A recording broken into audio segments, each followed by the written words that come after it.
Hi folks, I'm Alan Watt and this is Cutting Through the Matrix on the 1st of November 2020. They say time flies, eh? But I mean, you start to wonder if you're in some kind of time machine that is going fast forward, because for me, it's like living through many talks I've given over the years in the past, where from their sources, they gave you lots of clues where they were heading with the future, and it's here, the future is here, right?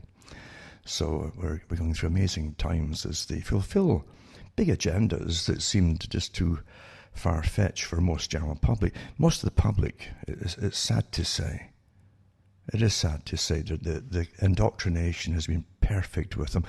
But this is a natural thing. We're so well studied that we're predictable. And if you know the formulas to introduce certain hypes and fears and terror, the public will always behave in the same way. And Plato said that. So it's been done for an awful long time, eh? It's been used over and over. But we really are in it today, aren't we?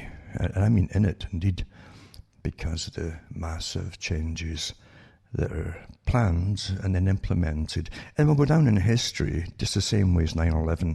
I'm sure 9/11, apart from the fact they pretty well told you what they wanted to do with the wars that would happen if they could get a Pearl Harbor event from the PNAC group, the Project for New American Century group, the neocons as they call them. And they published them a couple of times in the 90s. And then 9/11 came along and they got a Pearl Harbor event, and bingo, all these massive totalitarian measures were rammed out on the American people, but not just American, across the world at the same time. Again, see, that gives you a clue as well. Why would the whole world go into this anti-terrorism war, which is really a war upon the public, with massive surveillance on everybody and the loss of rights and freedoms and the loss of right even to walk into an airport without being frisked, groped and all the rest of it, X-rayed, etc. We had all these rights before that you took for granted. We always take our rights for granted, and that's maybe the key to everything today, because you don't realize how you adapt into new normals, and they give you new normals. I gave talks on new normals back in the 90s. That's what I called it. It was a new normal, and I explained what it meant and how it was introduced. And here you are, the new normals are all here. And folk really think that especially the young folk, naturally, it's all they know. It's so odd talking about 9/11 again, because I remember saying the week that it happened, it might even be the night after, I said a generation will grow up, and 20 years down the road, they don't know any other way of living except massive surveillance as being normal, a digital kind of system that would come in, because they talked back then of bringing in a digital currency because terrorists might use all the cash and stuff. All the bad guys use cash. And they just unfolded the agenda way back then. But now you have them, there's a lot of young folk who naturally, that's all they know, think it's all quite normal. And they question nothing. And why should they question anything? They can't believe that the parents allowed, if it's all true there's mayhem and conspiracy, why would their parents allow it? Well, the parents were as dumb as they are, because we're always kept dumb. In fact, you're born with a pretty intact mind, but they go to work very quickly to destroy it. And that's the system in which you live.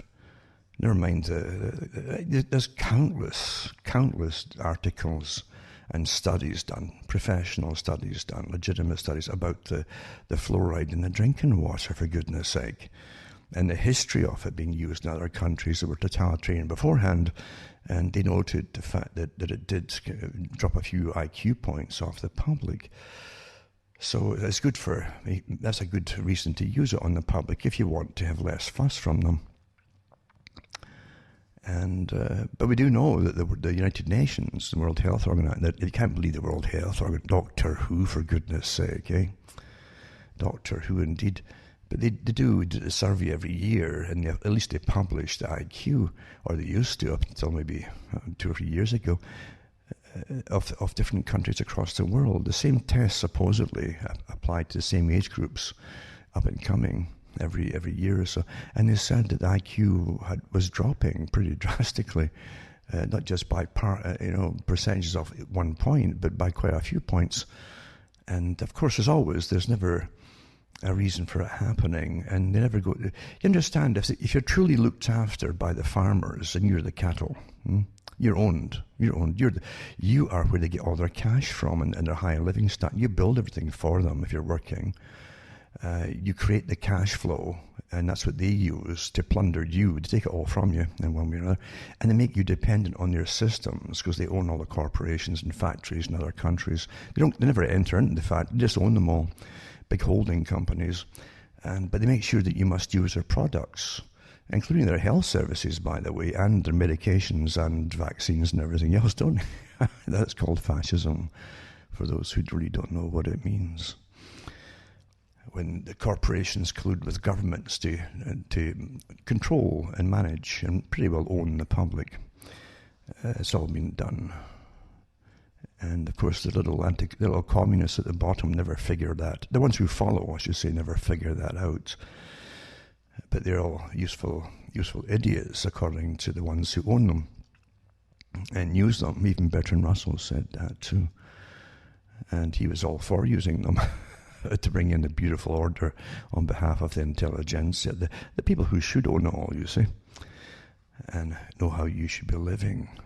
But again, if you're brought up to be naive, which everybody is, you're trained, and every country does the same techniques to make you believe the country's all genuine. You just stumble down through history, and occasionally give you a king or a queen that was half decent, and Germany had had hobbies like, repairing clocks and things. It's even a nice idea of a guy who just liked to build castles and fairy tale castles and work on clocks, the old-fashioned, beautiful clocks, actually. So it must have been a nice guy compared to some of them, and this is what you get. And it's true enough with the hit and miss idea. If you truly had just kings and queens running the countries, you would think occasionally you'd get one or two that's half decent, but in reality, kings and queens are the fronts, because the ones behind them, the advisors, the ones who work the machinery of governance, they're the ones who have the power, especially the ones who run the money, obviously, to the system. That's what Rothschild said. He said, give me the control over the money of a nation, and I care not who makes the laws, because he makes the laws with every loan. The same with the United Nations. I've gone through some of them before.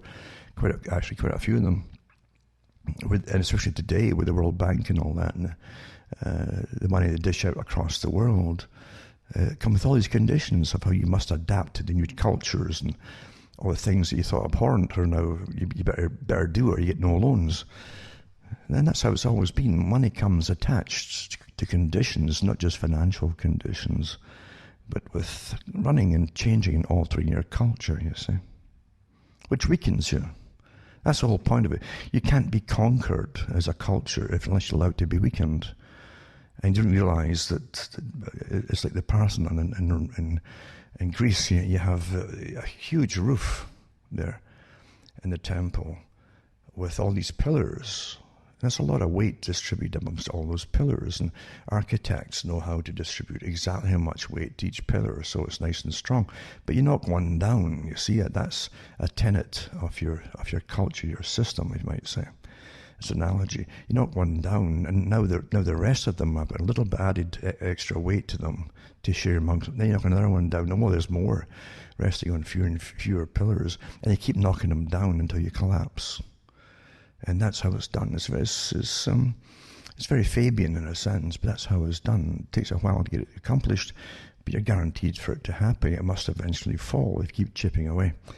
And people never realize that if you even took each pillar as an example of being 50 years, you could go longer, actually 100, but say 50 years, and say one pillar goes missing. Well, in that 50 years, and there's a generation born and they're up to the age of 50 when the next pillar goes down, you see. And so you don't see it so much. You think it's just happening by itself. If it all happened within about a year or two, you'd all get wise and dumb. See, something else is going on here. So if you want to really take down a nation, well, you do the Gramsci type of takedown. You take over the culture until you run the culture. You are the culture, in fact. And that's how you take it down. Besman often put it across pretty well too. Yuri Bezmenov talks about the war on the Soviet system against the West was a cultural war, really. Because you destroy the culture, everything else falls apart. Anyway, folk won't go off and fight for wars and stuff if you destroy the culture. You can't get them unified behind any party in politics. You also make sure, see, even the ones who go into politics that are traditionally psychopathic become worse themselves until they're anything but role models to follow. So no one does follow them, because they become corrupted even more so than they are by nature. But then when you get the public following the same corruption, mainly through entertainment and through the wars on the culture and adapting into the new systems of sexual revolutions that came with all the fallout of the sexual revolution, then step by step you become degraded and you collapse. You can't stand strong. And so you had the sexual revolution promoted through the movies. It really became a bit more explicit in the 1960s, in Britain, that is. They tried it all from the beginning in Hollywood, really pushing it until they were hauled back a bit by different censoring committees. And then they came back out again in the 60s and really pushed it once again. So it's all cultural war. It isn't just what sells. I mean, that's definitely part of it too. Sex does sell. It's in all the ads and so on. And it's a primitive need in a sense, you see. Nature doesn't care about if you can support children or not, or support yourself, as long as you have sex to make sure the species goes on. That's how you're made, you see. So you can always exploit something. It's the same as food. Food you need, you see, or you die. Which I think we'll come to again with the COVID stuff, as it create massive famines, which is part of the intention, to bring you into austerity. But that's a different story again. It's a different type of the war, of course. It's still terror. It's a war of terror upon the public, the whole COVID idea, and the lockdowns and so on, and destruction of your economy in one fell swoop. Awfully good for the World Economic Forum and the Club of Rome, I must admit. Well planned, took years to plan it.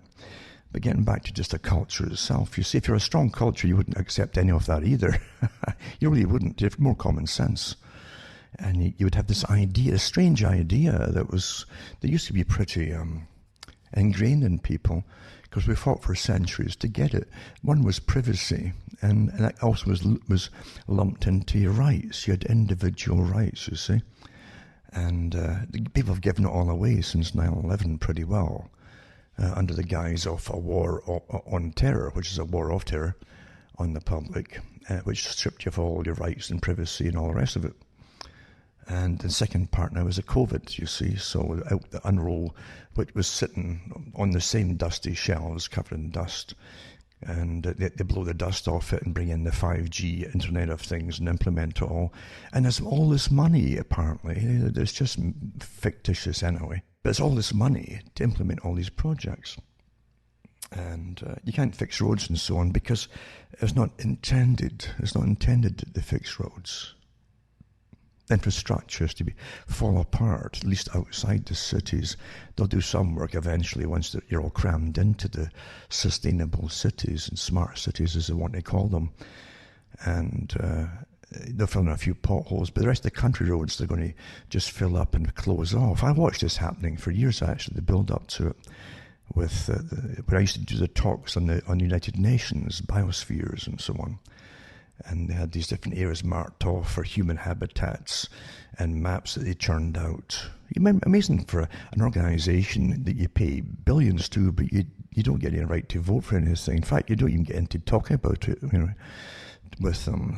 It's a closed shop, non-democratic. So this non-democratic system, which you support and finance, dictates all the policies for the future, because they in turn are owned as well, by the same guys that own all your money systems and again guys at WEF, for instance.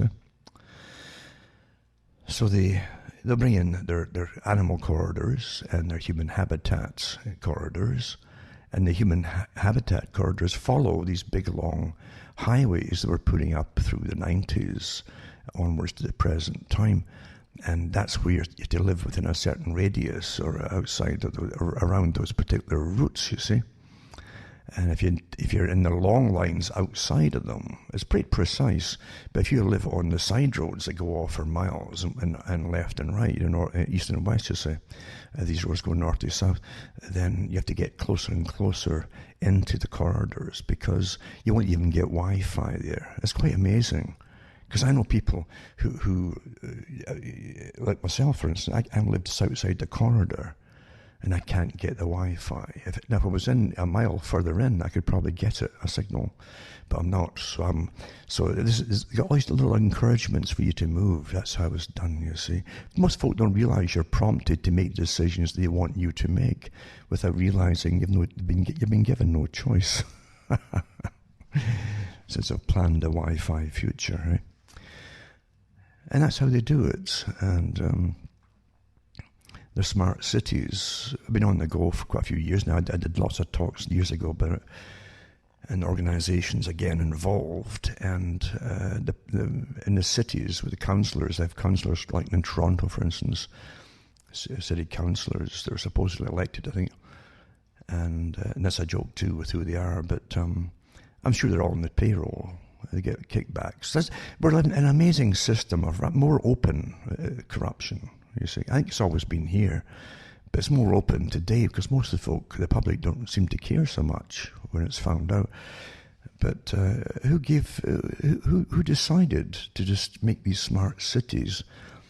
And we know who they were, the different companies and Google and all the rest of them that planned all this kind of thing with Silicon Valley, yada yada, massive projects worldwide.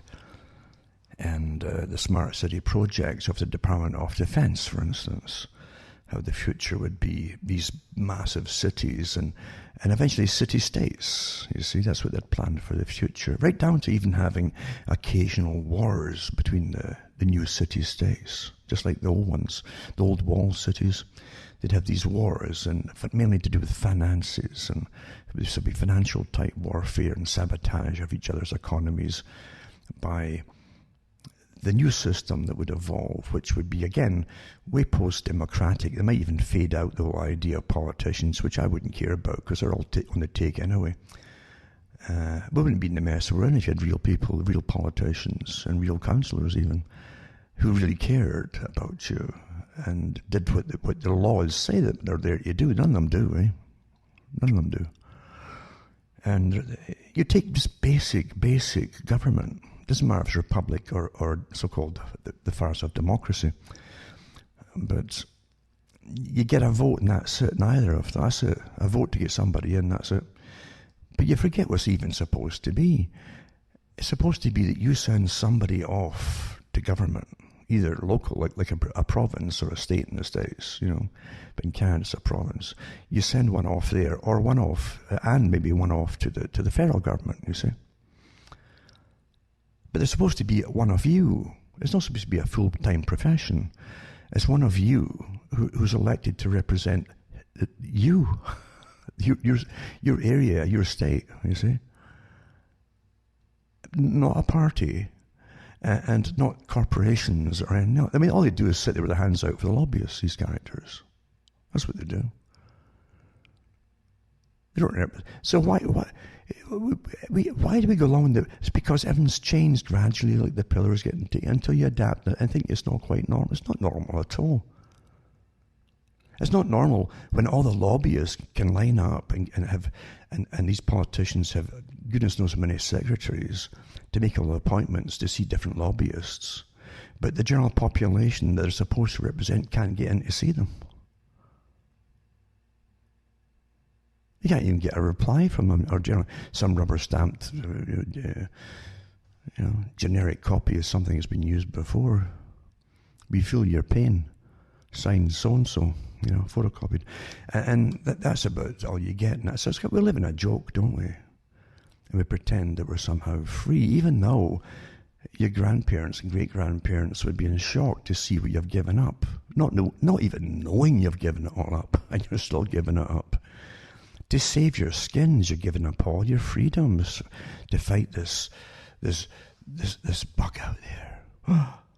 this bug, this invention out of a horror movie, after giving you stacks of these movies in the past, getting you ready for it, because you're always trained through fiction, you see.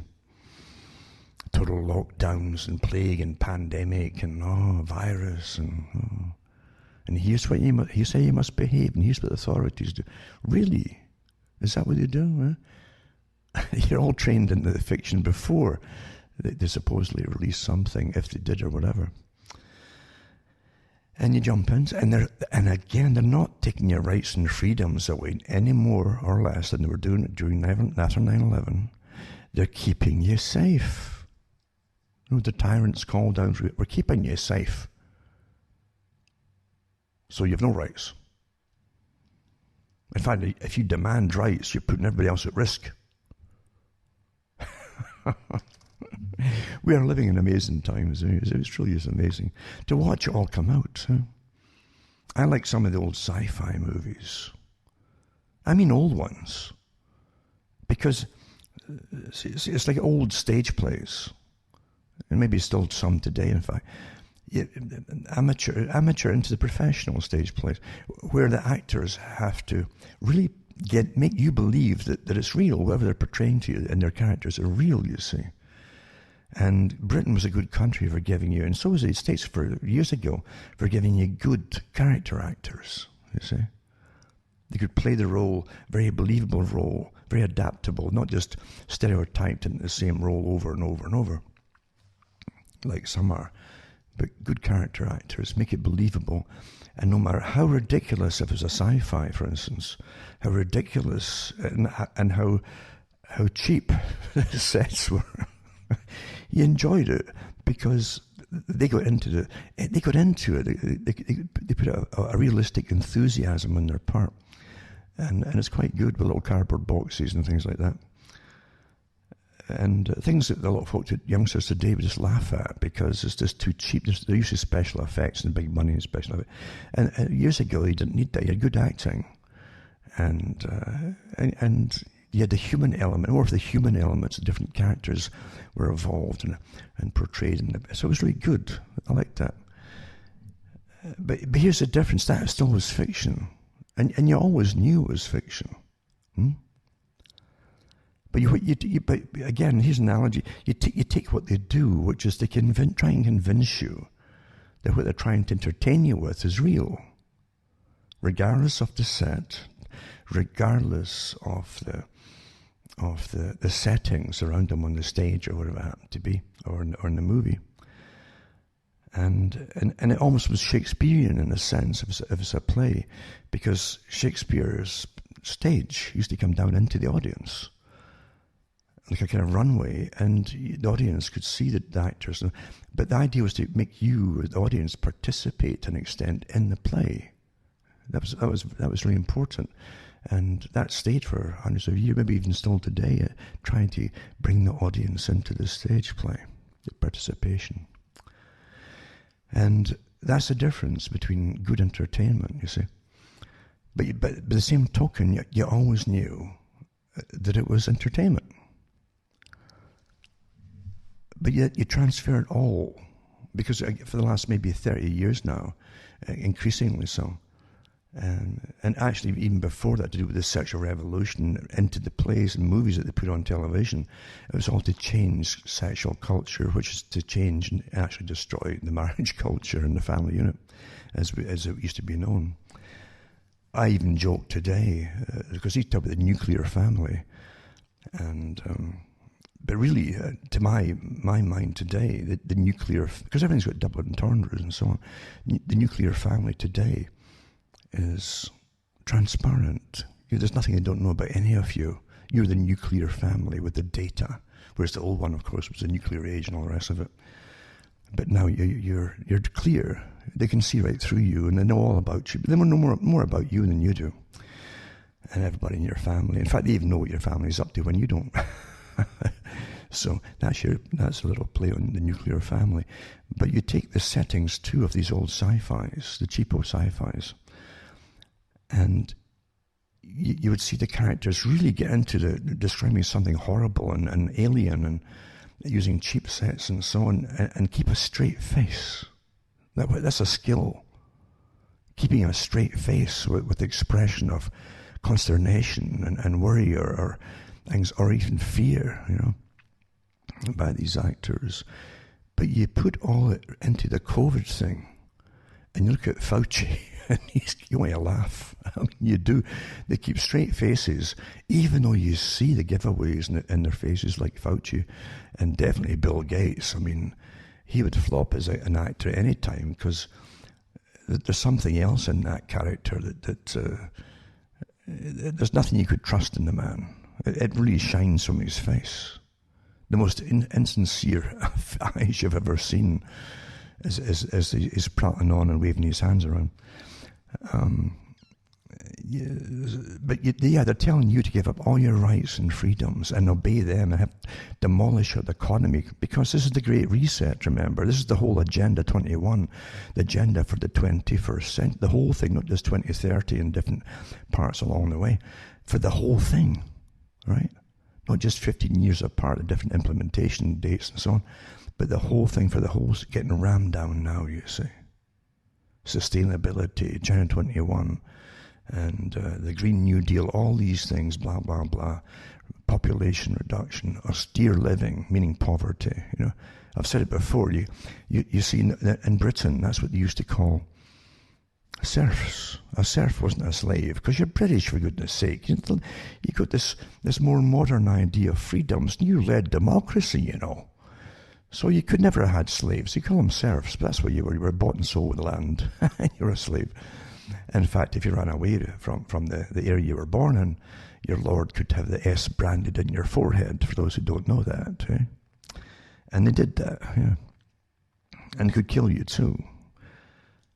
But that's the way it was. That was the land of freedom, land of the free and home of the brave and all that. So that's how they whitewash history, to make the next generation go off to wars and fight for a British Empire, of course, which they wouldn't own any of it, the general populace. They just pay for the upkeep of all and for the militarization of it and so on. Why should businesses pay for their enterprises, for goodness sake, when you got these massive populations that do it for you? You just make sure there's unemployment at a certain level every so often, and young guys will go off and fight. They do, it's quite a natural thing for them to do, actually, in any country, if they can't get work. So you just make sure you always keep enough unemployed to go off, and then you tell them they'll be somebody, because if you're an unemployed young guy, you're a nobody, you see. But you go off and kill folk for your country or for your businesses, and you're a somebody. And they'll make you proud of it, and they do, and young guys will be proud of it. They feel no shame in what they did, because they're given basic, simple propaganda to believe in. Very simple. Brzezinski said it himself, and so did Kissinger. They must always give them simple propaganda, not elaborate, complex propaganda, because then you can pick holes in it. Make it simple, keep it simple. And they never changed that. But as I say, we live with so many fallacies of the past, People look at these old, awful BBC dramas. I always say that a country's in decline, you see, a nation's in decline, when they always give you, use your tax money to make stuff like the BBC does, movies for TV or whatever, plays on maybe the 17th century or something like that. And they show you these cottages and with the thatched roof, some of them, for the peasantry, and the better ones for the lords of the manor. And they're always decent folk, these lords of the manor, and we get their family problems and the dramas and fictions that they give you. And we should all be concerned about the elite's family problems, not the peasants who are living on straw on the floor of their homes. And how they can really drastically change society. And your impression of what society was and what it is today. And yet there was a culture. It doesn't matter about how poor folk were. There was a definite culture, absolutely, a very strong and rich culture. You find it in most countries, in fact. Underneath it all, there's still that decency and a real strong culture, They might have been wearing silks and so on, but they still had a strong heritage. Of course you did. And even that now is getting eradicated because it's their destiny it's been planned for them, predestined for them to be wiped out pretty well or bred out of extinction. And that's the truth of it, folks. It's not my opinion. I've got stacks of information and info from sources who actually work towards it. But that's how it is. But you do get false histories. So yeah, we've never seen so many poor actors compared to the old sci-fi. We've got poor actors now coming out to terrify you.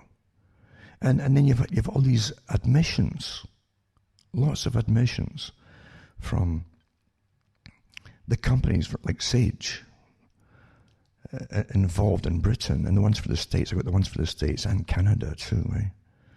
Never mind all the other ones, the battalions of cyber warfares, the operatives, they call them, thousands of them, working for the Brigade 77 and so on like that. But and many other organizations like that, doing unconventional warfare. So it's all lumped in with unconventional warfare, which is a strategy well funded indeed with special operations and pure cyber warfare. And they do. If you're a nuisance, and if you open up chat rooms and so on, or you even put down comments on anything you put out there on social media, and comment section, you'll be infiltrated right away. If you're a problem, if you're a nuisance, and you've got people who will give you fake names and all the rest of it. They'll try to befriend you. And because they've already found your, don't forget, when you've got access through Silicon Valley and the NSA to your entire personality and the profiling they've done on you, they can see any weak spots that you've had. They've got your histories too, and they'll know how to open that little chink, that whatever weakness is, and get it, and then they'll try and blow your mind by turning on you after they befriend you, things like that. These are from their operations manuals, that manuals, by the way. They actually have operational manuals on this your taxpayer funds this. These anonymous pieces of you-know-what that are funded by your tax money to try and wreck folks' lives. This is your government. This is the folk that you vote for, these governments, that employ this filth by the thousands to quench any other opinion on any particular topic that the government wants to have eliminated. And you still think you're in a free and democratic society. What a joke, eh? What a joke. And yeah, I could go on and on about the COVID, but I won't right now. Maybe later I'll give a few articles out. But the thing is, I don't even argue the debate that they want you into with the facts versus what they tell you, Even though it comes from the same sources, which they'll then counter again and deny. You've got it all. This is all deliberate psychological warfare. It's a technique that they use. They used it in 9/11 as well. And even before 9/11, they've used the same techniques where they put out the initial propaganda. And then they say, well, this is how it happened. Because you had thousands of folk that saw the same footage and say, well, wait a minute here, this looks like controlled demolition. And so you immediately put out one or two contrary opinions to it, or you'll see what's been chatted, especially today with social media. In real time, they can get folks' opinions on guided to them, and they know what's being said. And before you know it, they've got a whole bunch of other theories thrown out there with very professionally sounding professors and so coming out with these ideas. What else could have done this, you see? Because beforehand, the one thing everybody was united on, wait a minute, we've seen this before with controlled demolitions. So that was a unified front. The word is unified. Everybody saw that. That's the conclusion they came to. How do you destroy an opposite? You must divide and conquer. And so before you know, and they know how to do it. And they'll even target to their news to certain people, knowing that they'll fall for this line of it and they'll fall for that line, until you have them all arguing with each other. And then the general population and folk who come along a year later and look into it, or 2 years later, get totally confused and give up and just deny it all. It's conspiracy theory. That's how you do it. They've all been neutralized. Rather than stick to the initial premise. We all saw them falling in like controlled demolitions into their own footprint. They all dropped. Poof. Pop, pop, pop, pop, pop, floor by floor. And that was destroyed effectively by, well, it could have been amazing radiation techniques and super this. Well, who cares? The fact is, you all saw it. If you're unified, then you'd be together. A much bigger opposition. It's harder to ignore a bigger opposition. And the same thing comes along with COVID, as you know. And initially, they've changed the name 3 times, I think, isn't it? 3 times, and again, the SARS had SARS-CoV-2, remember? So it was a SARS-type virus. They didn't say, well, why didn't we all die with SARS-CoV-1? Huh?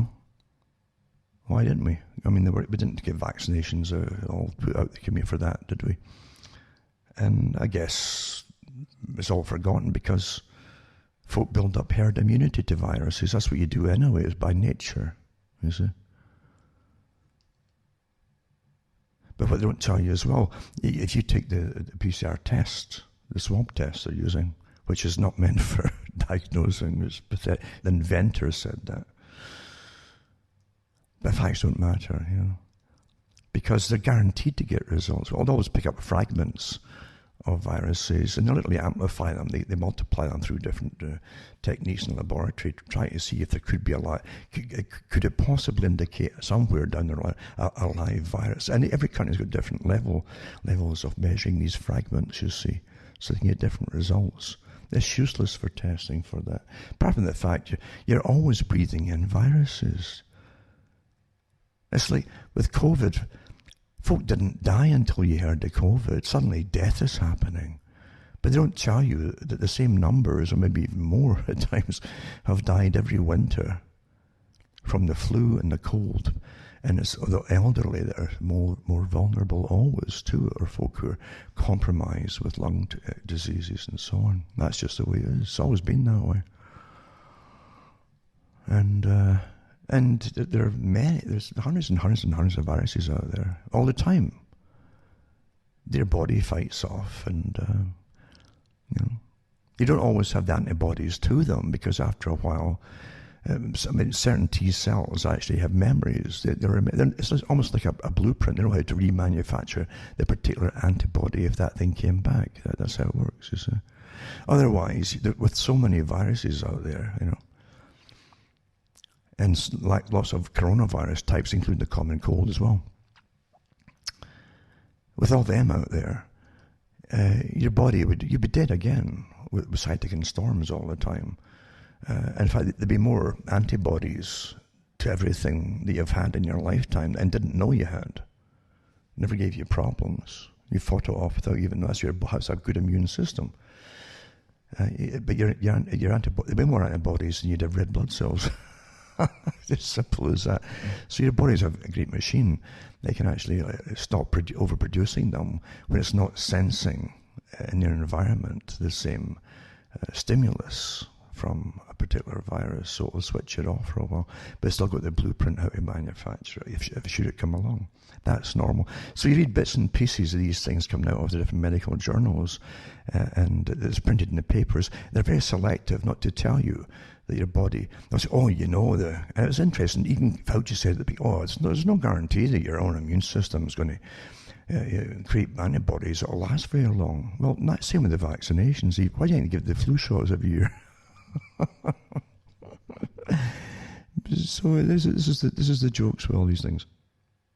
But they know darn well that you understand. Think back to this, what they call the Spanish flu. Think back to the articles you've read about it, at least, and there's lots of documentaries about it. And never mind the living conditions about it at the time. Never mind the fact that lots of them were in the army at the time during a World War I, which was a horrible system.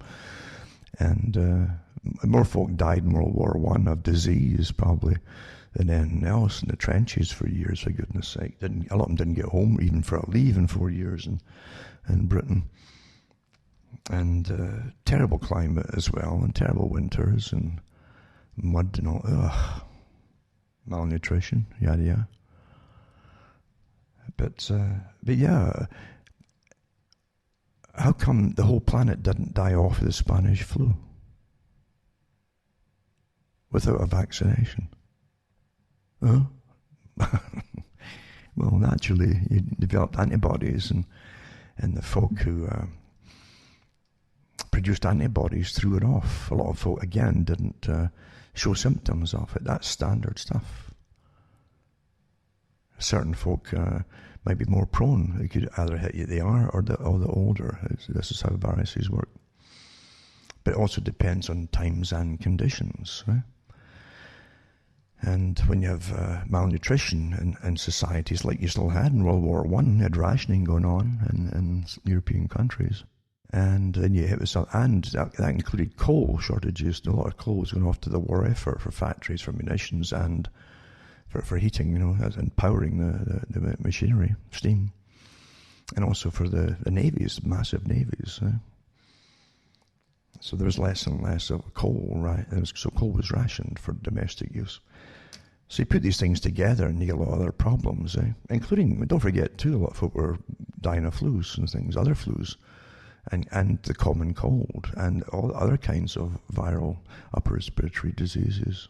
But facts get in the way again. You see, facts are just a darn nuisance when you've got a very poor sci-fi to produce and display to the public, to put on display, and convince the public to give up all the rights and freedoms and put your whole faith, your whole future, or non-future, because you might die of the vaccination. Some of the folk, they said might die. And you can't sue anybody if you get sick because of it, because they've passed a law is that they get immunity for giving the vaccine companies, that is, and also the folk who are going to stick it in you as a pincushion and get paid for it. They're not doing it for free. So, yeah, you understand you can't, you're supposed to just accept it on faith and accept, well, I might die of this. How do you feel at the moment? I feel fine. Do you feel sick? No, I'm not sick at all. Well, I'll take this shot anyway, and if you die, then at least you made your own decision to take it. And that's a contract right there, actually. Yeah. That's how they're putting across to you. If they even give you, they're supposed to get informed consent before they do any medical procedure on you. That's a medical procedure, actually. It's still invasive, sticking something in you. And they want you to forget all that and just give all your rights up to even your own life to the system and science and corporations that are behind it all. And they want to terrify you so much that you'll just throw your hands in the air and say, oh, for goodness sake, get ahead, go on with it then. And then they'll tell you, well, this is only the first one of a series of them. Oh, now last week it was a week before, I read the articles, again in the mainstream newspapers, that were the people who were getting tested with it, getting you ready for getting sick, by the way. Because they say, well, the first one said so-and-so, a test subject. It wasn't so bad, with a sore arm, and stiff and sore. It's the second one that this woman said that it might floor you for a day or two. You might have to go off work. Well, you want to borrow work. You won't have any work anyway. We're all going bankrupt. But yeah, you might have to take days. Well, something that's going to put you on your back for a couple of days is doing you harm. You have to do no harm is the first rule. And the old Hippocratic oath that they used to take. Do no harm. And someone who's going to get floored in their back, who was healthy before, by the way, and is going to put on their back for at least a couple of days, I'd say that's doing them harm. Never mind the fact you don't have the long-term studies. There's even articles I'll touch on today where they want the right to put through the vaccinations that they say might have been rushed through initial testing, but they want to put them through out there without even getting licensed by the government. See, no one wants to touch this and get in case somehow, by some miracle, there could be lawsuits down the road, regardless of what they've signed on to. So what's the game here? Huh? Well, the game is something I did talks on years ago that they're now calling the immunity passport. They wanted everyone electronically to have electronic surveillance from the United Nations, WHO, and so on, and some way of registering vaccinations, not just the occasional thing that you would volunteer for or say, okay, but all vaccinations that were on the books already, and boosters, annual boosters for everything, and so on and so on. You see, again, we are the business. I don't care what excuse we are a business. When folk are becoming multi-billionaires off of you, that's called a business, you see. And when you exploit the public to get the business, you are exploitative, and you're also rather evil. And when your governments are in the bed with them, that's called fascism, folks, where you must take this company's product, even if it's going to harm you. Simple as that. We've all went through the admissions, which I'll touch on again, from the health authorities in the summer, where they had to backtrack on all the COVID deaths, as they called them, that were to terrify you, and reduce them by 96%. They were padding everything for deaths. No matter what you died of, it was COVID. And COVID, this wishy-washy particle test, little bits and pieces of a possible virus, it doesn't mean you've got it. It doesn't even mean you've had it. If you had that in your nostrils, that regardless of what killed you, even accidents on the road, they'd put you down as COVID, death. So they did, a lot of them did retract that officially, and by a massive sum.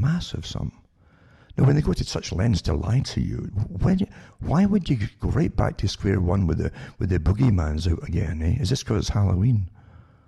Ooh, be very, very afraid, children. I want to drink your blood. And right back to square one again with the same stuff, waving the hands, terrifying you. Same stuff. When do you want to start trusting the same liars who were shown to be liars come the summer with admissions? But they're right back at it again. And they'll keep at it, they won't give up. And don't forget with their tiered lockdown system from Event 201 and also the Lockstep 2010. And all the other admissions have come out since from different organizations working towards this agenda. Do you really think these folk are going to give up? They're not going to give up. It's a world agenda to bring the whole world under a new form of rulership. Rulership, it's not government, it's rulership. They might use governance, it's rulership. Rulership by themselves and corporations. What was it Quigley said? He was all for the agenda. The man who taught the State Department employees in the U.S., he taught them, generations of them. They ran everything. That's the most important part in the U.S. government, State Department. And they dish out the billions across the planet and decide it's all private business and corporations and so on. And who gets what taxpayer money thrown out to what nation or whatever, and all that stuff. Who's going to get rich, and all these new characters that are brought into it suddenly are billionaires, a lot of them, or their friends or their families become. It's so incredibly corrupt. But really it's not corrupt, because corruption would infer that it's illegal, but it's not illegal. That's just it. We live in an incredible fiction of reality, the one they've drafted up for us, you see. indoctrinated into us. People have forgotten the joking, and I call them jokes, for inquiries that they had after 2007 and 8, supposed, that was a little reset then to a little collapse, planned collapse. And the heads of the Federal Reserve there and so on, and was it Bernanke? There was different ones there. An inquiry, and they made it quite plain that they couldn't be prosecuted for what they did. And that their system, the Federal Reserve System, was a separate body from the US government that could not have any penalties levied against it. It's astonishing. But if folk think it's federal, that it's part of... No. All government sections that used to run the countries they privatized whole areas long ago and farmed it out to private agencies. Again, parts of the fascistic system, you see. That way you can't challenge it. Oh, that used to be what government did. We used to deal with that part of society, but it's nothing to do with us now, so you can't sue us. It's owned by a private company. They do it all for us. You know. That's how public-private partnerships. Well, if you're a member of the public, you get to say that you're signed on, or even complain that you're signed on to these partnerships. Have you ever seen anything, any questionnaire asking you for your permission on anything? No. Terminology is so important because that's how they get everything that they want done, by the use of words. Very important words, aren't they? Like George Orwell had it in 1984. Words, very important, the use of words and these things called words when he's sitting in the cafeteria. And someone who worked on the dictionary next to him came in and they had a little conversation. Oh, you're working on the latest version so-and-so of the dictionary? Oh, yes.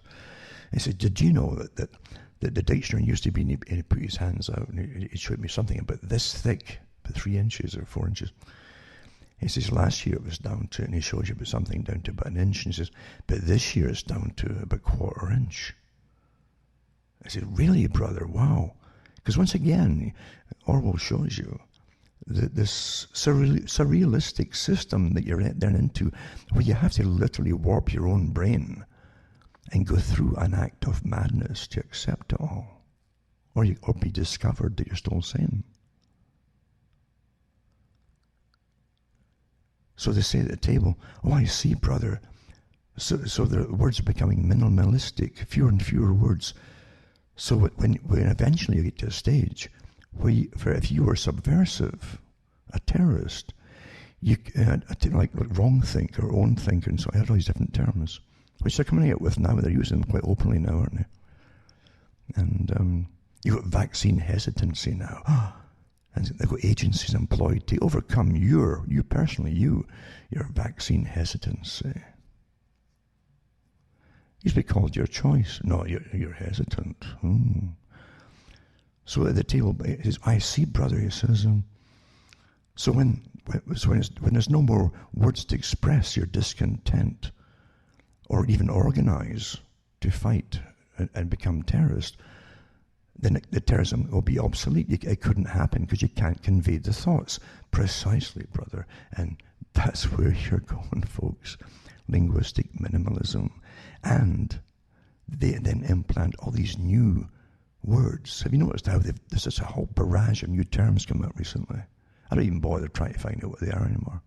I don't care. I don't need to lose my sanity. War, complete war on everything, including vocabulary. It's really interesting.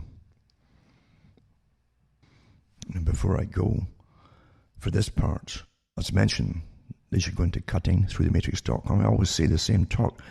Don't just dismiss it or turn off your ears, because it's all coming down very quickly. If you can't find my talks, if there's something get cut off or whatever, go into cuttingthroughthematrix.com. look at all my official sites which are listed there, copy that, take a note of it, so that if one goes down, hopefully you can still get me on another one of them. These are all my official sites. Other sites I'll use my talks out there, and as long as they don't change anything, you know, they can use them. And but my official ones are on my com site, and my other official, everyone's an official site on the .com site that's listed there. Make a note of it. It's awfully important, because they're going to, under the different stage 2, 3, and 4, and 5 tier lockdowns and so on, they also up the ante against going after folk who won't agree with it. They call them social influencers. A social influencer is someone that collects facts and has got the ability to put them across to people. That's a dangerous thing in this day and age. They're at war with you. And they are at war with you. But make no mistake, this is war, total war, on the whole population, even the ones who don't know what's going on. They've got a war against them to bring in a new system which they must give obedience to. A system that they talked about for years, trying to get you to deindustrialize totally, going back to a pre-industrial age, where folk died of all kinds of pneumonias because they couldn't even eat themselves and might have decent nourishment and so on. And it's all to come back, you see, under necessity. There's too many of you. Even though all the European countries were diminishing in populations, they weren't never that high, to be honest with you, compared to other nations. But they were good. People were good. They listened to their betters and said, that's okay, 2 to a family and no more. And that'll be just replacement rate, no more. And then you start getting 1 to a family, and then you're below replacement. But even so, it's not overpopulation. In fact, if you were to meet the targets they wanted you to meet in the 1930s, 40s, 50s, and 60s, and 70s, and 80s, you'd done awfully well. You were good citizens, you see. But then they flood your countries with mass migration from countries that have never heard of minimalistic families. You know? That no one had told them to cut back probably, and so they'll still breed and so on. And then it turned out, there's too many of you now. Well, what is it supposed to be? You're being good and you're not having as many children. Well, that's bad now. It's bad for you because you'll die off. But there you go. You can't. It's not meant that you satisfy your owners. It's what's been planned for the world. And certain groups especially have to be completely eradicated. I was thinking of that today. I was looking at the articles in Ireland and Scotland, and I thought, well, how come countries that literally had genocides carried out on them, and they were planned genocides, let's make no bones about that, you know? That you'd think, and again, it shows you how the great work that was done on them to make them all forget, and by, again, fate, history, and all the rest of it. And it was potatoes that killed you off, bad potatoes, bad spuds, and stuff like that, you know. But that was planned genocide. And, yeah, people used to say to me, the Highlands are so beautiful in Scotland, you know, so beautiful. And I said, yeah, because you can go there and you see these wild mountains and valleys and beautiful, and at good days when it's not pouring rain, it's beautiful, empty places. But there's a tremendous feeling of sadness there, if you're a Scot, at least for me anyway. And I used to tell the tourists, yeah, it's hard to imagine that millions of people used to live all in those places. What happened to them? They were slaughtered. Slaughtered and starved. And deported across the world to other nations to build it up for Britain, for the UK, the British Empire. So bad too that when you read the historian and author John Preble wrote some good books on the Highland clearances. I think one of them was called the Highland Clearances, and the Line in the North was another one, and Culloden, I think perhaps too. But he was a historian also for the British War Association, basically, the military Department of Defense, basically. So he knew his stuff, and he went into the histories of what happened and had access to it too, because there's so much they don't tell the public when it comes to planned slaughter. And so he put some good information out there, enough that he was allowed to put it that way. But he talks about the rebellion in 1745, the uprising, as they call it, which ended in Culloden in 1746. But the clearances itself went on for years after that, when there was a rampage just to go out and try to hunt down everybody across the entire Highland region of Scotland. And they wiped out so many families. Some of the soldiers, as I've mentioned before, did write about it when they went back home to England and to the southern Scotland, a lot more southern Scottish too, in the southern regiments. And they talked about the atrocities that they had seen and maybe even participated in too. I've seen that, the originals, there were documentation that used to be in Inverness, and obviously ones in London as well. But the plans to get rid of them, literally put everybody to the sword, man, woman and child, anybody who was suspected, just the fact you lived in the Highlands after a revolution where a small part of them joined the revolution for the then Prince Charles Stuart. A small part really joined it, very small, compared to the rest of the population. Didn't matter. They also wanted to get rid of these upstarts, because the Scots had a habit of saying no to things, And that's a darn nuisance, that, when you got folk that just put their feet in and say, I'm not going to do that, no way, Tyrants hate that kind of attitude. The disobedience is just awful. So they got rid of them. And then they sent the troops after the Battle of Culloden after them, and they went through the Highlands with complete impunity, the same kind of impunity you're going to get for damage you cause or death due to giving folk vaccines, complete immunity from prosecution or anything else. So they set the military loose on them. And there were no tribunals. There was no, let's grab the folk and, they had them too, but for the rest of the population, they went through the Highlands. And if you spoke your language, Gaelic, that was enough to get you killed. Men, women and children. And some of the troops that were in the British Army did write about it later, absolutely horrific things they witnessed. So beautiful place, and you realise that millions of folk used to live there, and there'd be a lot more in this day and age if they hadn't been wiped out. Other ones were put into ships in the clearances. As that once the world started to get a whiff of this genocide going on, and they said, we're sending them off to other colonies for part of the British Empire. So then they started getting old, and they've got records of the old ships that were scheduled for being destroyed because they were sinking. old ships, old wooden ships.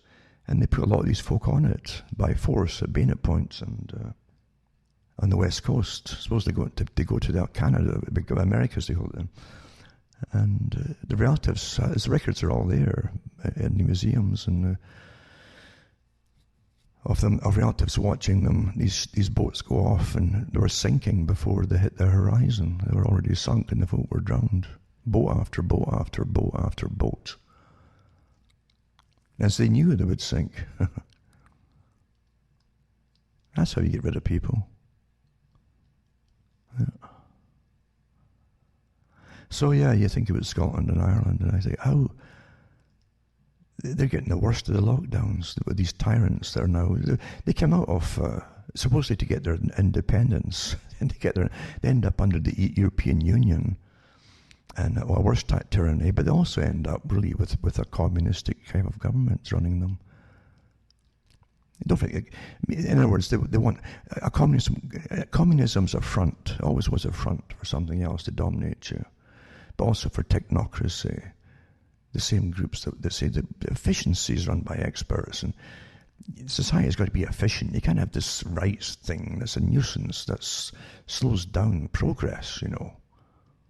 We want to put roads through here and move folk from here over to there, and that's progress. Having to butter up the people to, it's just too slow. Converse had actually said that at the Club of Rome. Maggie Thatcher said it too when she joined the technocratic groups, actually, after retirement. She said, get things done without having to go through public process or public ridicule or opposition. So yeah, as I say, cuttingthroughthematrix.com, and buy the books and discs, or straight donations really welcome, because it just costs a lot to keep things sticking along here, and I want to maybe, if I can, do a lot more, get good equipment and get better internet access, because I'm getting hammered. I'm in the country and I get hammered through satellite because they've got opposition, and yeah, it'll just start slowing at the right time. During the day it slows like crazy. It's not cheap either, by the way, and I can never use my maximum quota because I never get the speed to use it all anyway. But you can see them slowing it down unless you stay up after midnight. So, as good business sense, like Bernice said, rather than give the customer good products, change the customer to suit your product, and that's what they do on the internet. And under the COVID guys especially, they're doing, oh well, it's COVID slowing you down. I actually said that to me when you complained. COVID is doing it. I said, oh really? Is COVID's in the satellite? Oh well, we're not with the satellite quota. It's got nothing to do with reality. They're bringing more and more customers on too, to a certain amount of bandwidth. So using the Bernice techniques, just changed a lot of them that are existing during the COVID lockdowns to stay up all night so they can get some speed. This is how they do it. This is society is so corrupt. That's called smart marketing, smart business. Being corrupt is smart business, not serving the public by fulfilling the obligations that you're tied into. So go to cuttingthroughthematrix.com, send a few bucks my way. PayPal is fine, cash is fine, personal checks is fine, and MoneyGram still works too, And hopefully we can get things to take along a bit longer as we go through the biggest changes in your lives, folks. This is it. This is something that I was waiting for years. I knew it would happen. And here it is. There's nothing that's getting pushed through that they didn't try to get pushed through using climate change, which again was a front for complete sustainability, cutbacks on everything, post-consumerist society. Again with Agenda 21. Everything is agenda for the 21st century. Every part of it, right down to the abolition of private vehicles eventually. You go through the electric phase, but the abolition of vehicles permanent, unless it's for essential vehicles only. It's actually, is that essential again? They're using under COVID, essential vehicles only, which meant really fire, ambulance, and police, you see. Because you won't need it in your smart cities. You won't need to go anywhere unless you can get on a bike. So that means all the older folk or folk who've got arthritis, well, forget them. They're just written off. They're disposable. You're in a ruthless system. That's what Bertrand Russell said. He was all for it. A scientific tyranny. He knew it would be merciless. He said that. A scientific tyranny. But he's all for it, as opposed to any other kind of tyranny.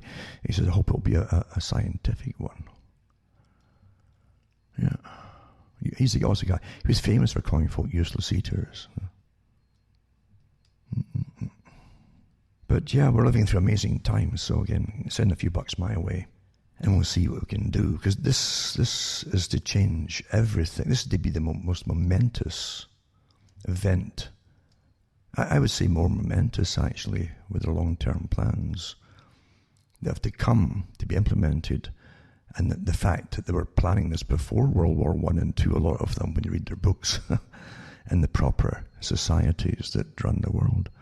But the most momentous thing in hundreds of years, when you look at the World Economic Forum, and again, another organization that we don't get to vote for, and if you accept it at all and you go along with this agenda, you are bowing to fascism.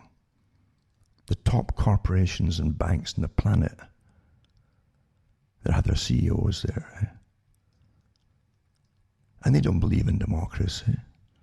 They're all for the function. They see, this is where you, as you're getting entertained to death. I used to give talks on being entertained to death years ago. Years and years ago. And how you don't know you're being entertained. I mean, you're also being programmed through all the entertainment, but you're being entertained to death. All the thoughts that you could have had for yourself that originated in your own mind, and the pathways your mind could have gone down with your own thoughts that would have developed and expanded your horizons and your thinking. And it's so sad that those years are gone. You never get them back again.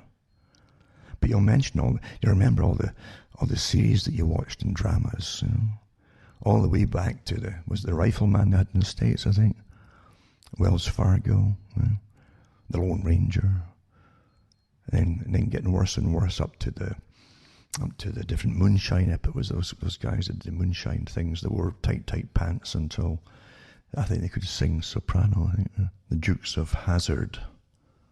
The immature silliness of the Dukes of Hazzard, that you're fed this, what they called entertainment, which has kept you infantile, non-involved. But they had all these different things that addicted the youngsters to watch, which also programmed them. But it's like la your life away. That's how you think of la your life away. That's part of the intention of it. But no, you'll never get years back. And don't forget, you develop as a person through your own thinking. Doesn't mean that everything is original. You'll take information from books and wherever you can glean for yourself. If you're on a quest, you might say, interest on something. But just sitting back with your, and people would, they'd zonk out in front of television after work. It's understandable. And the mouths open and eyes just end up getting programmed with mainly nonsense, just rubbish. That would probably do more harm than good if you're to even try and copy the fantasies. But that's how you're programmed. But at the same time, it keeps you off the streets. It stops you from complaining about your life. And there's no doubt about it. At a certain age, all youngsters, they know this, and psychodynamics, and go through different milestones of development and children and up to adulthood. And they know exactly the years, the time spans where different things happen, certain phases you go through. And it's like clockwork, it just happens, you see. Some cultures are awfully good at managing it so it doesn't destroy the culture as the youth go through these phases. Other ones become relaxed, and the ones who become relaxed eventually get destroyed because the culture is weaponized. And they don't know it, neither did the youngsters themselves, who often really think they're doing it all themselves. There is a revolution for this. It's a music revolution. It's a pop revolution. It's a cultural revolution. It's a sexual revolution. They're given the word. Don't just brush off the idea of revolution. It's part. Most revolutions are bloodless, remember, or fairly bloodless, but they're meant to alter society. They're planned that way, doesn't it? They don't happen by themselves. A revolution that is always planned. And they're very important. Again, this Gramsci type technique that the communists use, the front group communism. So it's, and that's the beauty of communism. It can take so many different guises or covers or names that folk don't recognize it for what it really is behind the mask. That's why it always used front groups in the West, when it was the old Soviet type system. At least that was how it was given to the public. It wasn't really Soviet, but it was a Soviet type era communism that they would push. And they had churches and everybody signing on to it, because they'd have do-good type agendas, you see. Do you believe in it? Yeah, do you think that's right or wrong? Oh, well, that's not right, no. Sign this, and they'd sign on and become the National Front for this or that or whatever. And that's how you get the changes made, you see. And they only read the propaganda that's dished out to them through handouts or newspapers, the selective, purpose-made newspapers every month or so. And you change society bit by bit by bit. Massive warfare programs, really, done it under a more peaceable, normalistic guise. And that's why it seems so innocuous and harmless, and that's how they succeed. That's how it succeeds. So yeah, you're always going through different parts of revolutions, and they know exactly the age groups to hit the young with, you see, and use that energy, that dissatisfaction. Youngsters, we've all been there. You really think, well, I should have been created by something else, but most of us have been there. And you think that there's going to be more to it all than this, because you don't realize your metabolism itself is kind of wired without drugs. And what else can I do today? And days are a bit longer, you see. You notice that when you're younger, your days you're fascinated. God, I did all this today when I was 7, and I went here and went here, climbed this tree and all the rest of it, and jumped over that little burn, that stream, and you come back home and you'd done a whole host of things, and eventually you'd have something to eat and you'd conk out in a chair. That was it till the next day. That was a fantastic sleep you'd have. But you seem to have days would stretch. If someone had a watch, you say, what time is it? And you'd swear an hour or two had passed. Only about 15 minutes had passed, you see. Because your mind is so occupied with so much. And as you get older, you've seen all the rotten movies 1,000 times, and your life's boring, and you have nothing more to look forward to, to an extent. You've seen all the cons from politics. You've seen the corruption in politics, corruption in businesses, corruption in everything, and you're a bit jaded, you see. And so time it seems to go in pretty fast then, because nothing interests you anymore. For most folk, unfortunately, they lose interest in things. And that's pretty sad, because it really needn't be that way if you had a real decent system to live in. But getting back to the Irish and the Scots as an example, you see, they were slated for extinction pretty well long ago, at the end of the rebellion in Scotland in 1745, where they're trying to get the Stuarts back on the throne, you see. And so of this Germanic, they'll call them Germanic line that came into Britain, that there was a massive genocide on Highlanders. The memory's still there today, at least it was up until I went through there in maybe the 70s, back again in the 80s later on, for a couple of years. But just going through it and talking to folk that knew, and families in the north and to the west, the memories were there, a lot of them. And a lot of them had family memories of it too. In other places as well, you had whole villages just wiped out, and they'd burn them to the ground under the guise of replacing the people with sheep. That was another thing they did too. This new economy would be not clans anymore. You'd be replaced with sheep, and the lords pretty well all went along with it. This feudalistic system of lords has wiped out the clans and the clan chiefs, you see. That's the sadness. Sadness is in places where there have been big battles and horrific slaughters happened, and you find I sense these things. You can actually go in certain places that you never knew battles took place, and then you feel it, but you just know it, and then you go and check it. I'm sure enough you'd be right enough. It's almost like an imprint of something is in the space there. It's there, and the horror of it all too. I think they had an episode of Star Trek many years ago, where again you had lots of your programming for the multicultural society as the quest went for free trade and across the universe, And but yeah, they had one episode where I think it was Spock sensed a ship that suddenly just got wiped out, and they felt the annihilation, the non-existence, and boof, instantly, of all these people who just suddenly gone. And that's pretty well what it's like too. I think with horror and genocide and slaughter, these things stick with you, But yeah, you get lovely places and lovely glens and nothing left, no houses left standing. They were burned out. The people in them too were often burned. That was a way of it. Beautiful. The first country that brought democracy. This Britain idea, this UK idea, and champion of the peoples. Wolfe was there too. Wolfe was a lieutenant or a captain, I think, at Culloden on the British side, and he did write about it in his memoirs.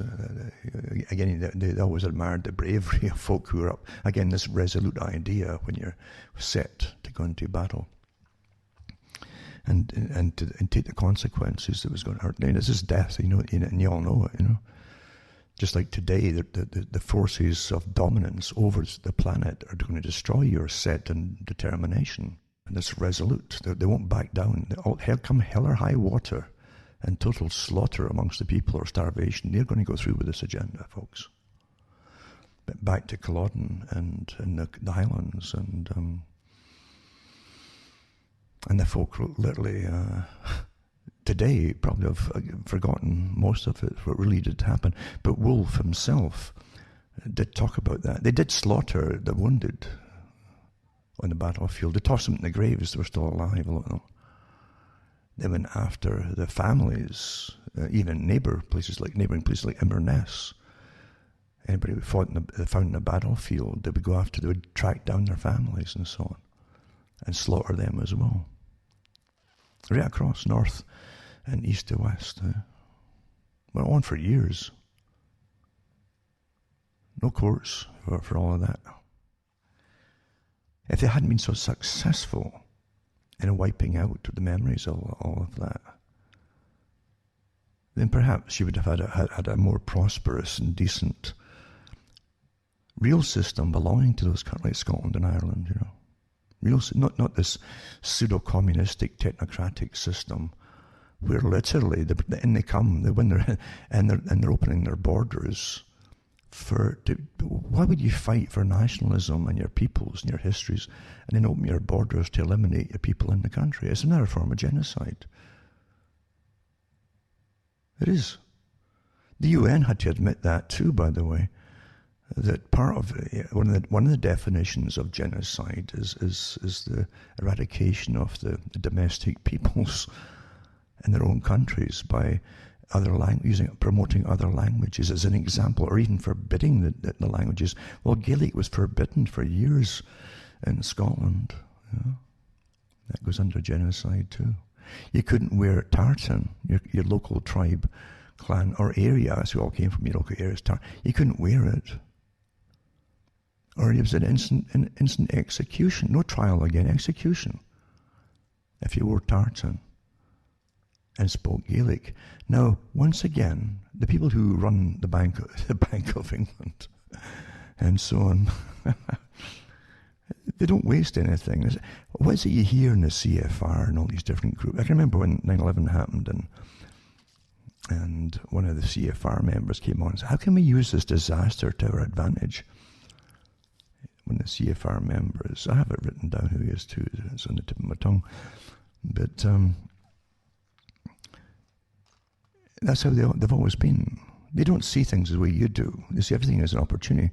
And so they forbid the people to speak their own language, the Gaelic, as a step to total deculturalization and annihilation, apart from slaughtering them too. And forbid them from wearing their tartans on pain of death. Except, to the young guys, except if you would sign on to the British Army and get sent off to where Britain's conquering other nations, you could talk Gaelic then and wear your tartans. Never like a good opportunity to go to waste, eh? So Wolfe mentioned that too, because eventually he took a bunch of them over to Quebec, over to Canada, when they were fighting the French at the time. That's the whole idea. Britain was fighting to control the whole of the Americas, or the North Americas, as they called it at that time. But Wolfe mentioned it too. He says that they sent regiment after regiment to hit the heights of, was it the heights of Abraham, Place Abraham? They called that place over there in Quebec. And where the French were embedded, you see. And eventually they let loose, the ones who won the battle, they let loose the Fraser Highlanders, There were the remnants of the clan, one of the clans that got slaughtered at Culloden. Yeah. And they'd signed up to keep their heritage. And they were promised to be able to send for wives and so on if they fought. And of course, they lied and all that too. But he said they went up on. This is like more modern warfare, really. But they still went in to battle with the sword and the shield and the battle axe. You wrote quite a good description of it. And they won. You're awfully useful if you're, and that's all Scotland had since then, was this strange pride, worked on tremendously by London. Has been, warriors basically use the warriors for their purpose, but not for Scotland. And personally, you got nothing out of it. But that's what young guys would do: be all you can be and be somebody. And still to this day, a lot of them still join up to be somebody. And this is the age of mercenaries now. You don't really have good, especially since the Cold War ended. You don't really have other reasons for going to other countries. But forget all this pretense that you're some kind of modern social worker because you have blue caps on for the UN or NATO. Where are you going with grenades and firearms? You're still a soldier. A peacekeeper, sorry, you call them peacekeeper. You don't go to war, you go to peace, keep the peace. You don't invade countries, you're going to keep the peace. Double speak, eh? But anyway, yeah, that's what happened as a Satanist. So it's so sad to watch countries that really did, and it's documented genocide, documented,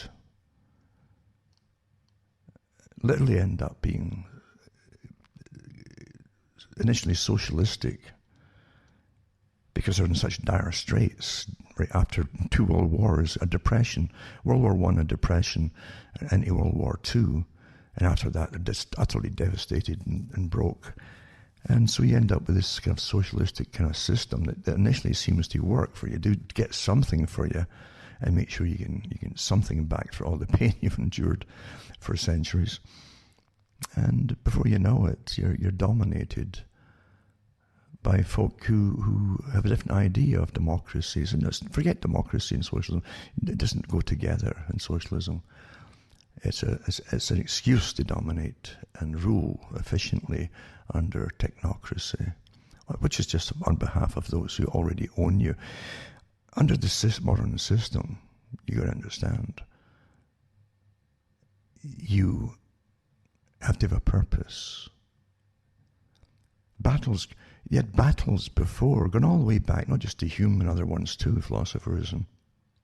But long before that, it was the purpose of people. Right in World War II, even in Germany, they had debates at the time.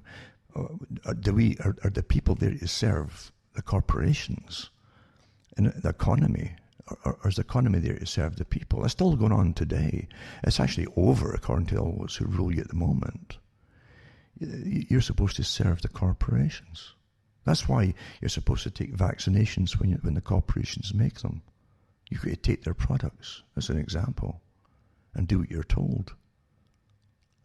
You keep getting fewer and fewer choices on everything. And I've said this before, you have these signs and symptoms. It's like disease. There's signs and symptoms of disease. That's how you can often identify what's wrong. It's the same thing with society. Signs and symptoms. And when your choices are getting taken away from you, bit by bit, and you'll say, well, that's okay. I don't care. I'm not driving much now. I don't really need gasoline, petrol. But wait a minute. Your transportation, it brings you your food. The trains that are run by diesel and bring you your food and all the goods that you need are all transported with this. So you better start caring. It doesn't matter if you use this thing or not. You are using it. At least the goods brought to you certainly are using it. Don't you start to get it? So you shouldn't be against something that's vital to your own survival or the survival of others. Then you start saying, and I love to, with inflation, this creeping inflation, they always show you the costs. When you're reading old books and so on, they'll tell you about what £1 million could buy you In 1900, it's probably about, I don't know, about 100 million today with inflation and devaluation of the dollar and pounds and so on. But yeah, you just think about it. It's incredible what you could get for even a few £100 100 years ago. Well, you could maybe buy a brand new car for 400 back in the 30s or whatever it was. But the fact is to value, and you adapt and you adapt and adapt. So much so, and this is part of the reason the con men do it too.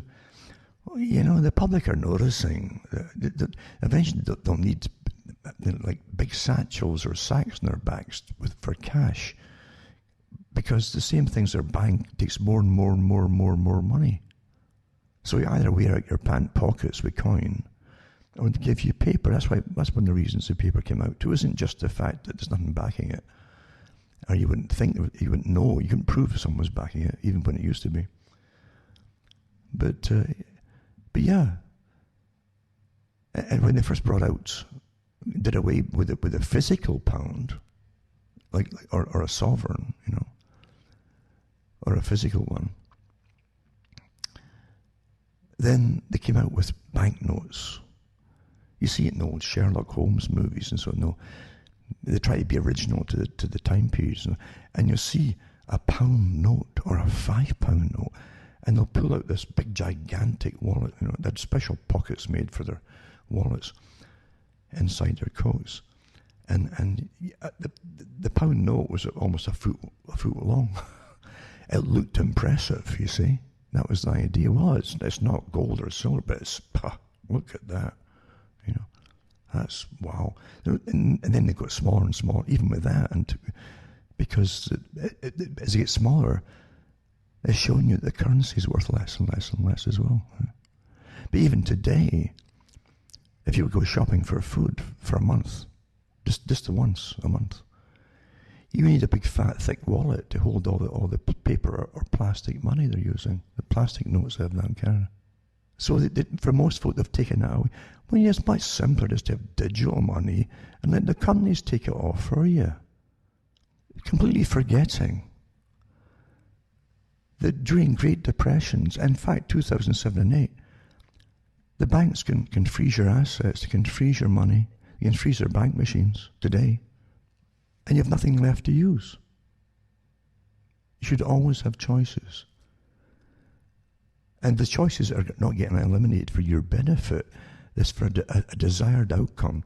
Again, under the Great Reset, is to be a totally digital, surveilled economy. Yeah. Right down to, remember that they've even done that to an extent with the yard sales you'd have in the summer. Where you'd have little balloons and signs, yard sale weekend. They'd even start eliminating the yard sales with inspectors for an underground economy, where someone's just selling off some junk maybe once a summer. They might get $20, $30 for the junk, but the government wants us cut off that, you see. You own nothing, even when it's used. You own nothing. In Crown lands, under the British system, I think they own, 4 inches of your topsoil, supposedly is yours. Everything below it, if they discover it, is owned by the Crown. Yeah. It's like Egypt. You look at the old declarations from Egypt, that the praises they sung to the gods. The gods were the pharaohs and their families. Nothing's changed. But they'd have these great prayers to them, you know. And they'd say things like, "Oh, great sun god, so-and-so, Amenhotep, the blah, blah." No, that was a priest. But they pick a pharaoh, and they'd say he is a sun god, you see. And everything that under the sun, in the air, on the ground, under the ground, in the water, is his. Everything is his, you see. And that's good. It's good to have these ambitions to be a king like a pharaoh, because the profits are pretty good. The returns are good in your investment, if you can coin the people to accept it. But you always make sure too you have an awfully good priestly class, because the priestly class really And again, the psychology in the priestly class in Egypt is fantastic when you look at the different sects that they was authorized. You see, you run one's for women, to make sure they're all on board with you, and because you have groups that feel your pain. Yeah? And then you'd have the ones, you'd even have men priests that would be the priests of Isis, you see, and they'd castrate themselves. And then so you had all kinds of priests that serve different functions in society. They stood for certain things, like even the animal kingdom, the ones that have powers over this and powers over that.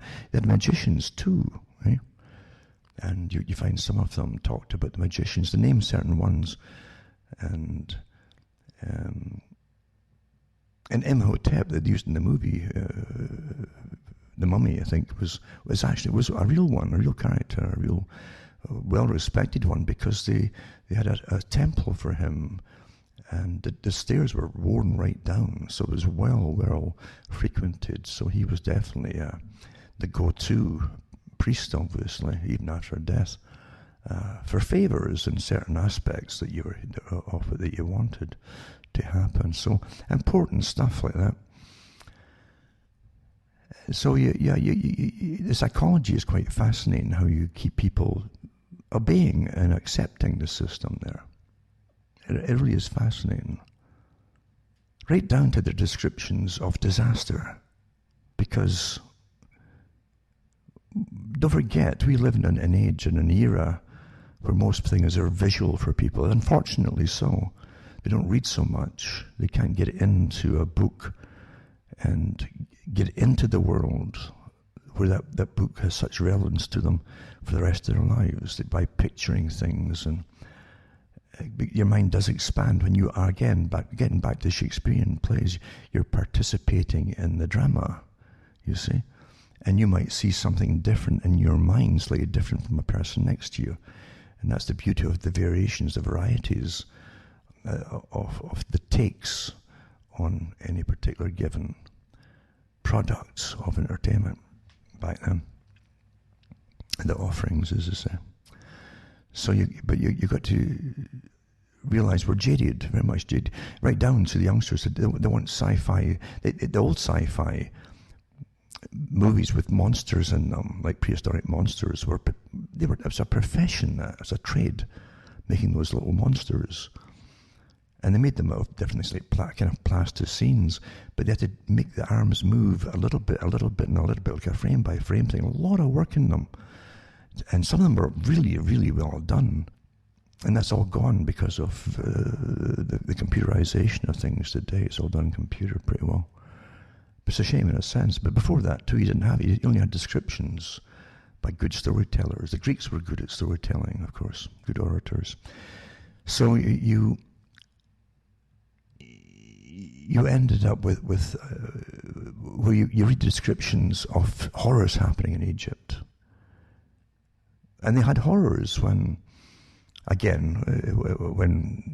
pharaohs died, as an example, or members of their family. But horrors too with droughts. When the droughts happened and the rains didn't come all the way from Uganda, the mountains of Uganda, down the Nile, then horrible things happened. And they had fantastic storage facilities underground for reservoirs and so on. They were not dumb people, believe you me. But they also had the occasional invasion. Now, don't forget, too, they had an empire, so they did a lot of invading themselves. But when they had terrible invasions, they recorded everything. That's one good thing about them. They recorded so much. Literally written in stone, much like the COVID agenda. Nothing's going to change it. And you for instance, when the Habaru came in, and the Sea Peoples, the invasion that came into Egypt at one point, and this means speculated if they were driven in again through a famine time caused by droughts and so on, because the climate's always changing, right? It was changing before there were humans on the planet. But anyway, there's one scene where this enemy, and they hated these particular invaders that came in.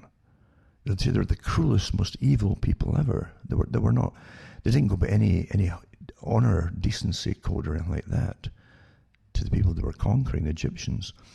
And some of the overseers in Egypt, one of the main ones, in fact, said that they tortured and then killed his sons in front of him for delight. They also cut off the arms of the people and put them on in carriages and towed them around the city to terrify the people.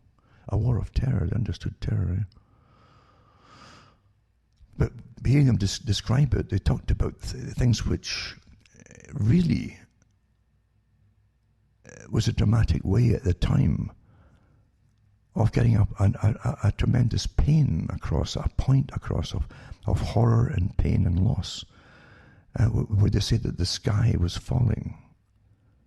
They're talking about you personally when your whole world was falling apart and your family was dying. So the stars, like the stars falling out of the sky, the trembling of everything, something you would imagine because your whole world is getting shattered. That's what they're telling you.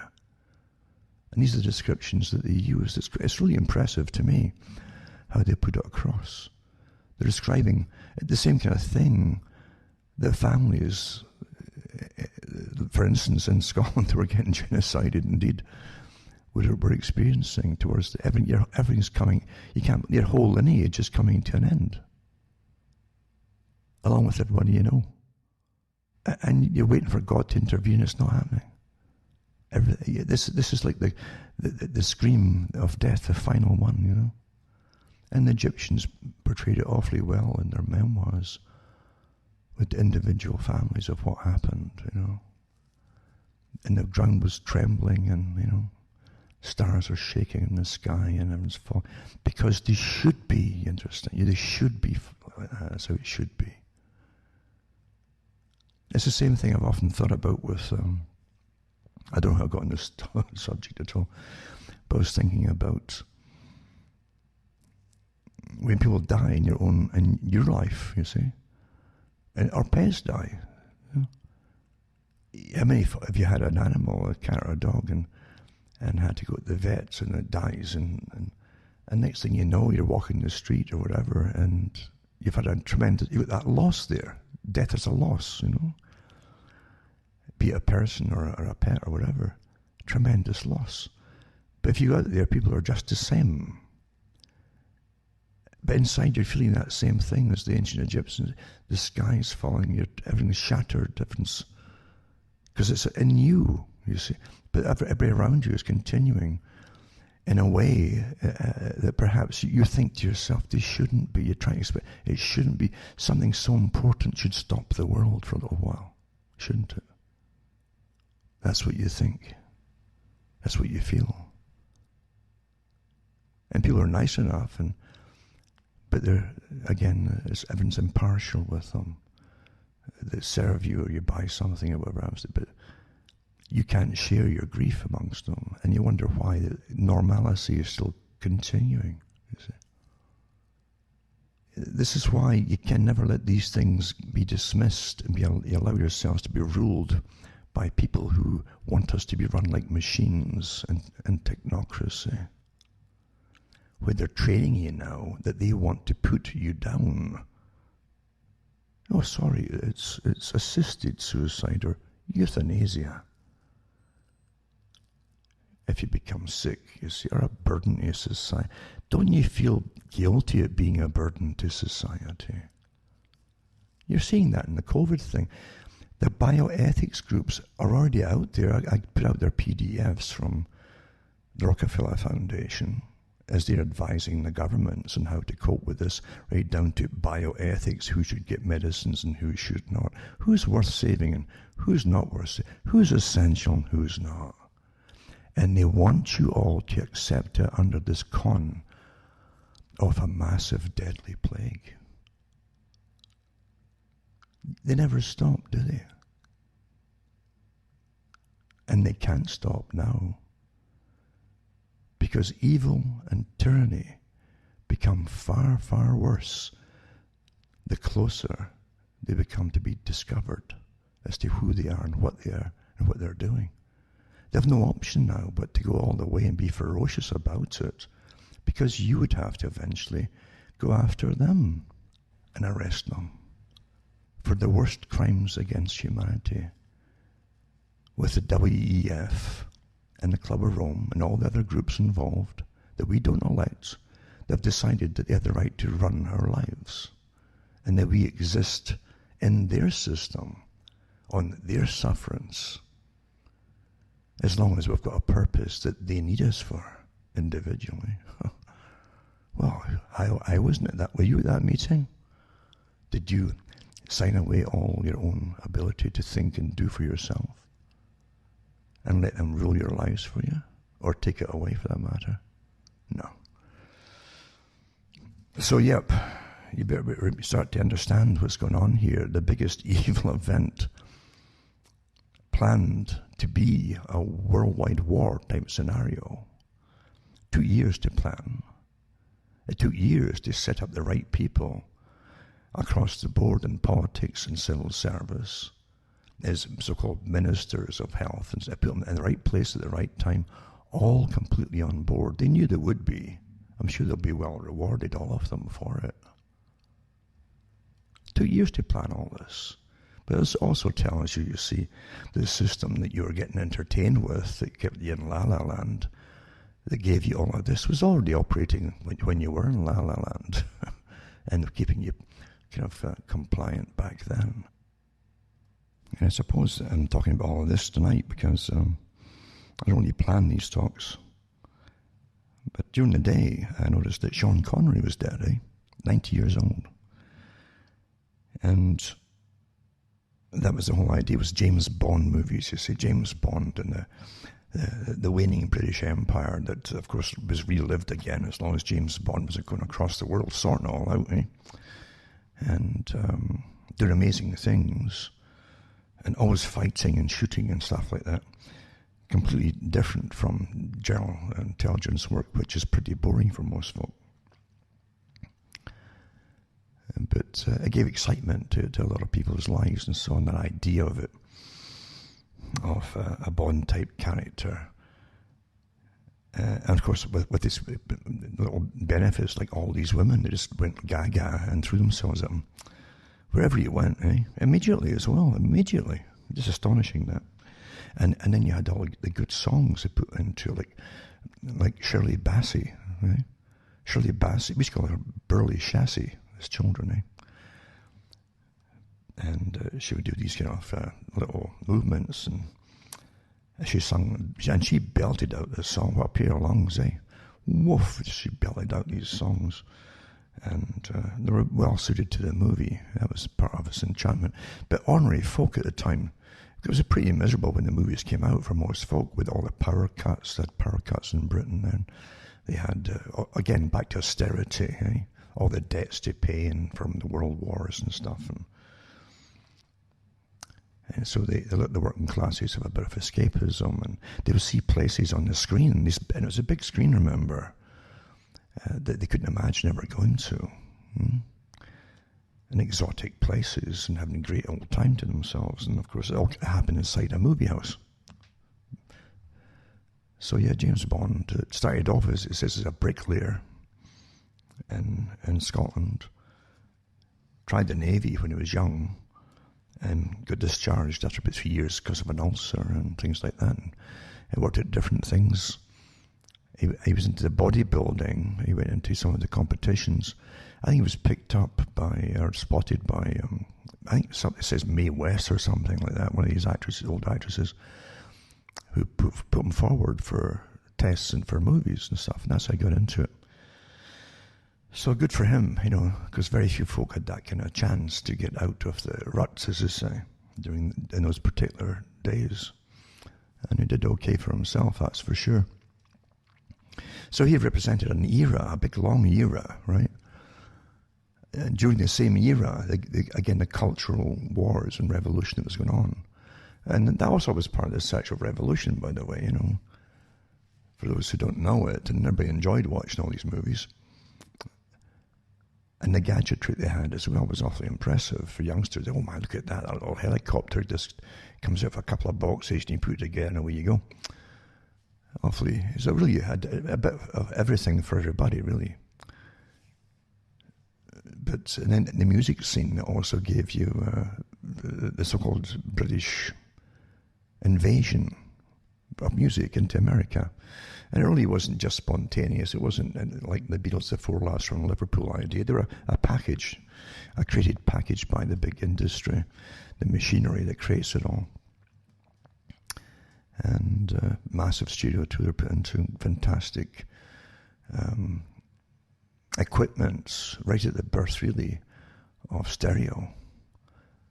And there's even arguments at the top, well, not arguments, little snide comments from Mick Jagger at one point about stereo would never take off because the Beatles were putting their stuff out in stereo by Martin, who was doing all the mixing and stuff from with advanced equipment. And but they were a product, the Beatles, the culmination of a massive enterprise, really. And they gave you, and that's what was presented to the young, as though that's the future. It's an upbeat kind of thing, even though your life could be pretty miserable if you were poor. Most youngsters were working class people who never really saw themselves or didn't know if they'd ever even get a job if they left school. You know, a lot of them were trained. I always said that the British working classes were trained to be working classes. They weren't given anything at school to make them think they could go into business for themselves back in those days. And Britain did depend at that time on a big working class, and then it had fallen apart after World War II, obviously. And right through the 60s, this hadn't caught up with replacing work with anything. In the 70s, they were deindustrializing and sending their businesses across the waters to the Far East. And that accelerated up until they did the free trade deal with China. And then we all sent our business over to China. And we paid for it thanks to the same politicians and their families. They're locking you down to COVID now. Yeah, but vote them in again. You ain't do great if you just vote them in again. And then they'll finish you off completely. But you know, you never really had a I don't think it's been a generation, I've said this, especially in Britain, I don't think it's been a generation that had peace from war or the threat of war or bankruptcies and bank collapses. They don't give you peace in a single generation. You don't. They really don't. And they keep you on your toes all the time. It's part of controlling folk. It makes them obey you more when they're terrified of some disaster happening or war or whatever. So the government says, we're always here to help you. That's the idea. So World War I changed society. All science, like Quigley said, and other professors have said that too, that it's not meant just, and it's great to see how they even word it. It's not meant just to conquer an enemy, you see. It's also meant to change the cultures on all participating sides. So everybody ends up changed, you see, from war. It's planned change. Someone else benefits from it. It's planned that way too and directed. It's just like all cultural changes. People are going to profit from it, and they do that. They've planned it in advance, who will get it and who's wise enough to know that's what you're supposed to do. Most of the folk going through it never dawns on them that folk make money off their misery. But that's a good part of the system in which we live. Misery is awfully profitable. Fear especially. But the money has been tossed around since COVID. This COVID thing, was unleashed on the public. Trillions, they had some sort of, a year hasn't passed yet, remember. Trillions of dollars, trillions of pounds. And they're still tossing it out there for the hands that are there to grab it. All these big corporate boys, and gals. Grabbing it all. Snapping it up to make new devices to monitor you and snap up. Even Sudbury in Ontario here, I heard on the radio yesterday, they were awarded some massive funding for very advanced policing and high-tech equipment. So I thought, this is your 5G. This is all part of the global reset. The reset is to reset what you do, what your function is, what your purpose in life is to be. Who will decide it, if you're going to live or die, where you're going to work, where you're going to live, where you're going to eat or not eat. How much energy will be allocated to you? Will they write you off if you get sick? Are you essential or not? This is your complete technocratic society, folks. And every part of it, where multi-billionaires are created with their hands out, oh, I've got a better idea. I could make this gadget, to implant in them or stick it in their skin or clamp it on their earlobe or whatever, and make money off of you. They get so many prostitutes of your own people, just sell you right out for greed. And that's why people used to look to the American system, which on paper was fantastic. Always is on paper. It's fantastic, isn't it? Even the communists did a constitution in the communist countries. It was awfully nice. Same with even the UN's got one, but it's never implemented in reality. But the American Constitution was the first one in history where they put down for the rights of the people. Everybody, yeah. No, they were all shafted rather quickly by lawyers, of course, who can. We've got to interpret this. There's big money here in misery again, and no matter what kind of court case comes in, and even though they have, in fact, we can make money off the fact they've got so many rights because we can drag anything out for years until they're bankrupt. Yeah? And lawyers never go bankrupt themselves. It was never meant to be like that. The Constitution was supposed to be straightforward, a straightforward Constitution and a straightforward Bill of Rights that would not get overloaded with all these amendments. The thing that George Orwell put in Animal Farm, the amendments, the pigs drafted up the Constitution and the rules, and then started to change it by a mere little amendments, by putting a word on the end of a line here and there, or taking off. That's how it's done, eh? It's like the people shall have property and right to property, unless, blah, blah, blah. And government will never be take anything off them unless, you see, all these little things that change as psychopaths move in. And the people are entertained and they lose interest in watching. Perpetual vigilance. But the whole world watched the US for the fact that if they were sticking to the rights that they had, they would never go to such an awful state of being ruled and oppressed and exploited as they did in the rest of Europe by psychopaths. And so it was a light. It was a light, for a long time it was a light to the world that you had rights actually written down. And then you end up with George Bush Jr., who said, when he started, well, come on about the Patriot Act and all that and taking your rights. So it's just a piece of paper, the Constitution. That's what he said. Twice he said that. It's just a piece of paper. And he's right, though. It's just a piece of paper unless you back it up. And you give it all away through fear and terror. Oh, my God, so the terrorists are going to blow up more towers. No, they're not. And even if they blew up a couple, if there were terrorists that blew up a couple that really were foreign, right? Even if there were, is that the right reason for making a global war on it and locking the whole planet down under the guise of anti-terrorism and having no rights and freedoms and privacies and all the things that we fought for centuries to get? Privacy was one of them. And security in your own home.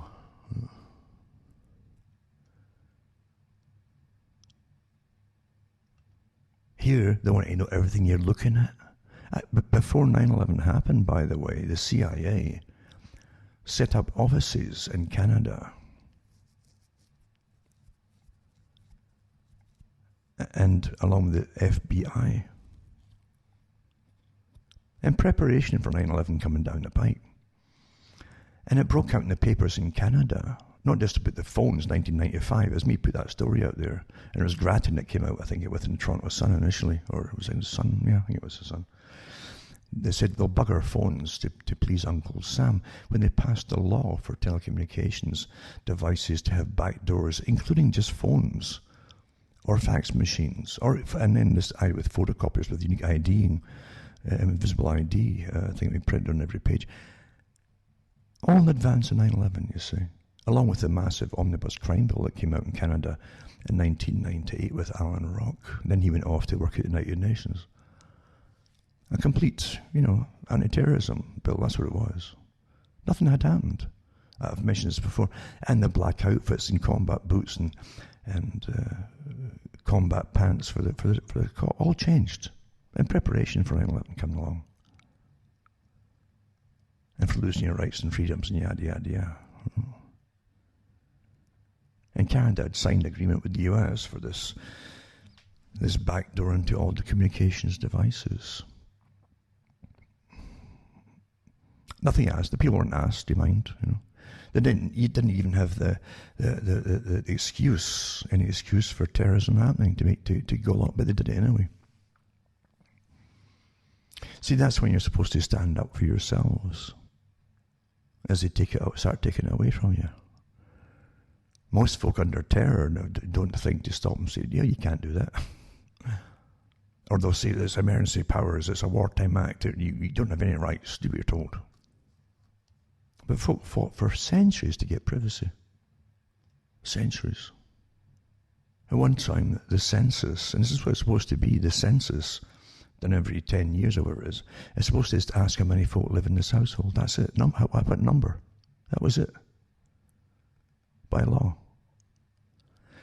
Now, they not only know, they know how much money you got, they know where you work at, you know what your bank savings are, they know everything about you. Never mind all the electronic surveillance already there too. But I did the talks years ago, when from all the information they gather on us, it's like we're farmed, as I say. They project the budgets and expenditures for the next 20, 30, 40, 50 years, your lifetime, how much money they expect to tax off of you if you remain fairly healthy and so on. According to your IQ level, what kind of work you might get into, blah, blah, blah, blah. I'm not kidding you. And you think you're free? Sad, sad, sad. And that's why you're supposed to stand up for yourself, for your rights and freedoms all the time. Or you end up in hell. And it's always deceptive. Oh, it's to save the country, it's to save the world, it's to save the planet, it's to save. Always another excuse. But the bottom line is, with COVID, it's the great reset. No more democracy once it's all done. You won't even remember what democracy is supposed to be. Not that you've known it, but what it's supposed to be. You won't know. They'll give you an ersatz, kind of a fake type democracy. That's what you've had for a long time, which is really the Soviet system. See, the Soviet system was called the Union of Soviet Socialist Republics. And Soviet means ruled by councils. That was the idea. So every segment of society, or even not just workplaces and so on, or work types like welders and plumbers, you would have a Soviet, someone who would speak on your behalf. Then it went into women's groups and this group and that group. That's what Soviet. Well, that's what they've given you, folks. You still think it's democracy? No, it's not democracy. Well, I've got people who stand up for this group and that group, and even incomers and minority groups and so on. That's the Soviet system. And the ones who lead it are all bought and paid for and put there by the system itself. Do you understand how it works? So each little Soviet group leader or NGO leader, put it that way too, that's good enough as well, because they're involved in it too. Go forward and say, on behalf of the people of the blah, blah, blah, with the left foot, big toe, long toenail group, as opposed to the right toenail group is long, we demand, and the government says, well, it's such a coincidence, that's a reasonable request. And they'll put it in the books and pass it in your law. And that's how it's done, you see. The governments are just so happy to wait for you coming with the demands which they're waiting to hear. Otherwise, nothing else gets done for anybody else. I've said before, you belong to some special rights group eventually in the coming new type of democracy to get any benefit at all from it. No one's going to stand up for you as an individual, you see. That's what they've done. They've given you this new type of democracy. Under the old kind of democracy, the individuals all had rights. Everybody had rights. Not now. You belong to a group to have any rights at all. The individual is totally disregarded. It's completely reversed. Democracy, they used to define it is that rule on behalf of the majority, not by the majority, but on behalf of the majority, you see, with special attention given to minority groups. Now it's the reversed. It's a complete reversal. So there you go. Folk don't even know the changes when they're living through them. They don't know. Especially when they're worried and they have to go off and work or scrape a living. Or they're locked down under the COVID idea. But that's what I've decided. You see, that you're supposed to exist for a purpose. And the purpose is to serve not just the economy, what's left of it, but if your masters actually even need you or not. That's what it's about. Well, you're surplus, you're non-essential. And you're starting to accept that. And then they've got these, like in all ages, the cops get turned on the public. Same with the troops eventually, unfortunately. Really sad, isn't it? And police services now are police forces. You've noticed the change that happened over years. I gave these talks again years and years ago. Force is force, eh? I have said before too, that really is the reason that you had so many vocal groups back in the 1990s in the States come out and form. That the US used to have tremendous ability amongst the citizenry to form groups to oppose what they saw as tyranny coming down the pike. And that's one thing most countries didn't have, was that ability to even be vigilant. The US were vigilant about that, property rights, and the rights not to be harassed in their own homes, etc., by authorities, and all these kind of different things, or even have their homes taken from them by arbitrary powers of confiscation. That's why so many militia groups formed in the late 90s, seeing all these different changes. I mentioned it before, it wasn't just Waco and different things were happening, but seeing the transformation of the authorities and the powers the authorities were using over the public, which become more and more militaristic. Therefore, they were definitely scheduled to be changed or eliminated. And the government's been awfully successful at targeting groups that they saw as potentially, they call them subversive, but really they were trying to keep the law. If you're holding on to their Constitution, their Bill of Rights, well, that was the message was loud. You don't have that anymore, do you? That was the message the authorities were giving you. Before we're getting awfully edgy with the rules we're getting rammed through, it's like crazy. And in Canada, even with that omnibus crime bill of Alan Rock's, at least some reporters back then, when they could actually ask real serious questions, they'd say, well, what is going? This is a martial law kind of plan for indefinite detention that you would have under warfare. There was no war on the go at the time. The public didn't know it was a war on them. That's what it was. It was coming down the pike. Everything was getting changed for it in preparation for a different kind of system. The Great Reset of the WF is just a faster way to bring it all in quickly. But they're already bringing parts of it in. As I say, even that ridiculous remaking of police forces as militarized battalions with combat gear and black combat gear, right? Which was the outfits for special forces before that. That's what they wore. And if you can't hang on to your rights, you do lose them, because there's lots of very successful psychopaths. And once again, when they combine together, successful psychopaths, they're tremendously formidable, and they don't give up easily. They don't walk off and say, okay, we've been wrong, we give up, and away they go. It doesn't happen like that. So here you are, the Great Reset. A whole new way of existing. I won't say living, because it won't be living as such. It's to be total austerity eventually.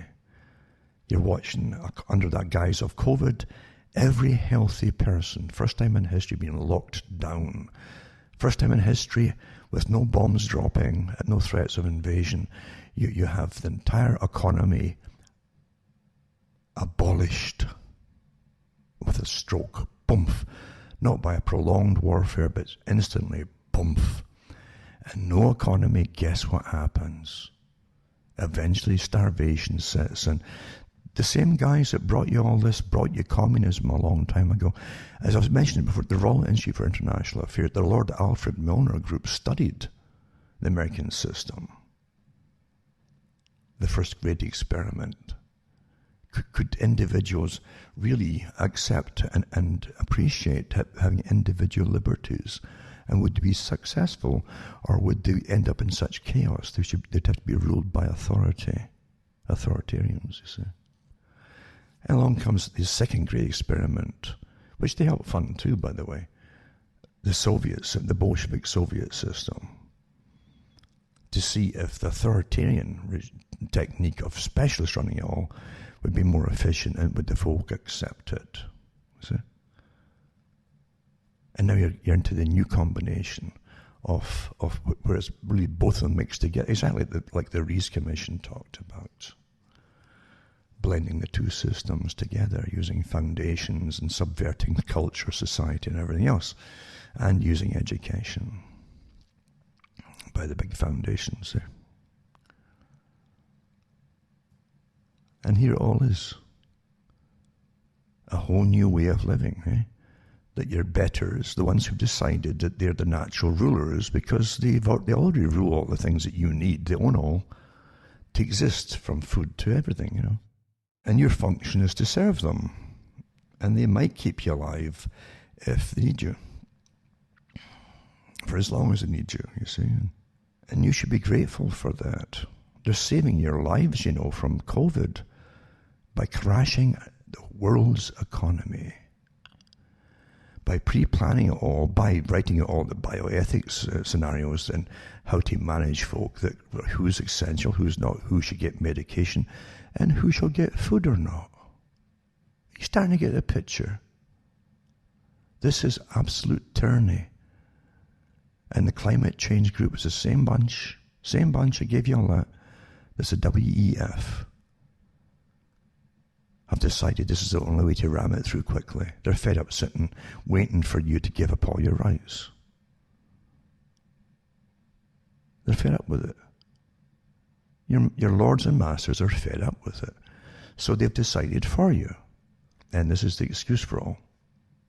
Massive propaganda warfare programs, massive subversion of society and subversion of your rights, and elimination of your rights. Targeting folk who are complaining about it. And eventually they'll be arresting folk who complain, because you might be a social influencer. Facts, it doesn't matter if it's the truth you're to give. That's got nothing to do with it. Facts don't matter when the establishment is at war with you. Yeah. You have the greatest tyrants in history with the greatest technologies at their disposal, trying to subvert and destroy everything that you've known, and everything that's yours, including your future. All of you, across the world. Because they're fed up waiting for you to give it all up yourselves. Slaves. I'm telling you, you just can't get good help these days, eh? So there you have, say, the James Bond character, eh? Sean Connery, dead at 90, did well for himself. And the same year, too, you had, I think, two other members that were in the movies, of the Bond movies. I think it was Honor Blackman died earlier in the year. And then you had another woman who was in Avengers as well, supposed to die, and a rig died as well. What's going on here? There's nothing left to look back to, and even though it was all fiction, and it was all gone, eh, down the tubes. And you have to ask yourself what's left there, you know. And to my mind, the new Bond is just like a cartoon character on steroids, you know.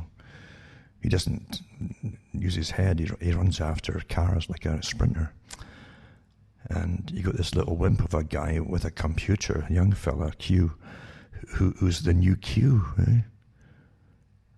Oh, it's just not the same at all, is it? Eh? So there you go, it's just died off. But again, getting back to Scotland,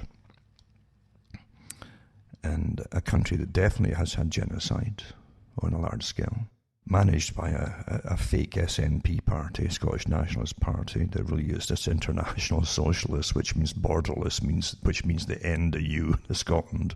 That's the intention of it. And they're going through the hate laws, these hate laws, and they've brought, I think it's Alistair Campbell, who's a judge. He's also a lord, like a Bracadale or something. They gave him some kind of title, or Bracadale, yeah. Alistair Campbell. I would never call him any man lord anyway, and I'm not into the feudal system at all. But supposedly, it's got some of the comedians up in arms against it, because again, you can't have a joke about anything, even amongst yourselves, about yourselves anymore. If someone gets offended by it, this is a straitjacket you're all getting put into.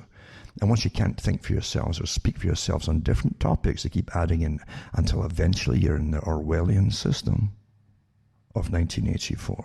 That's its intentions, folks. It's psychological. There are teams of specialists dreaming this stuff up and working on it. Teams and teams of them. And it's interesting to even notice that they're using kind of Scotland as a kind of test base for it, because they've been so beaten down when they could quite simply rise up again and say, hey, we demand all our rights. We're taking them all back because we're victims of genocide. That's how you got to start, folks. Don't argue the nonsense bills. Just state the facts, folks, and they have to back off and become subservient to you. You understand? So anyway, this is controversy continues over hate crime bill in Scotland, and amid a contentious debate in Scotland over a proposed hate crimes law, which the Catholic bishops of the country oppose. Everybody else does too. A cabinet minister this week suggested that a law could apply to speech uttered within a private dwelling if the speaker intends to stir up hatred. Well, again, who's going to decide that? Their Alexa, all these different silly things they're buying that's listening to them. Well, I guess that's what they mean. How else are they going to know when someone's just letting off steam? Everybody lets off steam about something.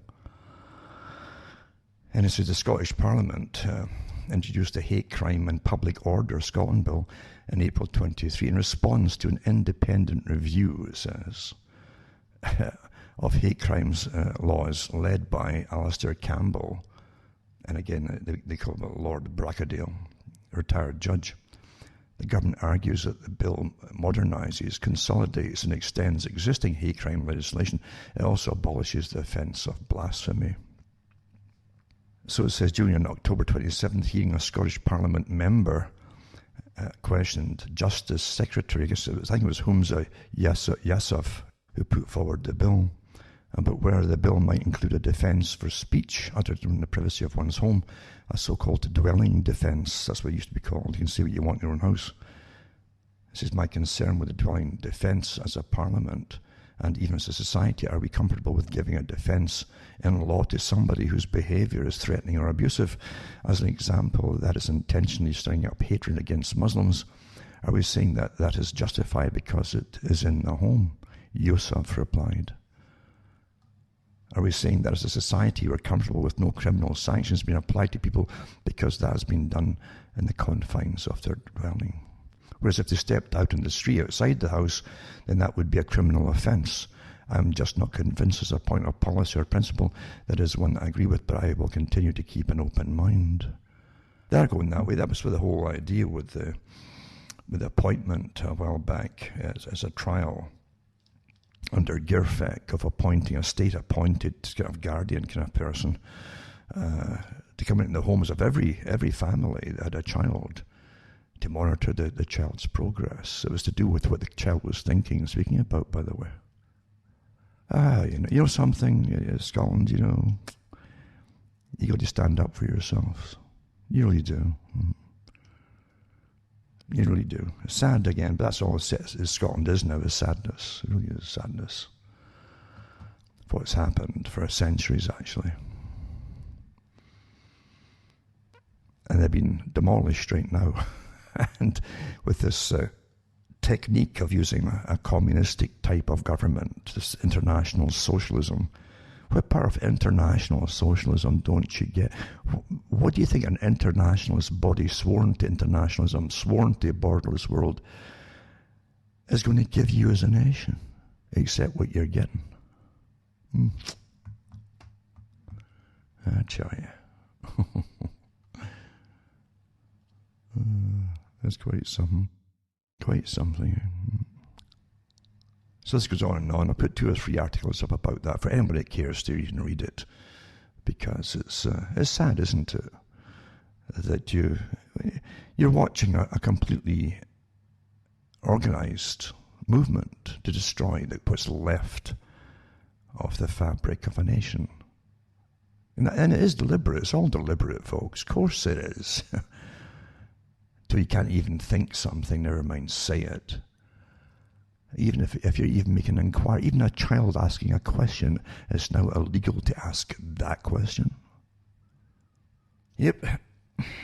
We are the straw men, eh? And you go out with a whimper, not with a bang. Is that the way of it? Total war on the people. And they just go along with it and go, oh, well, what can you do? Well, they allowed us to speak Gaelic again. They've even opened up some schools to speak Gaelic again. Oh.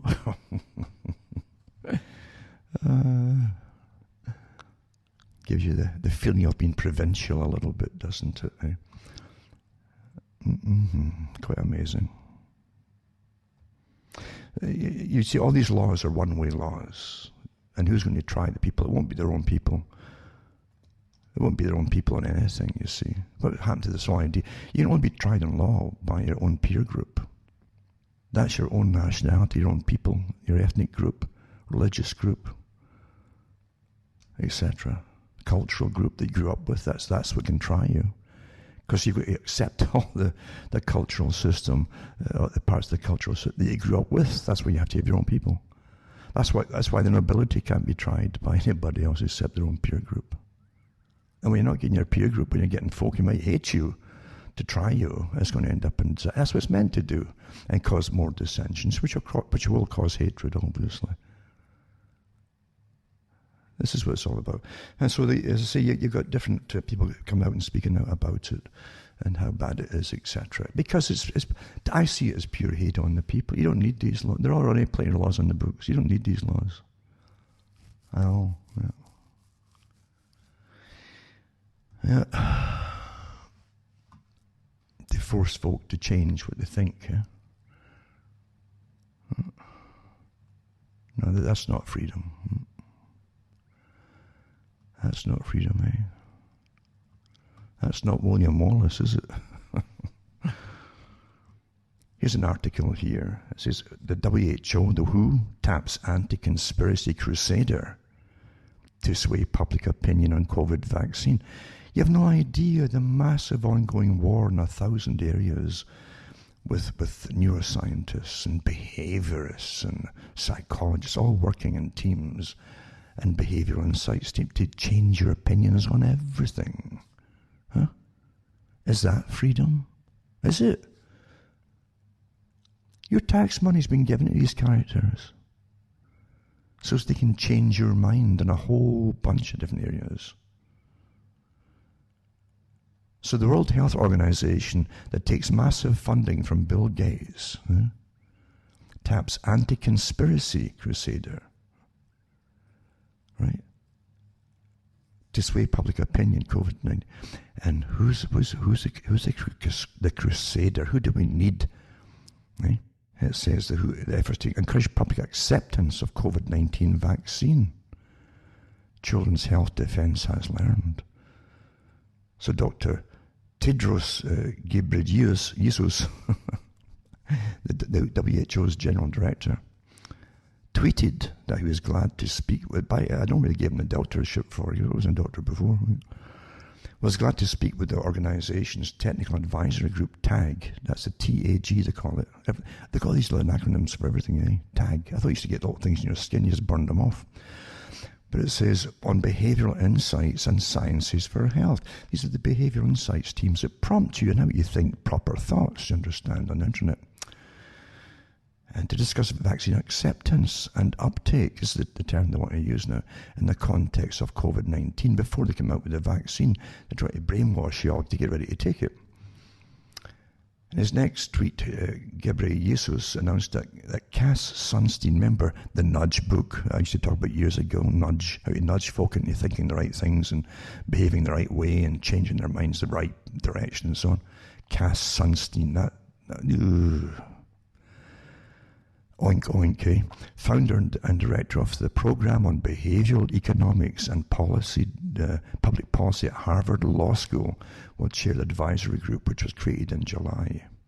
Remember, Barack Obama put him in too, as head of the Office of Information and Regulatory Affairs, where he was responsible for overseeing policies relating to information quality, meaning the right information, the right opinions, and so on. Don't you get a bit ticked off about these folk all getting... Don't you have a right to see where your tax money goes? Why are you paying to be brainwashed by these characters on behalf of big corporations? So in a 2008, Sunstein wrote a paper proposing the government's employ teams of covert agents to cognitively infiltrate online dissident groups. Well, that's all been done. I did the talks at the time on it, folks. Lots of talks on this character here. Online dissident groups and websites which advocate false conspiracy theories about the government. The government's never been involved in any conspiracies. It's just coincidences all the time. It's a coincidence, in fact, they've hired Sunstein to brainwash you. Rectify your thoughts.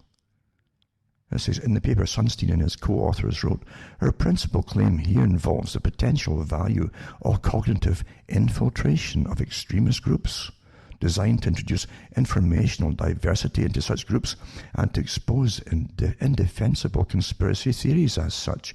Well, if you notice, they haven't given you any facts at all that stay stable for more than a week from the authorities. So bring on the heavy brainwashers here, the ones who are paid millions. That's what his salary will probably be here, to brainwash you into accepting Big Pharma's untested vaccinations.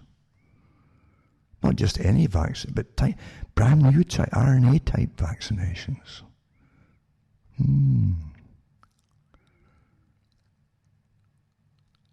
The government-made operations described in Sunstein's paper would work to increase faith in government policy.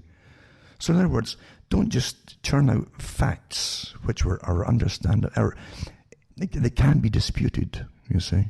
They won't churn out facts. That's what they should do. Why would you need characters to brainwash you, your opinions, and to find ways to censor you? If they just churned out the facts here. This is what you turn to when you've got nothing to stand for or stand on. No facts to stand on, except nonsense. So the policy makes says the work to increase faith in government policy. That's the last place I would look for faith in is government and policymakers, and undermine the credibility of conspiracists who question their motives. They would also maintain a vigorous counter-misinformation establishment to counter conspiracy groups opposed to government policies that aim to protect the common good. You see?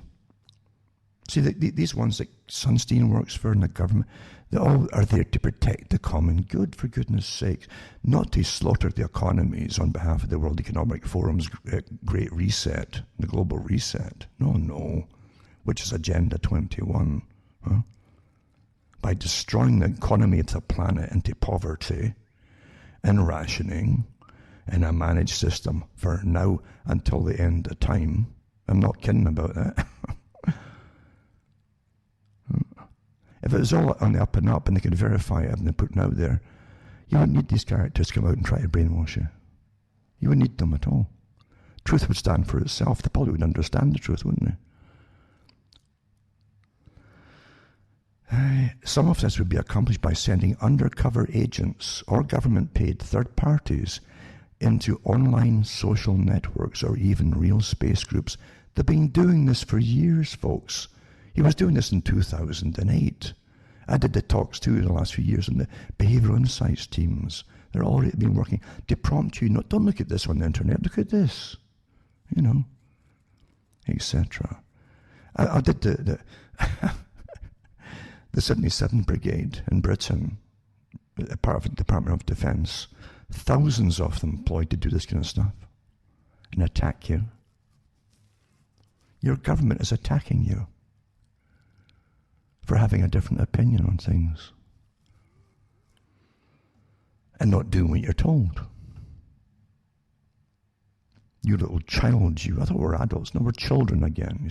That's how elitists see you. You're just children. Children should do what you're told. You're naughty. You see? So government paid third parties into online social networks. That's all been done. Sunstein also, Canada's got them too. We've got all groups of them doing it too, paid by the government or tax money. Sunstein also advocated 2008 the government pay independent experts to publicly advocate on the government's behalf, whether on television or social media. He says this is effective because people don't trust the government as much as they trust people they believe are independent. I wonder why. Why would they do that? And the WHO, World Health Organization, has already contracted the public relations firm Hill and Knowlton. It's called Hill and Knowlton, Knowlton, the public relations giant, the PR.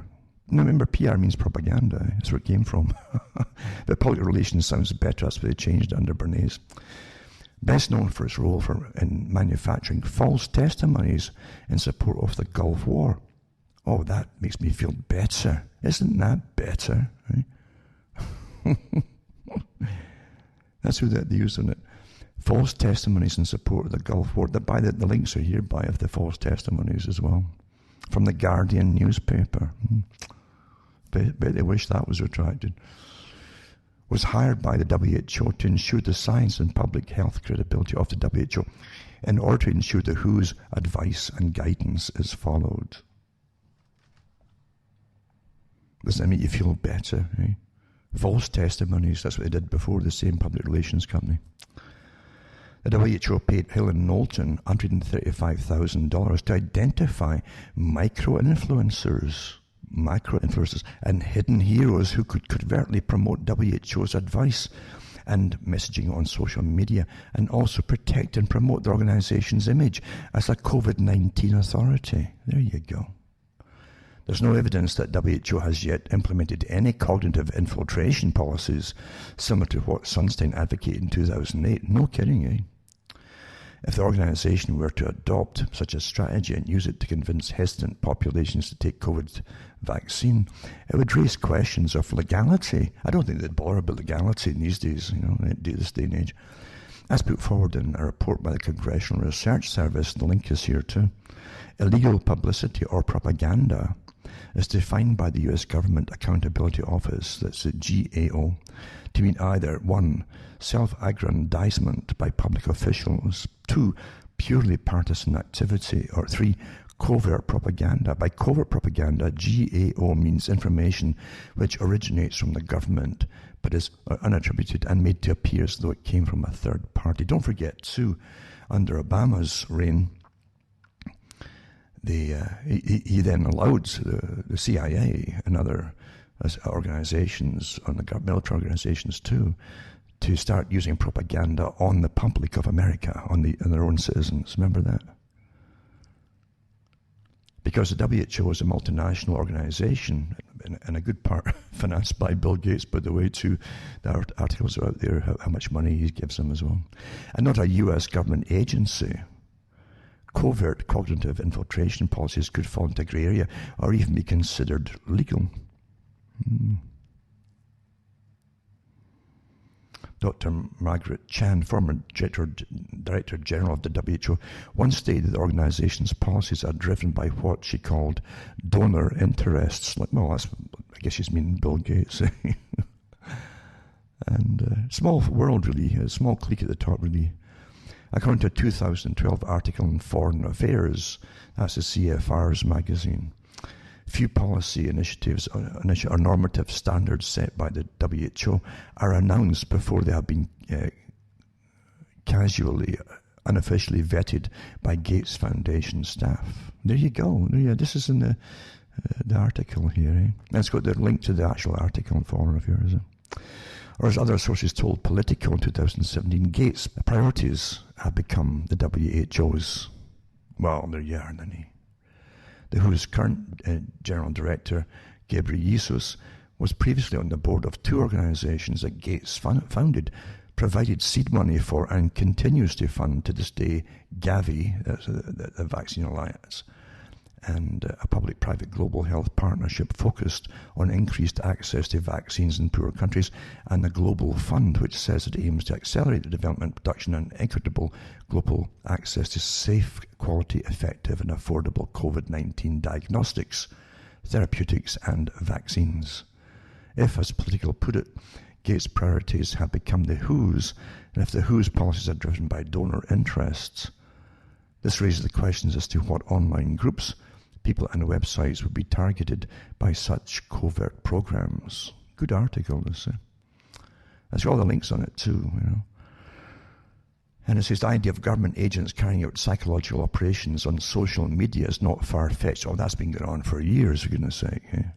Earlier this year, the head of editorial for Twitter's Middle East and Africa office was outed as an active officer in the British Army's psychological warfare unit known as the 77th Brigade.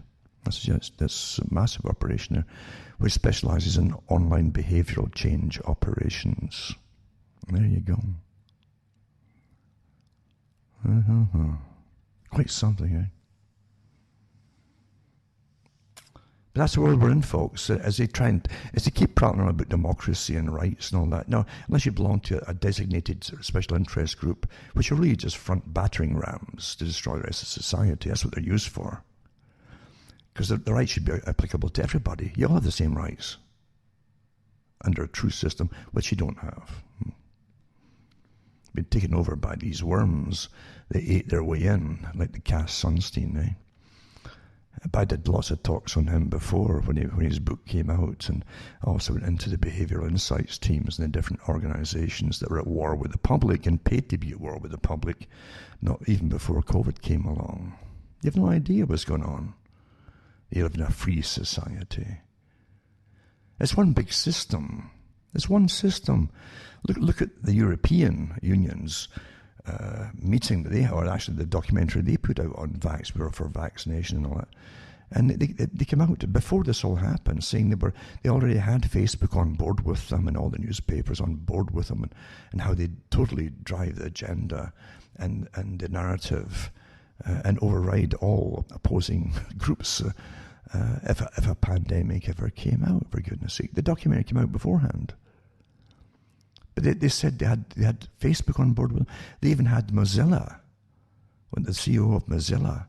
But the folk think, well, it's an open source organization. No, they had him on board too, talking at it, saying he would be on board with it too, and they'd try and dissuade people from looking at certain sites. And I mean, did this get bribed off, as we often wonder? Or does the one big system, the same system that buys off the WHO and so on, did they also buy off all these? Or are these guys even fronts for the one big system themselves? It's everything. I often wonder when it comes to, like, say, Silicon Valley. It's a massive part of the military-industrial complex. Massive, of course it is. And the military-industrial complex and the CIA have real organizations that really make things, even real factories across the world that really make things. And electronics firms that really make things for the jets and all the rest of it, and military fighters and all that kind of, they own them though, you see. And they're legitimate companies, and they sound legitimate, but they're actually big parts of the military-industrial complex. Well, I'm really sure that all the big groups that run internets and everything to do with the internet from the beginning. We know that ARPA, then DARPA really is it, came out with the internet for you, military organization. I don't think it was ever meant that there's any real independent anything on it. They're all part of the one big corporation, as Bill Gates is too. He's a businessman, not an inventor. And many other folk too. Oh, you got Facebook. Oh, Zuckerberg is just a genius. Really, really. How many front folk have you seen in your own lifetime? How about Epstein? The time he's a multi-millionaire, maybe multi-billion. Turns out he owns really nothing himself, but we know who really did above him. That's how it works, folks. That's how it works. And before this hour is up too, I'm going to say again, go to cuttingthroughthematrix.com. Take note of all my sites that are listed there, how to get the links of them, and how to get them should any one of them go down. Because there's a war on the go. And it's a war for everything that's ever been and is right now. It's a complete, total war on the world right now, on you. This is a war for the global reset, a whole new way of existing under a new system permanently for perpetuity, on behalf of those who decided they've got the right to rule the world, since they own pretty well most of it, at least all the things that you need to live on. Yep. While you were sleeping, like as the song says that, they took it all away. You can only do that, take it all away, with a naive society. They really believed it. Well, this is our society, it's our country, it's our whatever, you know. It really is, isn't it? They took it all away. CuttingThroughTheMatrix.com. Send a few bucks my way. PayPal, cash, personal checks. Even a bank check would do fine, you know. It would cost more money probably to do even a cheap bank check, but and MoneyGram I think too works. So there's ways to get cash to me if you want to, and you can get books and discs from me as well if you want them. I've got a stack of other talks I've never put up, you know. It's a whole stack of them because they're still on tape. I don't have to try and do a lot of work on the tapes to make them sound better because it was taken off international radio, shortwave, you know, many years ago. So I haven't put them anywhere yet. So I still got them, and that would take work to make them more coherent and to be able to understand them. A lot of hissing and so on. But they were very interesting talks, I think, at the time. But I really hope the people, because this is total war, and they're going after folk, they're social influencers, all these little terms for their targets. and they really mean business, because as I say, this is total war. And I mean total war, and war ends up killing folk, obviously. And they will imprison initially, or arrange accidents for different folks too, or just wipe them out. They've already wiped a lot of people off different platforms. And that's your freedom, that's your new freedom, the new freedom that George Bush Jr. mentioned around the time of Operation Iraqi Freedom, when they're going to bring democracy to Iraq. you have to wonder what planet they're on at times, don't you? But it's a good excuse at the time. We're bringing democracy to Iraq. And but anyway, he says, yeah, new freedom. We're giving you a new freedom. And folk just listen to these little terms, these statements given. It's like a new world order. Like his dad mentioned, I see the emergence of a new world order. You know, this big occultic declaration he was given to, and even the media didn't ask him what he meant by it. You know, a different way of, you know, a whole new way for the world and a whole new way of living and blah, blah, blah. Well, guess that's where you're living. This is the WEF, folks. Where whole panels will decide what rights you've got, right down to what you can think and what you mustn't think. And there's your new freedom too, you see. Isn't that wonderful? I remember watching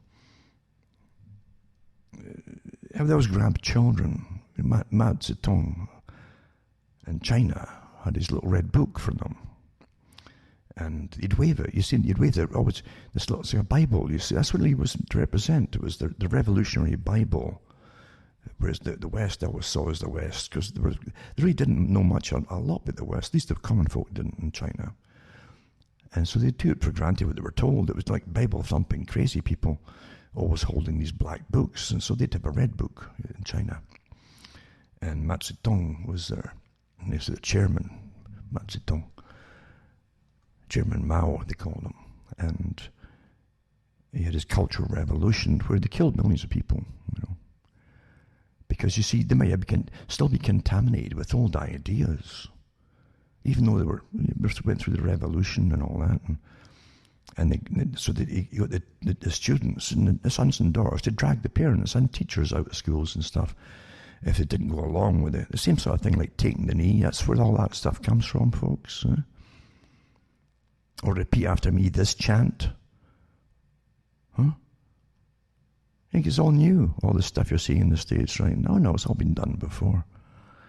Techniques where you have to say so-and-so matters, you see. Yeah. And the revolution matters. And the young people of the revolution matter. And then they'd drag you. There's all clips were taken. I don't know if they're still around, but you'd see them beating up and killing teachers and so on because they wouldn't go along with the parroting phrases, slogans. See? Lenin said the same thing. We shall win by slogans. Doesn't mean they don't want people who think about things. They just want them to repeat the slogans. So Mao Zedong did a Cultural Revolution in his little red book. And you would see these young children all quoting it off in unison as a Bible by rote, you see. Every day they had to go through it all. And this is your future. This is where you're getting to, where all thought must be policed. And the UN actually called it that, by the way, self-policing. And articles I read from the United Nations years ago on there. They would train the public to self-police themselves and using techniques and psychology and so on. They would make you feel guilty if your thoughts strayed to a certain question or thought or even an opinion or even around the edges of an opinion as you were inquiring into something. You'd immediately recoil away from it in a Pavlovian way, a conditioned response. This is the future where all independent thought has to be utterly destroyed so as your masters are in charge of you and feel safe. Remember, in a totalitarian tyranny, every single person must be predictable. That's what the internet's for and so on. An Internet of Things in your 5G network system where you won't be able to go anywhere without them knowing exactly what you're doing, how you're looking, how you're walking, what you looked at, yada, yada, yada. But now they want to have your thoughts in your home. And you all bought the hubs. This prune in Scotland that introduced this bill, where literally they want to know what you're thinking and you're to say, I'm going to charge you for... How do they think they're going to... What happens if you talk in your sleep and you got a bad dream or something? In your Alexa unit or whatever, the multitude of units there, as you've all been conditioned to take the spy into your house. What's wrong with you? What's wrong with you? I have no sympathy for folk who disregard common sense. They're gone, folks. They are gone. And now they want to police you in your own home, what you think and say. Even if you're just having a joke. Or it's taken the wrong way, or whatever. Who cares? The fact is, you buy your own chains. You really, really do. And there's no helping folk that do it. Well, it's the latest gadget, it's the special hub, Okay.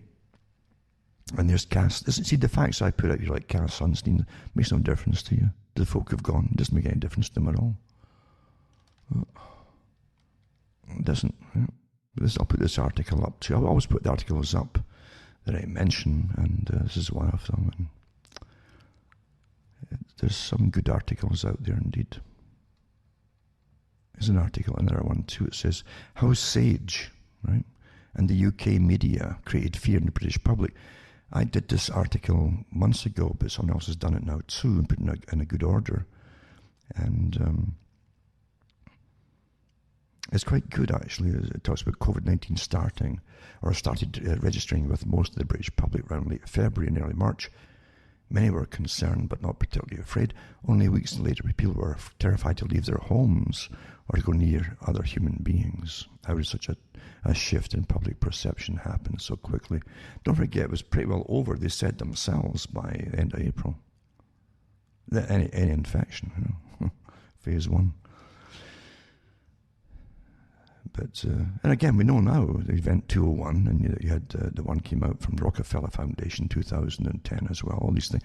But, they're following it to the letter. I say Plan A didn't work. That was convincing the public to give up all their rights and free to save the world under climate change.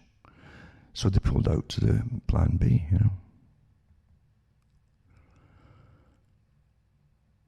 And it says SAGE, S-P-I-B, and Applied Psychology. So SAGE is an advisory group to the UK government responsible for making sure decision makers have access to scientific advice. Well, who's a scientist? What corporations do they work for or have shares in?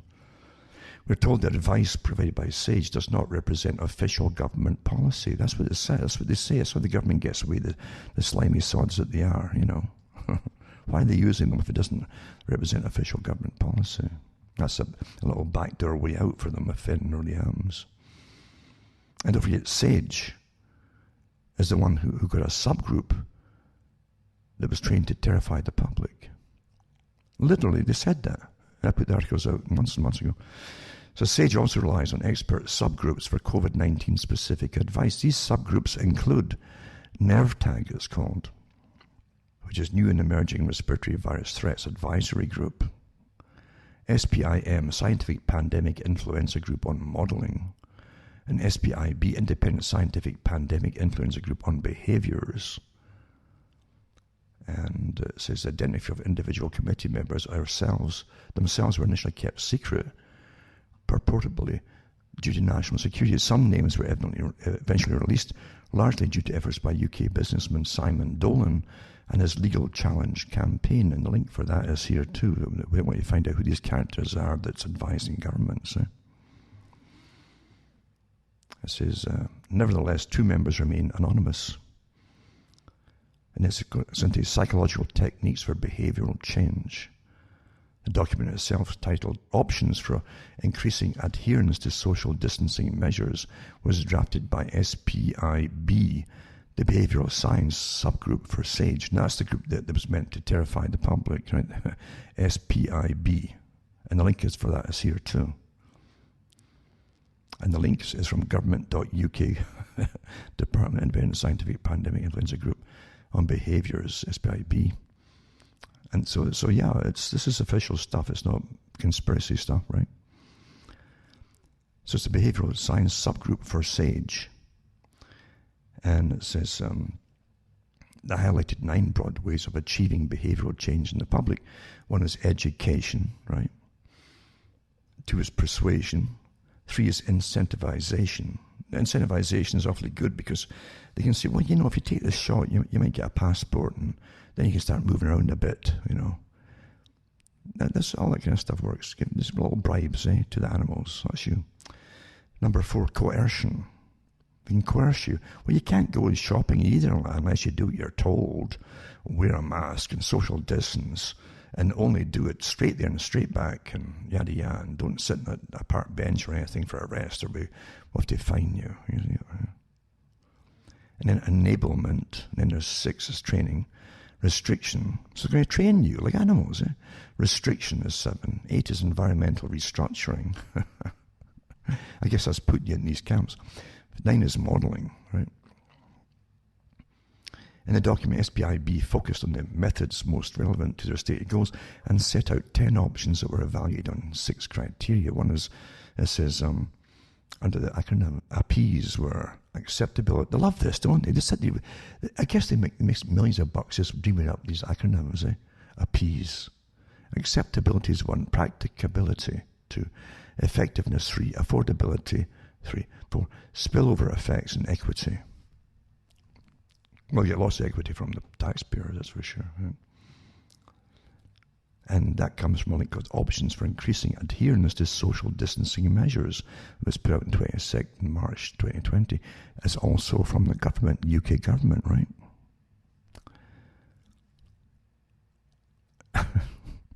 Getting you to comply like your little animals can train you and persuade you and goad you and coerce you.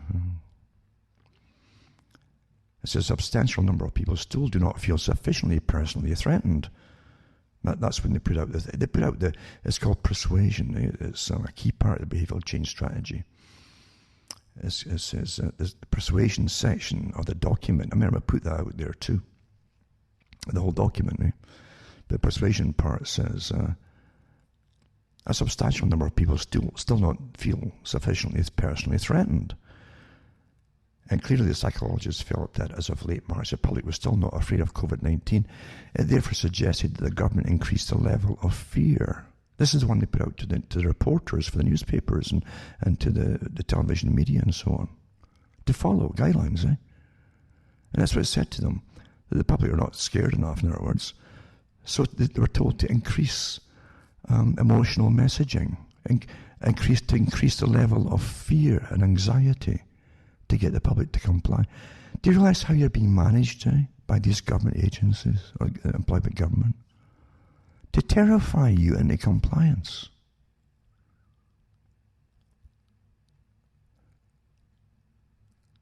This is the perceived level of personal threat needs to be increased amongst those who are complacent using hard-hitting emotional messaging. And I put all that stuff out months and months ago. And it says use media to increase sense of personal threat. And again, it's got options for increasing adherence to social distancing measures as well from government.uk. There you go.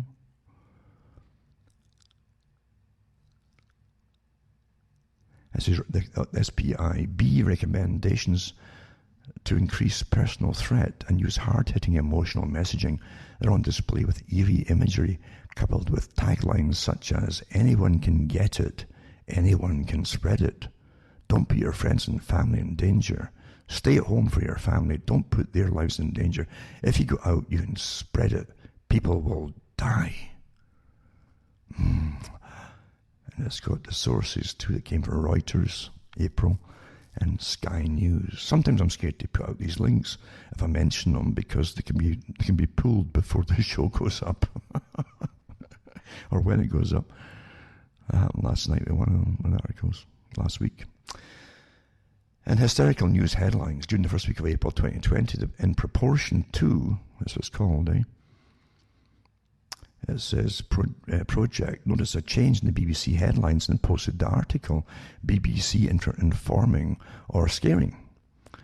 An article compared hysterical BBC news headline from the first week of April 2020 with those of 2018, when mortality rates were peaking due to a bad flu season. It found no reference to flu or excess mortality on the BBC homepage during the 2018 peak. In proportion to us, do the headlines reflect the gravity of the situation in an equivalent way, or is an additional fear being stirred up in 2020? Well, of course it's more. So persuasion through shame and approval. There you are. COVIDiots and heroes. Oh dear. Which one are you?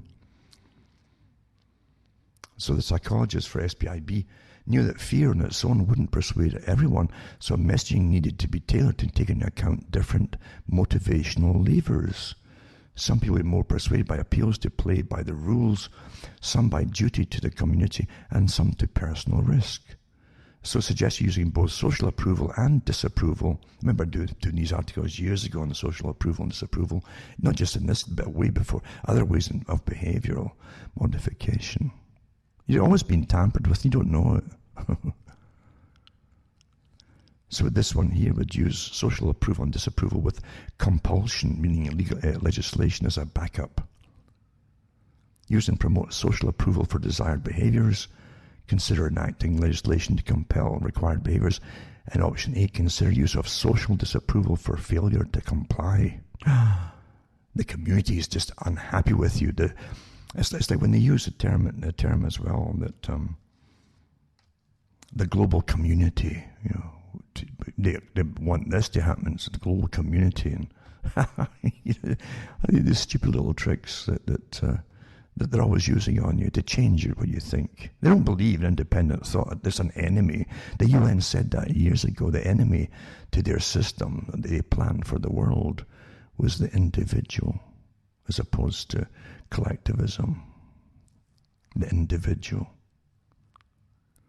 Don't forget, it's the individual who initially sees through things to begin with. Other people might follow, but it always starts with an individual. It's the odd individual that seeks and digs into to find out truth. The collective doesn't. They generally accept what they accept, what everybody else accepts. That's what's called the collective. So social disapproval. The community's not happy with you. You put them all at danger, you know. And so we can see from the obvious approval, disapproval dialectic with the heroes and COVIDiots narrative that soon began to surface in the news. The term COVIDiot appeared around March with The Economist's 1843 magazine describing COVIDiots in this way. And it's got the link to that too, from the magazine itself, The Economist. And it says, even in a pandemic, many of us are prone to judge others and find them wanting. Isn't that hate speech? Having an opinion about others? No. Hateful person. The term COVIDiot describes any and every person behaving stupidly or irresponsibly as the epidemic spreads. Sometime in early March, the word was born, and almost as fast as the virus spread, so did instances of COVIDiot behavior. Oh, what an awful person, hateful person to say that, eh? Calling some a COVIDiot, eh? Wonder how much money that we paid for that term to some PR company. Now I'll rush through this one because it's got good article, good parts of the same article in it too. It goes into how the government do it all. They said incentivize media, how the psychological techniques would be used and increased UK government's media spending. Your tax money pays the media to brainwash you. So Digiday, a media and marketing industry publication, reported in April that the government is becoming UK news publishers' most important client. There you go. That's your tax money at work. I've got a link to that one too, from Digiday. In the 20th April 2020 article for Digiday, Lara O'Reilly wrote, the government is spending more than usual judging by their bookings. The publishers also point out that the lack of activity from other advertisers in the current market means the government campaigns will have an outweighed share of voice compared with normal times. And it's got Digiday Stay at Home campaign as well. That was one about the media, stay at home, you know. And it's got a link to that one as well. And then psychological techniques to change behavior modification, you see. The UK government and public document outlining psychological techniques to change the behaviour of the population. We see a unified mass media campaign that falls in line with these techniques. We then see a dramatic shift in public perception and behaviour. What else can we call this but brainwashing? Well, that's exactly what it is. Despite the open nature of what's transpired, it seems to have gained little coverage in the media. And it's got links for downloading the documents and so on, research analysis, options for increasing adherence to social distancing as an example, and so on. It's well worth looking it up. And again, don't take my word for it, or don't even take the articles. Everything you must check and counter-check, you know, for yourselves. There's no doubt about it. Because remember that I read earlier from Cass Sunstein, they themselves will put out false stuff that you'll jump on. They might even create false news outlets, by the way, so as they can then hammer you for putting out fake news. You understand? This is war. This is complete war, so you've got to be very careful and be able to check everything. And always make sure that, if you can, there's actually links to the actual article, the original articles themselves, especially from government. That is your proof right there. It's from government itself. And global research has 9 COVID facts, pandemic of fear-mongering and ignorance, and goes into the PCR test, practically useless. According to an article in the New York Times, August 29th, 2020, testing for the COVID-19 virus using the popular PCR method results in up to 90% of those tested showing positive results that are grossly misleading. Officials in Massachusetts, New York, and Nevada compiled testing data that revealed that the PCR test cannot determine the amount of virus in a sample, which is called viral load. The amount of virus in up to 90% of positive tests turned out to be so minuscule that the patient was asymptomatic and posed no threat to others. So the positive COVID-19 tests are virtually meaningless. It can't tell you if you've got it or not, by the way, even if it detects a few particles. Doesn't mean you've got the disease. This is important. A positive test is not a case. Now, see, that the more that they're testing, they say, well, we can do so many million a day now. Well, naturally, they're going to get false positives. And if they stop testing you, believe you me, they'd have nothing to show you because they're guaranteed a lot of false positives by the more tests they churn out there. That's the whole. This is the con of it. It's so beautiful, really, And then you call them cases. Well, we did another 500,000 today. Guess what we found? Yeah. And it's they had 200,000 cases or 100,000 cases. No, they're not diseased. They're just particles. It doesn't mean they've got disease or had a disease even. The Center for Disease Control dramatically lowered the COVID-19 death count. Net links. These links are here too, by the way. Yeah. That was in Fox News as well. Fox 8. On August the 30th, CDC released new data that showed only 6% of the deaths previously attributed to COVID-19, right, after they terrified you right up until August, right? So they had to alter it and say only 6% of the deaths previously attributed to COVID-19 were due to excessively to the virus. The vast majority, 94%, may have had exposure to COVID-19. We all have had, by the way, or even a cold virus. In fact, they're all COVIDs. But also had pre-existing illnesses like heart disease, obesity, hypertension, cancer, and various respiratory diseases and so on illnesses. Well, they died with COVID-19. They did not die exclusively from COVID-19. That's what we do know.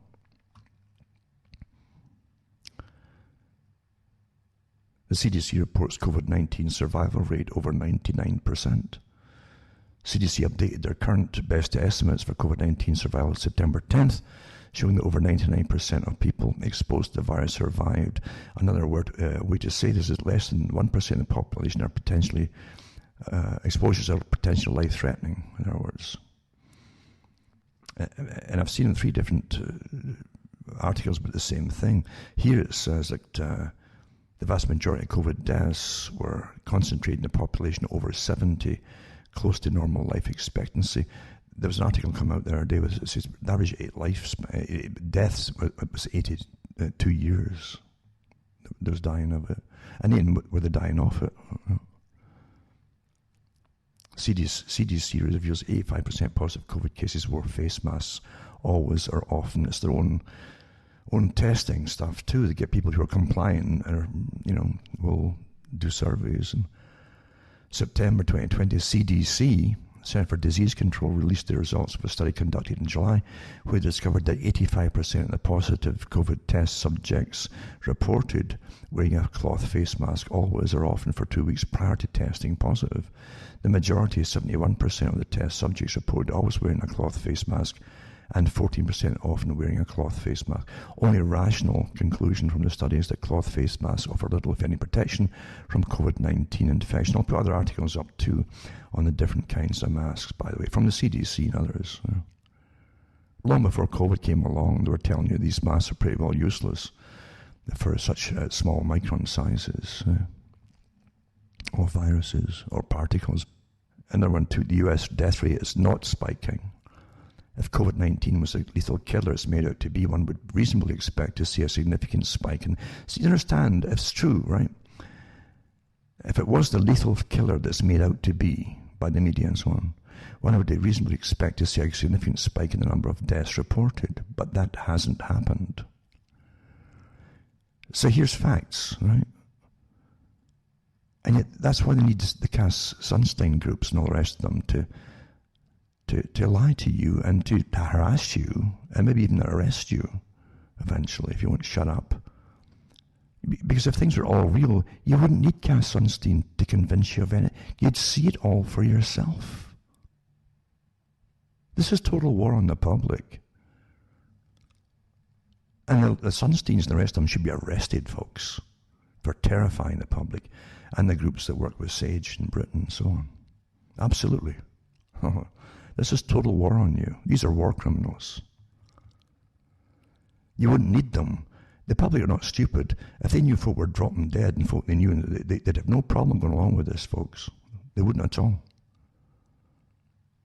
You wouldn't need all these psychological units to convince you to go along with it. Huh? And so I'll put these articles up too. And it's all the young children and adults locked down too, right? And healthy young people that should be working. Everything's come to a complete halt by design. The Great Reset, huh? The World Economic Great Reset. This is it, folks. Forever, by the way. They've mentioned that. Singapore halts use of flu vaccines after 48 die in South Korea. This is flu vaccine, right? And it says that Singapore temporarily halted the use of 2 influenza vaccines as a precaution after some people who received them, and South Korea died, becoming among the first countries to publicly announce a halt of the vaccine's usage. They're dangerous to society, admitting that they died because of it. They should be good and said they died of something else, for goodness sake, for the good of the community. Sunstein would approve of that, you know. Ah, dear. It says no deaths have been associated with the actual flu itself, right? Or with the vaccination being reported in Singapore to date, but the decision to halt the use of Sky Cell Flu and Quadrivalent and Vaxigrip Tetra was precautionary, the Health Minister and Health Sciences Authority has said in a statement Sunday. So it's because South Korea's had the deaths, 48 people. That's just a fluke, though, you know that. You know, these things happen, for goodness sake. I'm telling you. If you notice, too, the flu's disappeared. Because all the numbers, again, admitted that is CDC. They're not counting them now. They're suspended counting them. Because all the flu ones are getting put down as COVID now. That happened before, back in 2009. In Canada, when they're padding the numbers. When the doctors were saying, put them all down with this particular flu, even though without tests and so on. Because we can't test them all, they said. Never, they couldn't get the numbers up. And Britain's bleak midwinter UK records. Remember, this is after Boris's, what was that big campaign he had to get so many thousands a day tested, per day. So naturally you're going to get more folk, because everybody's got little particles of viruses in their bits and pieces of viruses in their nostrils. That's what your nose does. It filters them and catches them. Aye. And they're not live viruses. These are bits and pieces, folks, that the PCR tests detects. And even then, it's not to be used for diagnosed. I keep saying, you get fed up saying the same things. The inventor of it says it was useless for diagnosing the illness. The inventor. There's old videos out there of him talking about it. Saying that. And so Britain, so their cases, so the more you test, the more cases you're going to get. More folk had positive. Are you ill? No. Up to 2,000 from yesterday, as Professor Lockdown warns that people will catch virus and die. That's right out of the thing I mentioned there, the campaign for propaganda by the PSYOPs programs. If they're allowed to mix in Christmas Day, they'll catch the virus and die, says the Mail Online. Being faithful, good little. I guess they were paid to say that. Now they're getting paid to put these terrifying things out. And I can't listen to this now, eh? Yeah, this is October. It says, meanwhile, Professor Ferguson, this is the same guy whose modelling led to the original lockdown in March. The guy who was completely out to lunch on everything he's ever done with computers. It's all done with modelling computers. The same guy behind the culling off of the whole population of the livestock in Britain with the foot and mouth disease. That was this guy. This guy's a walking one-man war. He's an arsenal of destruction. That's why they got him. And that's why he's still working, by the way, after being so wrong on everything else. This is astonishing, eh? What times you live in to witness this kind of thing. I tell you. There you go. Actually, but how would you... Well, again, they're getting paid to put this stuff out. Again, I've read that already, eh? The government's paying them. Oregon health official dressed... Listen, bizarro. Oregon health official dressed as a clown. This is the official dress as a clown. While announcing coronavirus deaths. I guess it's supposed to be like this is Halloween or something. Was that the idea? So it says, a senior Oregon health official has gone viral after dressing as a clown during the state's latest coronavirus announcement. Dr. Claire Poche, senior health advisor for the Oregon Health Authority, donned white and red clown makeup and a red tie with a polka dot shirt in the somber clip. In the bizarre video, Dr. Poche announces statistics on recorded cases of the virus and deaths while wearing the costume and maintaining a straight face. What I mentioned earlier about the straight faces of the old sci-fi movies. And now you're seeing all the politicians doing it now too.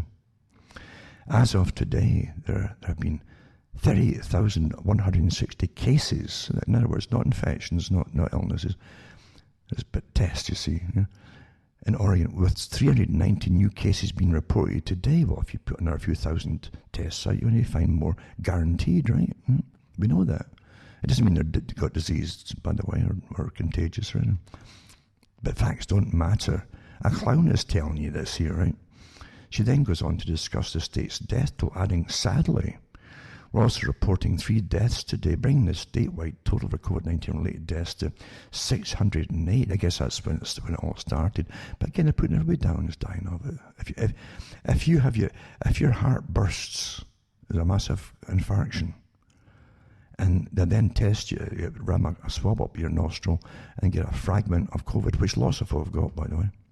That doesn't mean you're ill or sick or even got it. Then they'll put you down as... We've been through all this before ad nauseum. But here's a clown telling you, right? So the costume was actually part of a discussion on celebrating Halloween safety during the pandemic. Another senior advisor, Shimi Sharif, later appeared in an announcement dressed as a cuddly animal on onesie. What's an animal onesie? From the film My Neighbor Totoro. What is it? Have they opened the gates of the asylum or something? What is this? The clip, which aired on 14th October, went viral on Twitter after Oregonian journalist Samantha Swindler called the production choice. Is this real? Samantha Swindler called the production choice an absolute nightmare, it says. What is that movie? Was it Stephen King? Was it, or did the one that was it It or something? The clown one? The terrific clown thing? Maybe the PSYOPs teams brought this out to terrify the public, eh? Because it puts your mind into cognitive dissonance when he's a clown telling you about deaths and smelling and being happy and stuff, eh? So this goes on and on about it. Anyway, that's it. I mean, you thought the past was occasionally crazy. There you go. And this one too is Oxford coronavirus vaccine is to get approval ahead of Christmas so it can be used for medics and the elderly. Let's jab into the elderly, right?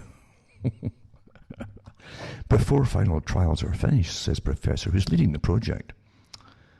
So there's Oxford again at it. They're all at it to get their vaccines out there, and they'll be living pretty for the rest of their lives. These characters, out of this thing. And in Canada, they're killing folk, eh? If you're not social distancing. Man gunned down outside Toronto LCBO. That's the Liquor Control Board. That's where you get your marijuana in Canada. You buy it. Literally, the government runs it. So the government is your dope dealer and your liquor dealer. And I'm not kidding you. This is real. LCBO. That's where you go for your booze. And they have beer ones too, beer stores, but also have the liquor ones where it's all wine, scotch and so on.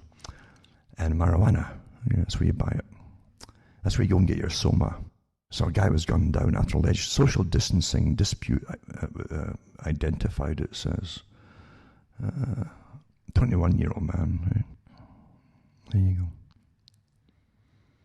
So an argument started off in the store because of social distancing. And maybe there was this withdrawal for their drugs. Maybe they needed drugs badly, or so, who knows? I mean, I'll tell you one thing, though.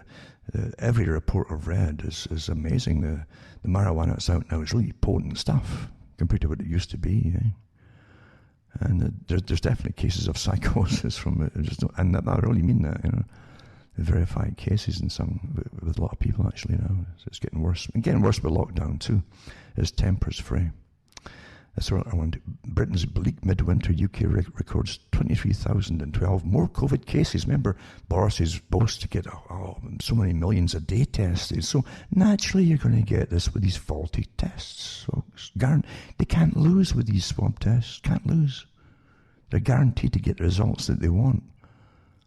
But cases are not illnesses. They're not infected either. Most of the people, and they're not ill. You understand? This is not a case. A case used to be someone who had signs and symptoms of an illness. They don't. And again, it's you're all the same thing. You're all going to die. Oh my goodness sake!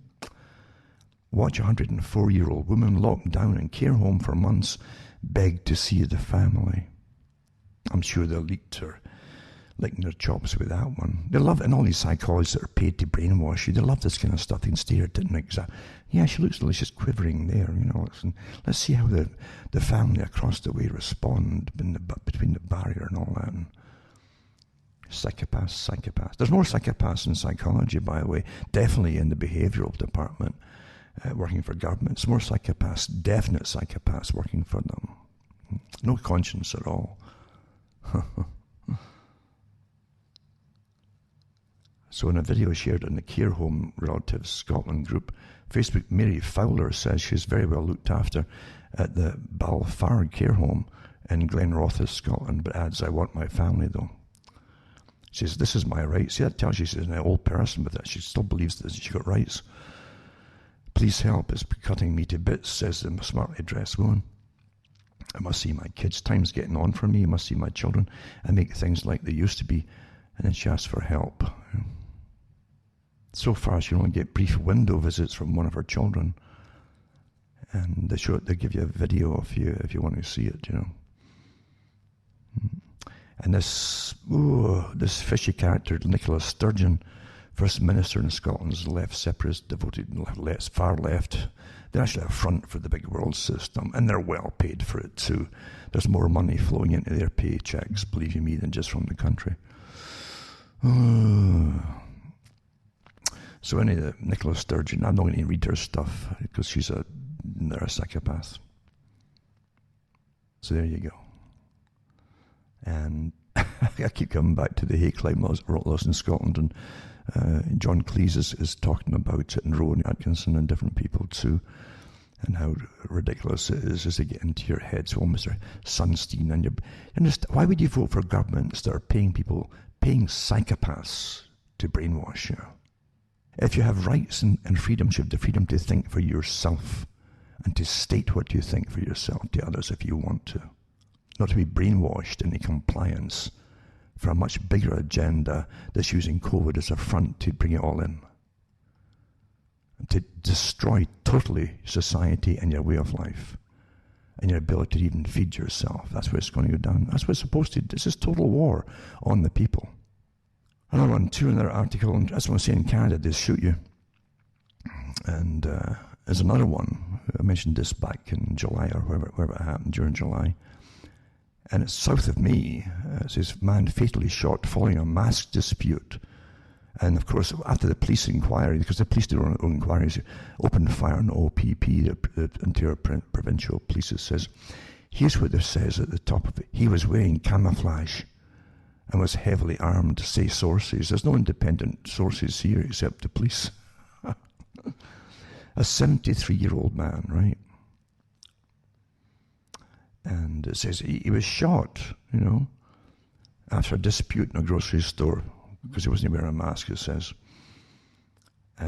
And they followed him, you see. They got his license plate numbers. And by the way, all these stores now go like they're taking your license plate numbers for any probable disputes, and even for this fakery of contact tracing. They want you to get all trained. So everybody's going to get a chance to say, you don't know it yet, but you were in a place yesterday. We know you were there because we saw it on camera. And there's somebody in a 100-mile radius were tested positive for COVID, so you got to be locked down there for a couple of weeks. You're all going to get this. Not to get trained. It's nothing to do with reality. You're going to get trained.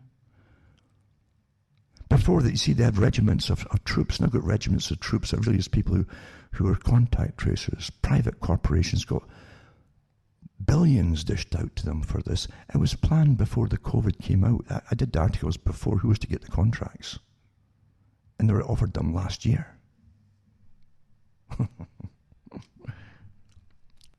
So it's very tragic, but this easily could have been worse, said a justice source. Again, it's a police or a judge after shooting the old guy. We very easily could have had 2 dead police officers in this. It was that close. We're unfortunate we don't, it says. Sources tell that the son, after the incident inside and outside a grocery store in Minden, the man travelled to a property near Halliburton and was armed and waiting for the OPP. It was his own home, I think, And it says, so when the police showed up, he engaged in with gunfire. And he was wearing camouflage. Well, in the wooded areas down where he was, by the way, I think half the population wears camo. All their age groups do. And it's the greatest thing if you're actually out living in the country, because it's a bit rougher and more rugged for wear in the bush. There's no doubt about it, Especially when you wear anything. You don't wear anything. You don't wear, city clothes in the country. You just don't do it. Because white doesn't go well with mud. Things like that. So he's wearing camouflage and was heavily armed, sources say. So there you go. So they killed him. It says, Value Mart, that's I guess when the store's employee, Tiana Francis, told CBC the man just got angry and didn't want to comply with wearing a mask and was making the point if we didn't have to force him and tell him that he couldn't come into the store, nothing would have happened, really. He would have got his groceries and went along with his day. He'd still be wearing camo, though, I remember the previous article said he was an independent loner. Well, he bought his place outright himself. He had the right to privacy. And if he wants peace and quiet, that's probably why he went to the country. Unfortunately, the city had followed him there in a sense, didn't it? So there you go. That's what they do in Canada. So be careful in Canada because they don't bother just censoring you and stuff. They can censor you permanently, I suppose. And there you go. Anyway, I'll put some of these up. I seldom read Canadian news. It's so communistically awful. It really is. And it has been since Pierre Trudeau, the father of Justin, or whatever. And it says here, he predicted a tough winter because of the second wave of COVID-19 infections. It's not infections. Engulfed much of the country and channeled public frustration, saying the pandemic sucks, he says. He went to a good school. Pandemic sucks. And called it a horrific national tragedy, he says. This is the guy who's, like his dad wanted international communism. I'm not making that up. His dad literally was, His dad led the Comintern group from Young Communists of Canada over to Moscow in 1952. That's why they made him Prime Minister of Canada eventually. Because the future was to be communistic in a sense, using the technotronic system for efficiency, for those who own you. Canada's case numbers have been rising, triggering new restrictions to public gatherings and indoor activities in several provinces. On Monday, Canada recorded 4,109 new cases because they're doing more testing, right? So this sucks. It really, really does, he says. So there he is. It's really good education. He says it twice. It really, really does, he says. A rare show of emotion and frustration from Trudeau. I can't read any more of that one. I'm sorry, And let's see now. As I said before, I'll put up the PDFs and that from the Scottish government and this prune, this lord that they've got. His name is Campbell, I think, Alistair Campbell, who is putting this kind of stuff through on behalf of the guy who dreamed it up. A fellow who I don't think likes Scots very much. Who knows, eh? It's so true, you know. I mean, when I applied to come to Canada, it was a French Canadian who interviewed me in the consul in Britain, in Scotland, and they said to me, you know, he says, you know, you people aren't as welcome in Canada as you used to be. I said, what do you mean? He just looked at me. I thought, what happened I didn't know about it. Well, of course, the Pierre Trudeau had happened long before that, mind you, and they'd changed the policies. And I know they had changed the policies in Britain, certainly, at the United Nations, and actually put a quota system of who was to get into Canada. And Scotland was definitely on the very minuscule minority point for entrance, and that was a long time ago. So, but that's what he said to me, you know. So I don't know if that was classed as racism or not. But there you go. It depends who says things, as opposed to whom, and who's judging it all. Eh? And that's why you can't have hate laws and things like that, because it all depends on who's doing the judging. You might find more folk who are real haters that are judging you. So that's how things work. Eh? And in this awful system that we're under, it's pretty disgusting. It really is what's happening. And once again, too, I got to keep reminding myself, cuttingthroughmatrix.com. You can get the books and discs or just straight donations. You find out how to do it on the website. Make a list of all the sites I have, because the war is on, and they've already said it. They're not going to allow folk to have contrary opinions to the officials, even though the officials keep changing their opinions, even after the officials admit they were wrong and bring down COVID deaths and as opposed to, but then they go back up again, change their minds. See, this is the technique that's used after 9/11 too, as I've said before, until they have so many different conflicting opinions that are factoids that nobody can make any sense of anything. This is deliberate. But again, use your own common sense and what you observe yourself. That's so important. Because this is an age, this is total warfare for different reasons, and they're telling you, why would you lock down the world's economy? At the same time, stop all production, start rationing things, and eventually you'll have your rationing card. It might be electronic or whatever, but still a rationing card where you can allow to buy, when you buy it and all that, where you can go. Look at Ireland right now with the lockdown. Look at England with curfews and everything. Total warfare scenario. Total warfare scenario. How dare they do that to adults, eh? Curfews. I guess the virus it might be more virile and it'll attack you more in the dark. Maybe that's the whole thing, eh? You won't see it coming. Utter bizarre nonsense. Because, you see, the intent of this after a year or 2 or 3 or 4, because this is to be on for years. You understand that? This is to be for years. This is not temporary. This is a whole agenda. A long-planned agenda that's been implemented. A total change of the entire structure of society. I'm hearing in the distance, by the way, Chinook helicopters. I mentioned it before.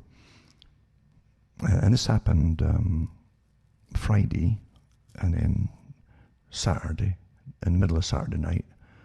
And then now, Chinook helicopters, they're going to the north of me. And they're army ones, actually. Stacks of them, back and forth. And I've told you before the trains, how they're taking, I mean, most of the stores are either shut or bankrupt and closed, or forced to close and empty.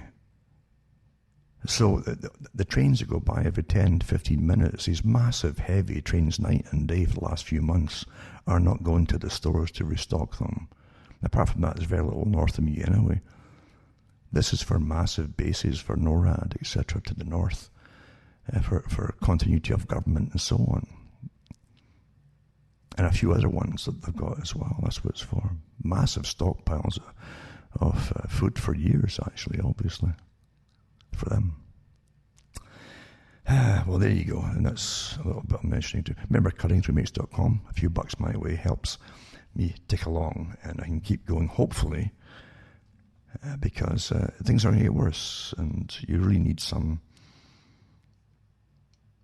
connection to what's really happening, and think for yourself. And don't just give up and be terrified.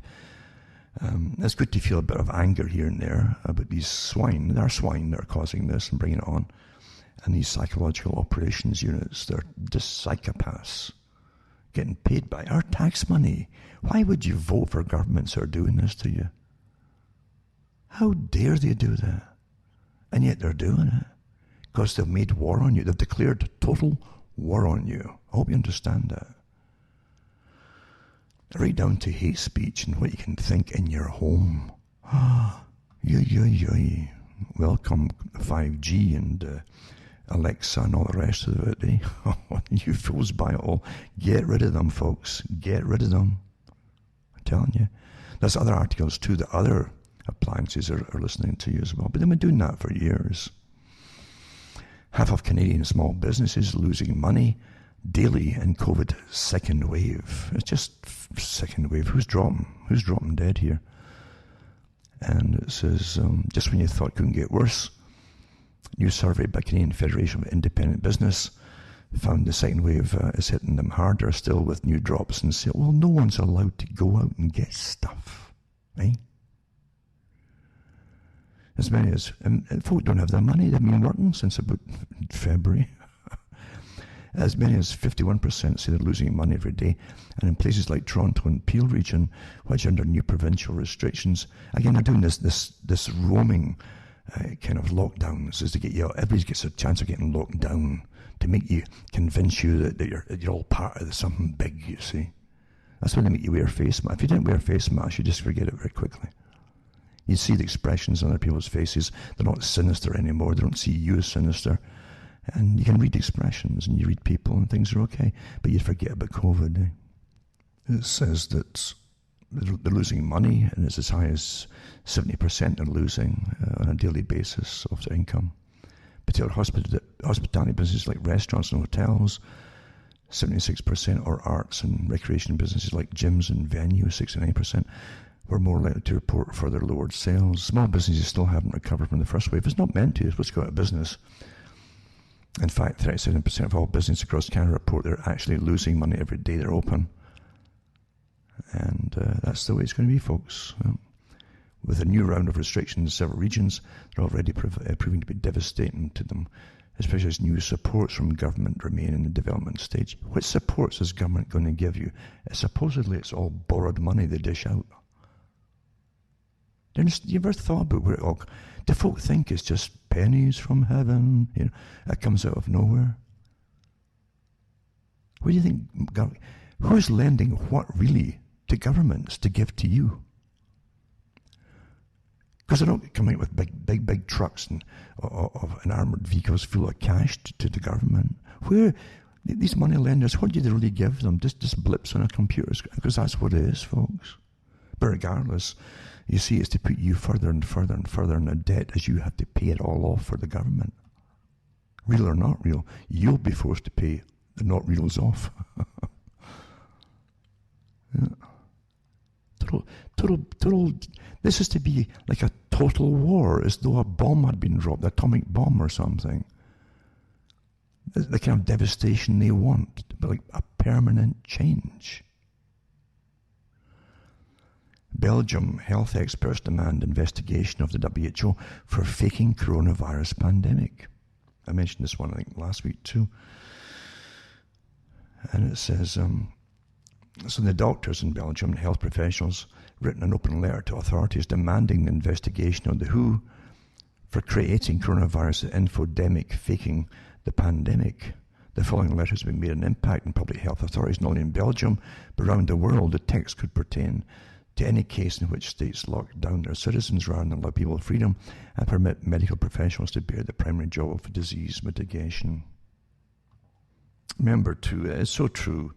Here they have all these psychological warfare teams going to attack anyone who puts out evidence to the contrary of this of the propaganda that's getting lumped out by the media, and that the media is getting paid by the government to put out.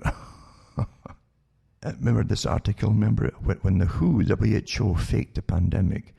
It says earlier it was revealed that a porn star, and I remember reading it, a porn star and a sci-fi writer influenced WHO policies on hydroxychloroquine with fake data. Remember they were putting it out?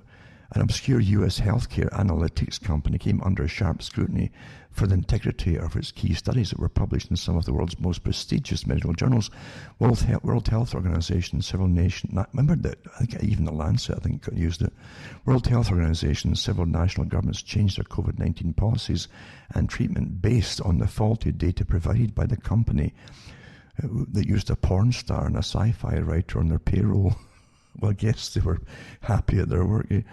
An exclusive report by Great Game India revealed how in 2009 the WHO prematurely declared swine flu as well a pandemic. Back then, remember that one? So, oh my God, you all got to get your shots. And that fizzled out itself as well. And they were ticked off. That's why they demanded we all buy their vaccines, which we didn't want. And that resulted in a surge of vaccine orders back then in 2009. The rich and affluent nations were quick to purchase the vaccines for their people. Ironically, most deaths occurred not in Europe, but in Africa and Southeast Asia. And it fizzled out, that one too, the swine flu. But anyway, this actually mentions here that Stuart Bloom, this other author here, disclosed that many of the most influential advisors of both the World Health Organization and national levels, right, are paid consultants to the vaccine industry. So they're the organizations that are pushing it all for your advice, all be very afraid, be terrified, are paid consultants to the vaccine industry. They're fronts, raising a very serious question that the WHO might be working for the vaccine industry's interests and not the people. The reason why 10 years ago that the WHO faked a pandemic, the swine flu one. And it did too, it really fizzled out by itself without the vaccination getting used. I think it was also a test to see what they could improve with their war of terror and propaganda that they're using now. Anyway, open letter, we Belgium's doctors and health professionals wish to express serious concern about the evolution of the situation in the recent months surrounding the outbreak of SARS-CoV-2 virus. We call on politicians to be independently critical and critically informed on the decision-making process, etc., etc. It says there is no medical justification for any emergency policy anymore. Objective facts. There you go, Belgian doctors. Facts don't matter right enough because a war has been declared upon the entire planet, obviously.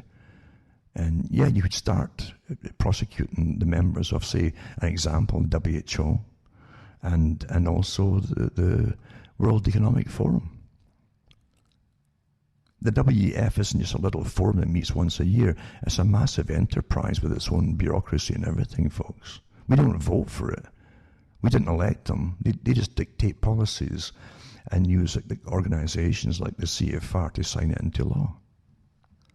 Everybody's heard about the France attack where the church sexton in Nice had his throat slit while preparing for Mass. Notre Dame Church again, Few people around the Mass. It was the first of the day. It wasn't due to start for another 2 hours, and then the man walked in with a knife, slit the throat of the sexton, partially beheaded an elderly woman, and badly wounded a third woman, according to a police source. And that's all they say about it. You never see any condemnation of the people who do it, But how does that even happen in this day and age? You find with most of these murders and so on, people have made comments and statements themselves on social media of what they plan to do. But why would they go after a church sexton? Well, it doesn't matter, does it? And that'll be forgotten pretty quickly now. There'll be no inquiry into that. I mentioned before too, in Great Britain, that's still having boat people come in every day, mind you, from all over the world. Nice boats too. They're disposable. They just leave it. It must have cost a fortune to buy them. Whoever bought them. They're put up in expensive hotels. They're given priority medical care too, by the way. Folk in Britain can't get that, even during COVID. But facts don't matter, because if you complain, you're a nasty person. But this is from the Star, and it says it's eat or heat. I mentioned this before when the winter comes in, right?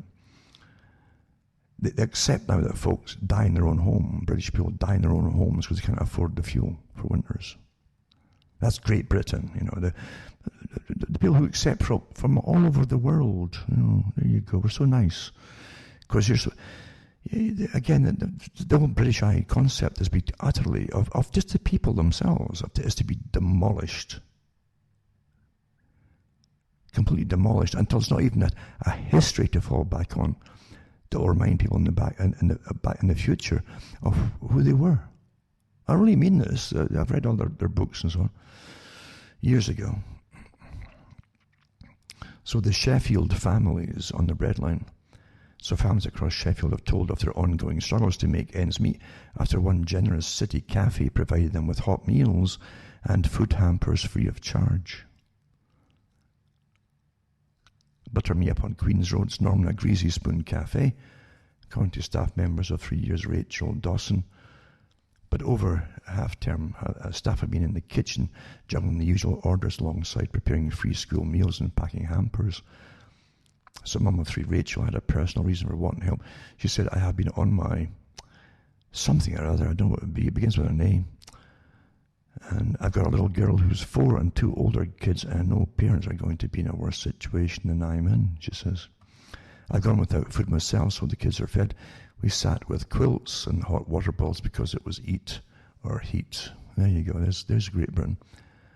And her daughter, Caitlin, 20, university student who works part-time at Butter Me Up, added, I've been for a shower at the friend's house and been around for tea to save money. And the cafe has donated 22 food hampers full of essential items and non-perishables, etc. And they've also cooked 32 hot meals to be delivered to 12 families across the city Wednesday. It says, as a society, we have got to stop the stigma about using a food bank or relying on someone to help. Isn't it sad that the British folk, you see, feel ashamed having to go to a food bank?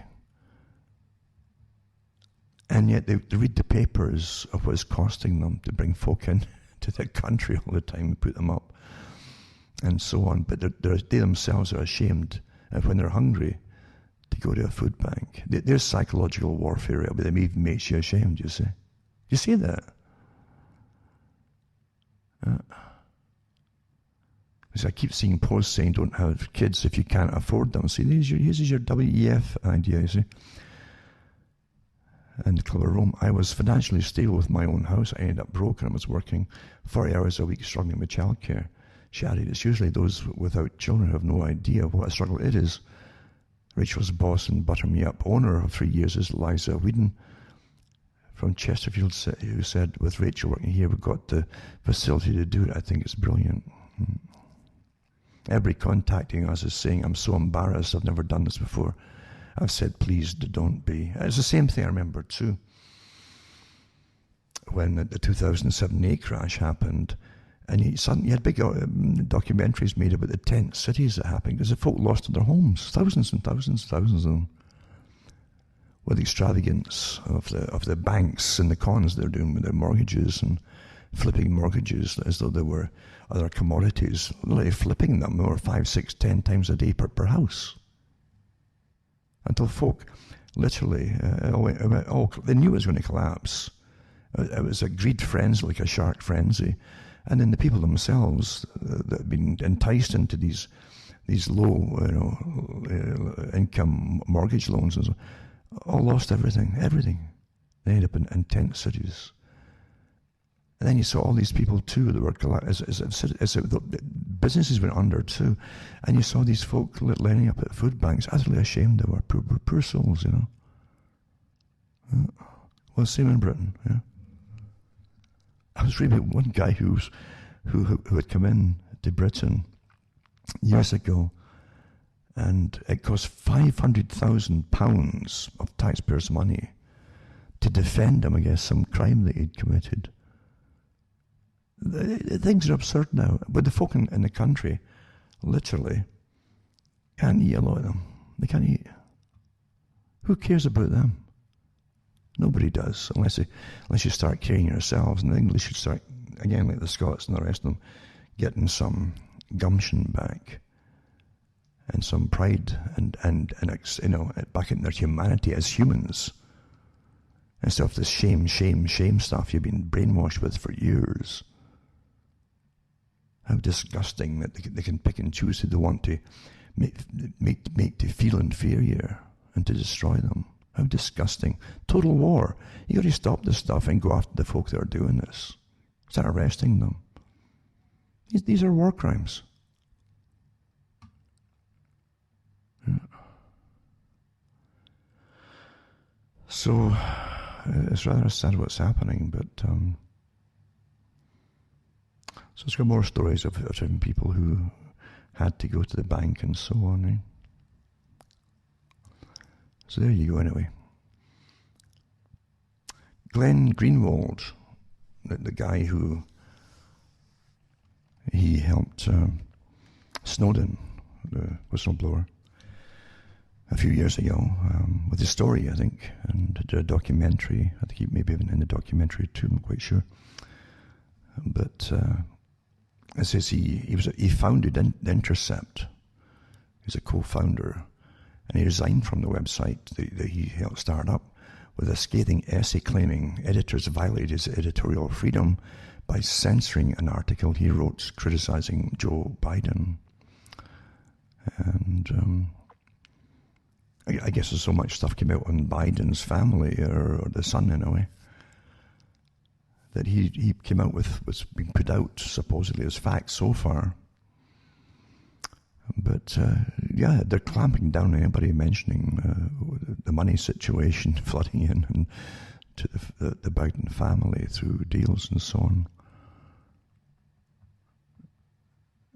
So yeah, he literally resigned from The Intercept after an editorial that he wrote about Biden was censored, supposedly. We'll see what happens there. This shows you that this censorship thing is never going to end. It's going to get worse and worse. And it is astonishing, isn't it, that...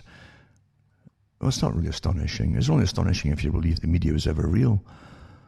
It's always been owned by big, powerful interests, you know. As I say, people used to know that when I grew up. The elder folk knew that. They could tell the moguls who owned different newspapers, as an example, in Britain.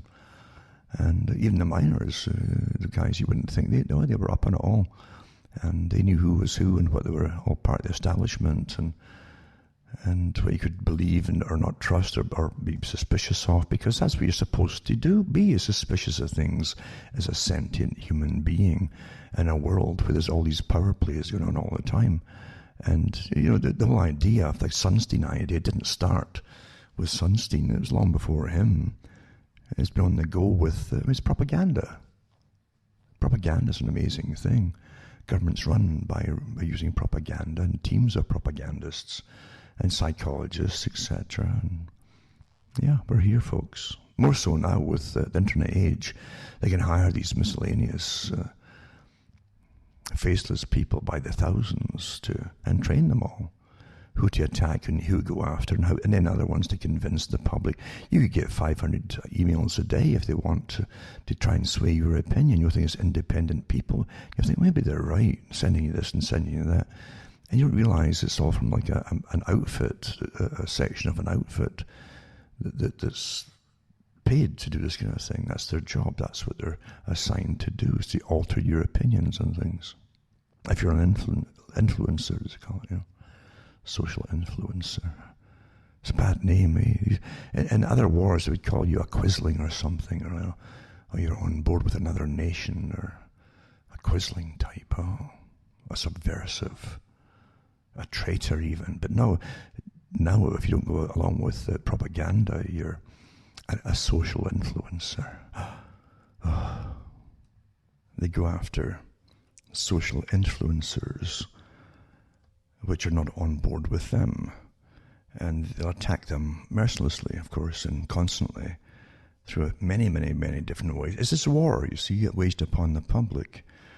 And they're using your tax money to wage war upon you. This is like a foreign entity doing this, really, when you think about it. It's nothing to do with what you think your country's about or what you pay your money for your taxes for.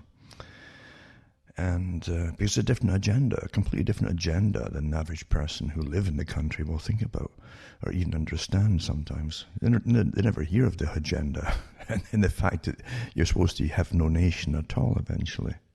And the same organizations that then also put out social influencers, well-financed, the heroes of the opposition, which you will join, you see, and you follow them. This is old techniques, of course. They've always done this. And they heavily promote them, and they'll say all the same things you're putting out there, but then they start bending the truth off in a particular direction or back into the ridiculousness of politics as it stands today. And that's how you're neutralized. I've seen it happening over the last over 20 years, the big changes in the promotion of different ones to take over what used to be opposition to the system. So that's how it's done. They go after opposition and they create opposition, their own opposition that appears to be yours. They speak for you, you understand. And they're heavily financed, and that's one of the little telltale signs about them too. So be very careful what you do. Now, I always say this, you're giving your Pied Pipers to follow. And they must put out legitimate stuff, information, to get you to start to follow. It's a little bit like rat poisoning. You know, the 90-odd% of the rat poison, 95%, 98% in fact, they say is corn. And that little bit extra is the poison, and that's how they sway you for being the Pied Piper. So be careful what you do. You shouldn't really follow people so much as think for yourself. That's the whole point. That's why you're here. Is to think for yourself. When you realize that the 99.999% of everything in the world is there to dominate you and dominate your thoughts, not so that you can't even have your own thoughts, you know. Look at how much media is put out there to make sure you can't have your own original thought unless you switch everything off in a day and start thinking for yourself. Don't even look at a newspaper, nothing at all. And think about that, you see. Look at the billions of dollars across the world spent daily to try and make sure that you never get a thought of your own in that whole day. That's quite a program of war, I'd say. And it's like I've said before, for every penny you earn, there's 1,000 companies want it. That's what they do all this advertising. But the same thing about thinking. For every minute of your day that you could be doing your own thinking for yourself, you've got thousands of other organizations and newspapers and media of all kinds and entertainment trying to grasp your attention for that 1 minute. They want it. That's a massive war indeed, isn't it? And I love this article. I can't stand Fauci. I really can't stand the man. Because his eyes now, you can see he's getting nervous with his lies because he's just, you know, he's up to his eyes in collusion with corporations and industries that are profiting off this mightily. And he's been a bureaucrat for 50 years, you understand?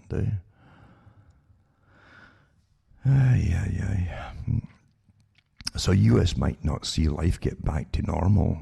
This is the guy who told you back in February that life would never go back to normal. But you see, it won't get back to normal until 2022. This is his latest declaration to the cattle down beneath him. And so anyways, and you can't even believe that too. It's never at the end. The same man has said it. The same man who told you not to wear a mask initially and then demanded you wear a mask. And who said initially too it wouldn't even affect America, and then says it's going to devastate America. This guy, and again, the guy who literally is really, I mean, if you want collusion with corporations, you just look at this character here. Yeah, so a few weeks here and a few weeks there, or another few weeks and or a few months here now and then. It's like putting the Judas goat down in front of the rest, and you all follow the Judas goat. And it'll pause a bit. You say, oh, I guess we're okay now. Or it'll turn off to the side, and then you end up going into the slaughterhouse. That's how they play you, right? They put a Judas goat in front of you so Fauci, just a few weeks more, a few months more, a few years more, Along you go, you see. And the same man's already told you that vaccines probably won't stop you from getting it. Well, why are they going to mandate that you have it? Let's take a potentially, possibly life-threatening thing. A vaccine that may kill you. That's what they said too, remember? That's what Bill Gates said, that thousands across the world might die of side effects from it and so on. It was months ago, but he said it. He's on video saying it. But that's acceptable, to him, obviously, but not the people who are going to die. But I guess they don't matter. But here's Fauci telling you too, you take a vaccine, you won't get out of your homes without a vaccine, you can't go anywhere without a vaccine. And then he tells you too that you'll need a whole bunch of these vaccines, not just one. And then you'll need frequent ones and boosters and etc. But they want to give you all kinds of perpetual boosters for every vaccine out there, by the way. That's that'll be on your vaccine passport. Don't you get it? I remember years ago giving a talk on that very thing. When they talked about this, we really need some kind of... And I said that one day, you walk into grocery stores, this is like, I don't know, 1998 or 9. I said, you walk into grocery stores and alarms will go off because you haven't had your latest vaccine that's electronically monitored. Because everything will be monitored. As I said that back then, and here you are now, digital passports could be on your... Without that, alarms will go off. Can people really go along with this? Just a little bit more. They tickle the cow's neck, just a little bit more, and then they got them whack it on the backside with a big stick, and back to the neck again, and a little bit more. Go on.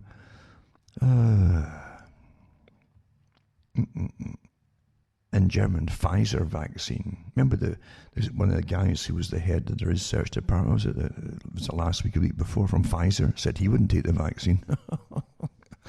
Here's the company anyway. The vaccine could be ready before Oxford AstraZeneca injection and be given to Brits before Christmas. There's a good Christmas present for you. Since you're going to be locked down anyway and you can't gather in your homes, it's illegal, by your masters, eh?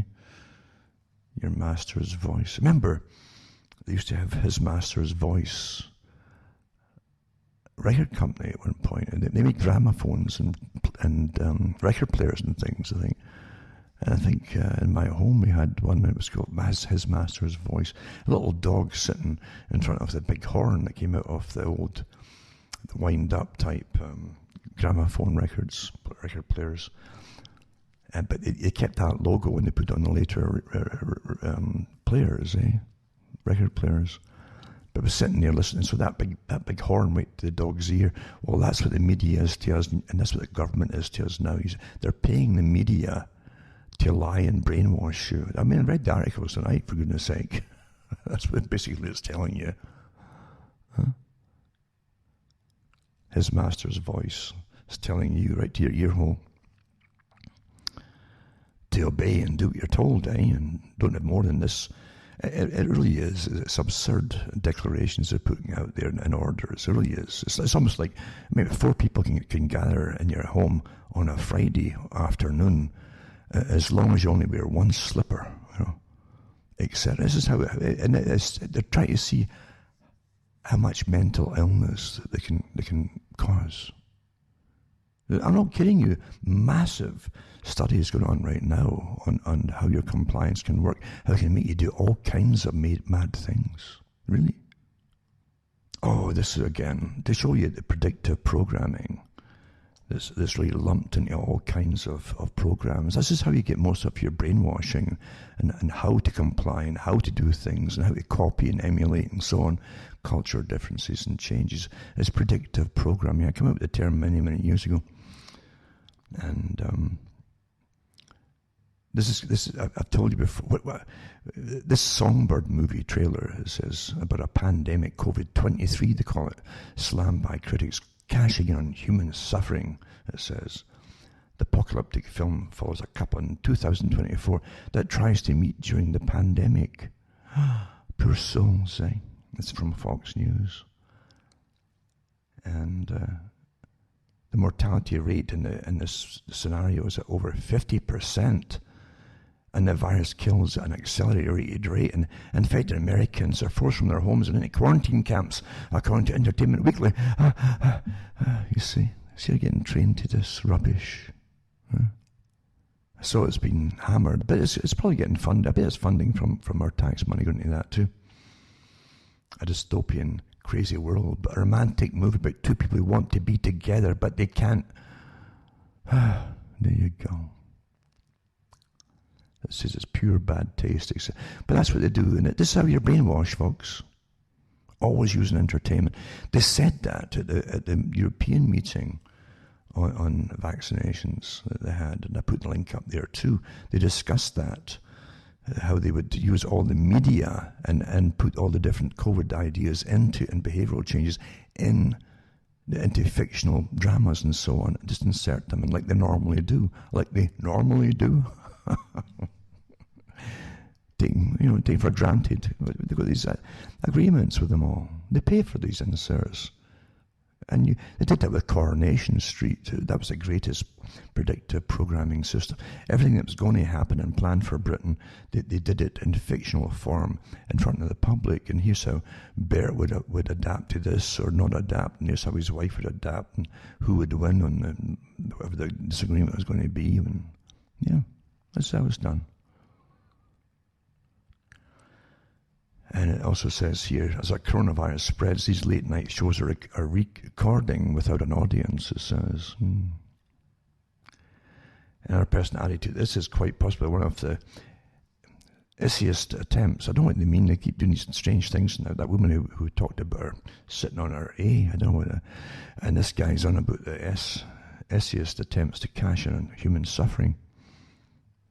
Maybe he means silliest. It must be silliest. I'm a nice person. And it says that whoever makes this movie should be ashamed. This isn't needed nor wanted.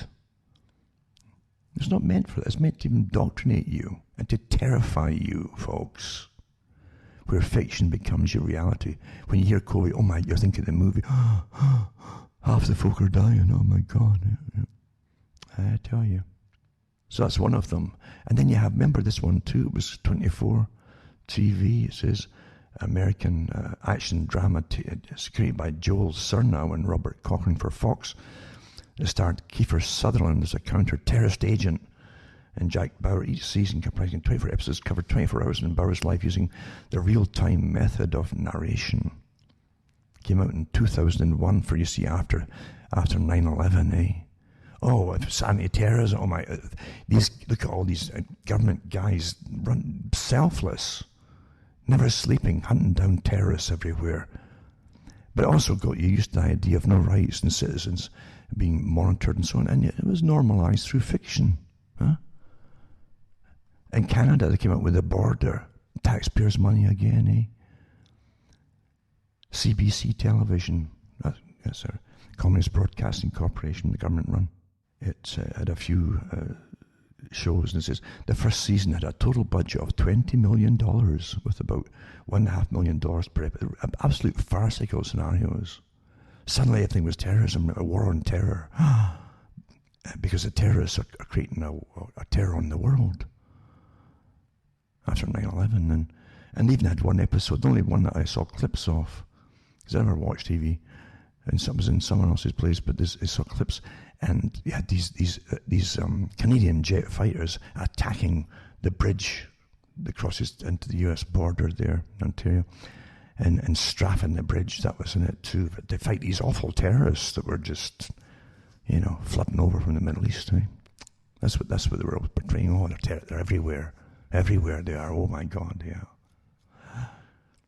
And again, too, they desensitized the public to that torture was okay to get the truth out to save the rest of the people. Torture was fine. Remember the one of the US ones?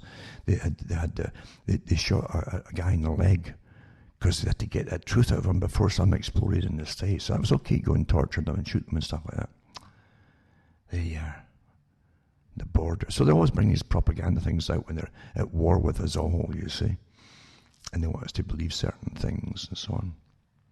The West Wing, American political drama created by Aaron Sorkin, that year from 1999. See, they knew it was coming, as I've said. In 1998, in Canada, we had Alan Rock's Omnibus Crime Bill, which was an anti-terrorist bill. Nothing had happened. Getting all ready for it, eh? And of course, after 9/11, they went to real town. My God, hey, they saved the world. Well, the reason that they've saved us all is because you're not hearing so much of the terrorism now. See, the drama's obviously worked. Eh? And here's again what they put out, right? Again, a little bit of information is how they do it. And don't forget the BBC, again, is getting money. And that's mainly funded by the government of Britain. It's a propaganda tool. The BBC always was. That's why it was created initially, you know. So COVID antibodies fall rapidly after infection, it says. Eh? There you go. So it was been a key part of immune defenses and stop the virus from getting inside the body's cells. So again, that wonderful Imperial College of London found the number of people testing positive for antibodies has fallen 26% between June and September. Now, are they actually really testing the blood for antibodies? There's the first question you should ask. You know, they say immunity. They say this is all scientific. Immunity appears to be fading, and there's a risk of catching the virus multiple times. The news comes as figures from the Office for National Statistics, the same statistics, I guess, that Neil Ferguson worked for as well, and gave you all the bogus stuff before, with a whole bunch of disasters that never happened before, even the mad cow disease. And it says, it shows that the number of COVID-19 deaths in the UK rose by 60% in the week of 16th of October. Really? No. In October in Britain, everybody with an upper respiratory infection who's elderly, we all get our chance. Most of us will go this way, by the way. I always have done in the past.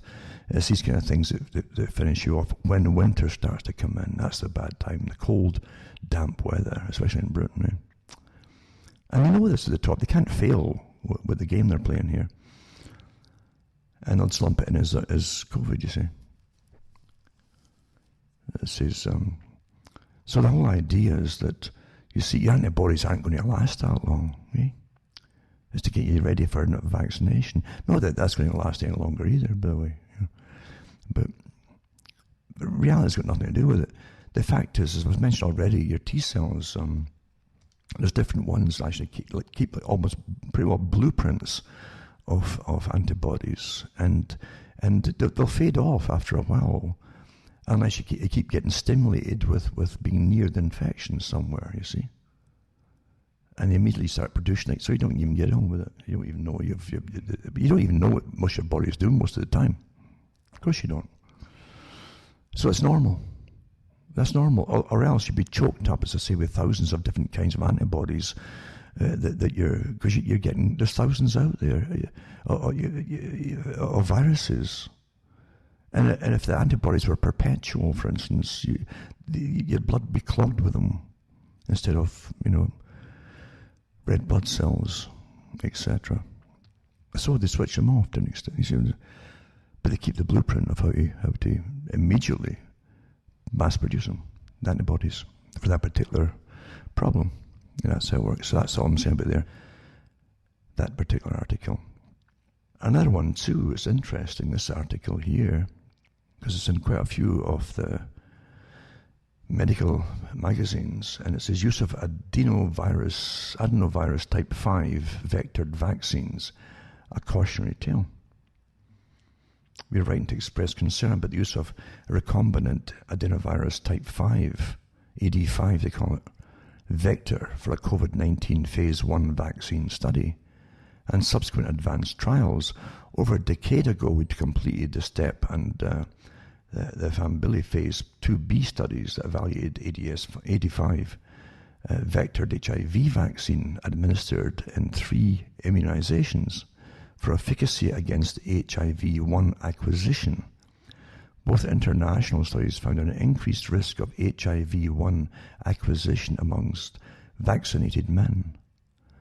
The STEP trial found that men who were AD5 seropositive and uncircumcised on entry into the trial were at elevated risk of HIV-1 acquisition during the first 18 months to follow-up. The hazard ratios were particularly high amongst men who were uncircumcised and AD5 seropositive, and who had reported unprotected insertive anal sex with a partner who was HIV-1 seropositive or had unknown status at baseline, suggesting the potential for increased risk of penile acquisition of HIV-1. So this goes on to actually say that a particular type of COVID-19 phase 1 vaccine study might make them more prone to acquiring HIV. Because I guess these things go into the CCR5 positive CD4 T cells and affects them apparently here. I'll have to really look through this whole article here. I've got a few on this, but I haven't really got into it. It's pretty recent. Another one too. One of the doctors who came out against what's happening, the total lockdown, was Professor Sunitra Gupta. I think she was part of the Great Barrington Group, I'm not quite sure. Not quite certain about that. But this is the Daily Mail. It's a contagion of hatred and hysteria. The Oxford epidemiologist Professor Sunitra Gupta tells how she'd been intimidated and shamed. Again, this goes right back to the Sunstein Group and the 77 Brigade and so on. How they'd shame you see, for backing shielding instead of lockdown. They make you feel bad. Total war against the people, eh? Lockdown is a blunt, indiscriminate policy that forces the poorest and most vulnerable people to bear the brunt of the fight against coronavirus. As an infectious diseases epidemiologist, I believe there has to be a better way. That's why earlier this month, with 2 other international scientists, I co-authored a proposal for an alternative approach, one that shields those most at risk while enabling the rest of the population to resume their ordinary lives to some extent. I expected a debate and a disagreement about our ideas, published as the Great Barrington Declaration. As a scientist, I would welcome that. After all, science progresses through its ideas and counter-ideas. But I was utterly unprepared for the onslaught of insults, personal criticism, intimidation, and threats that met our proposal. Now, this is what the government's putting out against these folk. This is what's happening.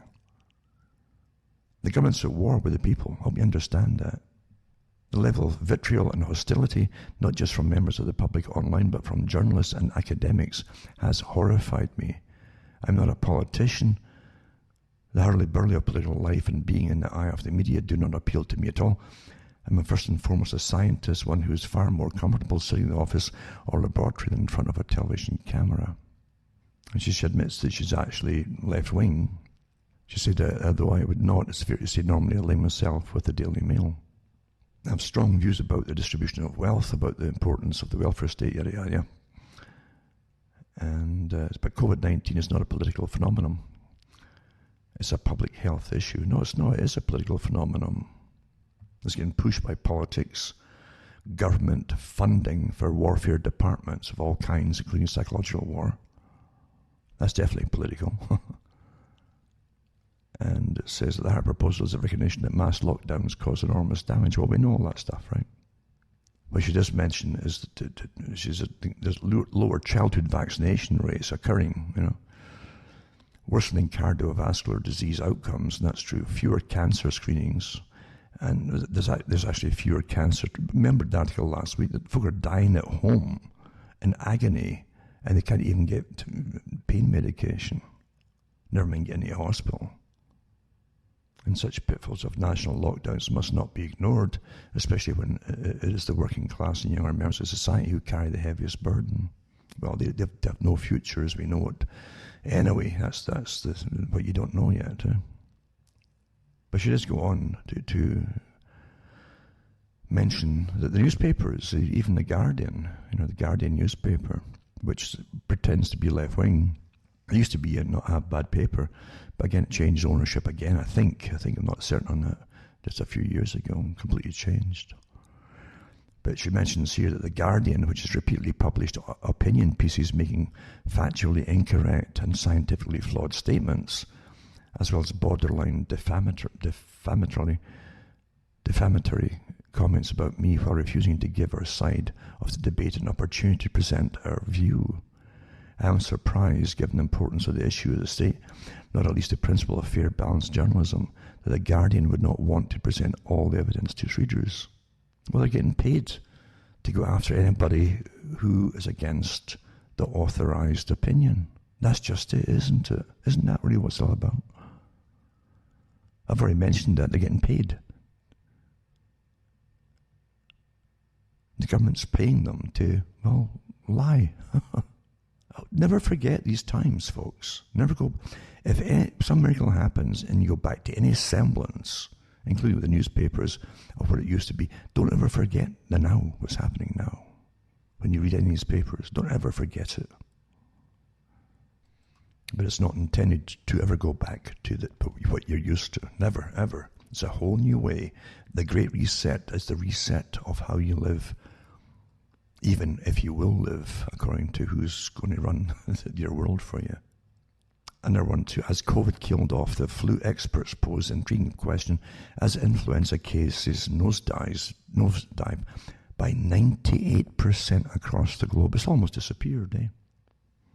And the surveillance data that they collect for the cases of flu, actually folk who've got the flu, right?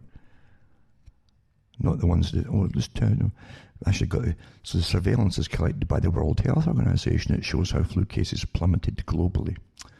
That's from the Mail on Sunday, it says here. But I guess I just tacked them all into padding, like they did before with the swine flu one, put them all down as flu. They did that. I did the articles at the time on the radio, when I was doing the radio shows. And they actually said that. Put them all down, Anybody coming into a doctor's with a sniffle or whatever, put them down as this particular flu. Allergies, it didn't matter.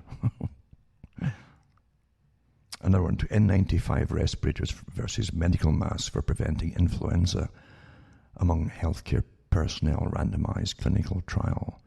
It's a good article, actually, but you can go on and on with these tests on the particular masks and so on. It's from the PMC articles. I'll put this one up too for those who want to waste their life looking at what you already know. They're pretty well no use. Actually, they're dangerous, that too, eh? Never mind the fact it can help suffocate you if it gets steamed up with your breath. How Google is spying on you. Firm's voice assist records and keeps conversations when they're having around your phone. When you least expect it. Well, you should know all that anyway. Eh? And it says it lets users talk to their gadgets to search the web and interact with apps. Well, use your hands and fingers, for God's sake, people. I mean, well, you can't help folk that just fall into it. And background chatter even could be enough to trigger this recording process. They do the same with your laptops and that. They came out years ago admitting that the government and the NSA actually go into your laptops and turn them on occasionally to listen to what you're talking about in your homes. You still believe you've had any privacy at all? You believe you're an Andy of Maybury, everyone's just wonderful and goody two-shoes. Wake up, folks. And get rid of this stuff that's shackling you. Huh?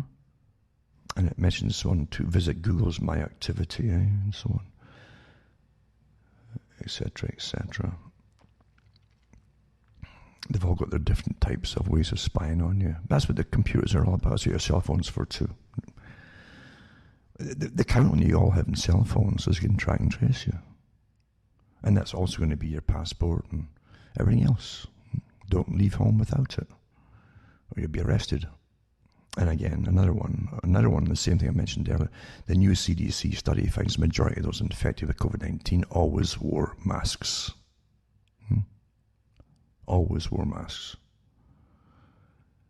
And I'll put this one up to this article here as well. That's from the California Globe. U.S. troops ready to take on China over disputed Senkaku Islands. You know about that one too, right? It's hyped up a bit. I'm not really worried about it. It says American troops in Japan ready to land on the disputed Senkaku Islands to fight off a Chinese invasion. The senior general has said in the most explicit U.S. commitment so far to defending the territory. I'll put this one article up, and it's another article too. If I can find it, I'll put up as well, where the Chinese general saying they're not going to take it anymore and blah blah blah, and do a bit of swaggering, etc. as they all flex their muscles. Because remember, China is supposed to take over from the US as a policeman in the world. That's what it was set up to do. And it was set up to do, folks, by outsiders. And as the US goes down, well, they have to take over, you see. Also, again, they're doing their shopping early at Christmas in Philadelphia. Sees second nights of riots and looting in response to police shooting. And it's not a response to it. You don't go looting because someone gets shot, you know. And Trump offers to send National Guard. Well, he always offers and offers and offers. And the police union says the cops had no choice in shooting an armed black man, it says. Apparently, I think he had a knife, I don't know. But what's interesting to me is what they loot, you see. They already know what they're going for and who they're going to rob and all that. Like they have with previous ones, you know. And looters can be seen lifting the store's metal gate for all others to enter and leave, some with arms full of shoe boxes. They did a shoe store too with these Foot Locker popular, I guess, sneakers or whatever, they have no idea. But you used to, you know, this is nothing like communism, looting at one time, where they could rile folk up because they didn't have enough food to eat, so they get them riled up. Communists used to go after charities to try to feed the poor, and they'd actually brutally assault them and break their arms and heads and everything else because they wanted to intensify the misery to get the folk to be the people's army that they could use, you see. You always get used by this idea of communism and as other big front groups. You always get used, folks. So helping folk was taboo. And you had to attack folk that were helping them, that might alleviate their hunger or pain or whatever. But into this day and age, I remember reading too that they would never have the old-fashioned communist revolutions where folk wanted heat, like the one I read in Sheffield, and food and so on, just basic stuff. Now that they want the brand name logo stuff, you know, and the fancy shoes that are the latest in things, and their sneakers and their big, massive TV sets and stuff. That's what they're stealing.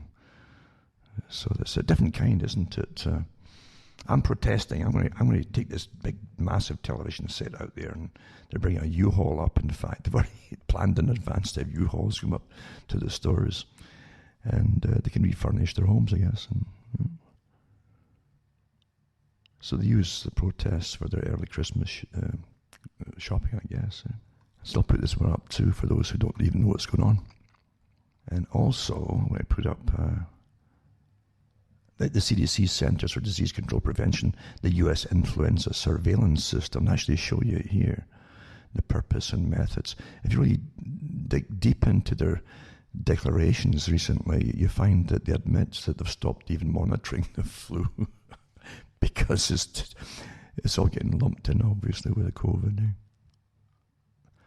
Another thing to watch for with vaccinations is it's called transverse myelitis, because it's already broken out with some of the test subjects for the COVID shots.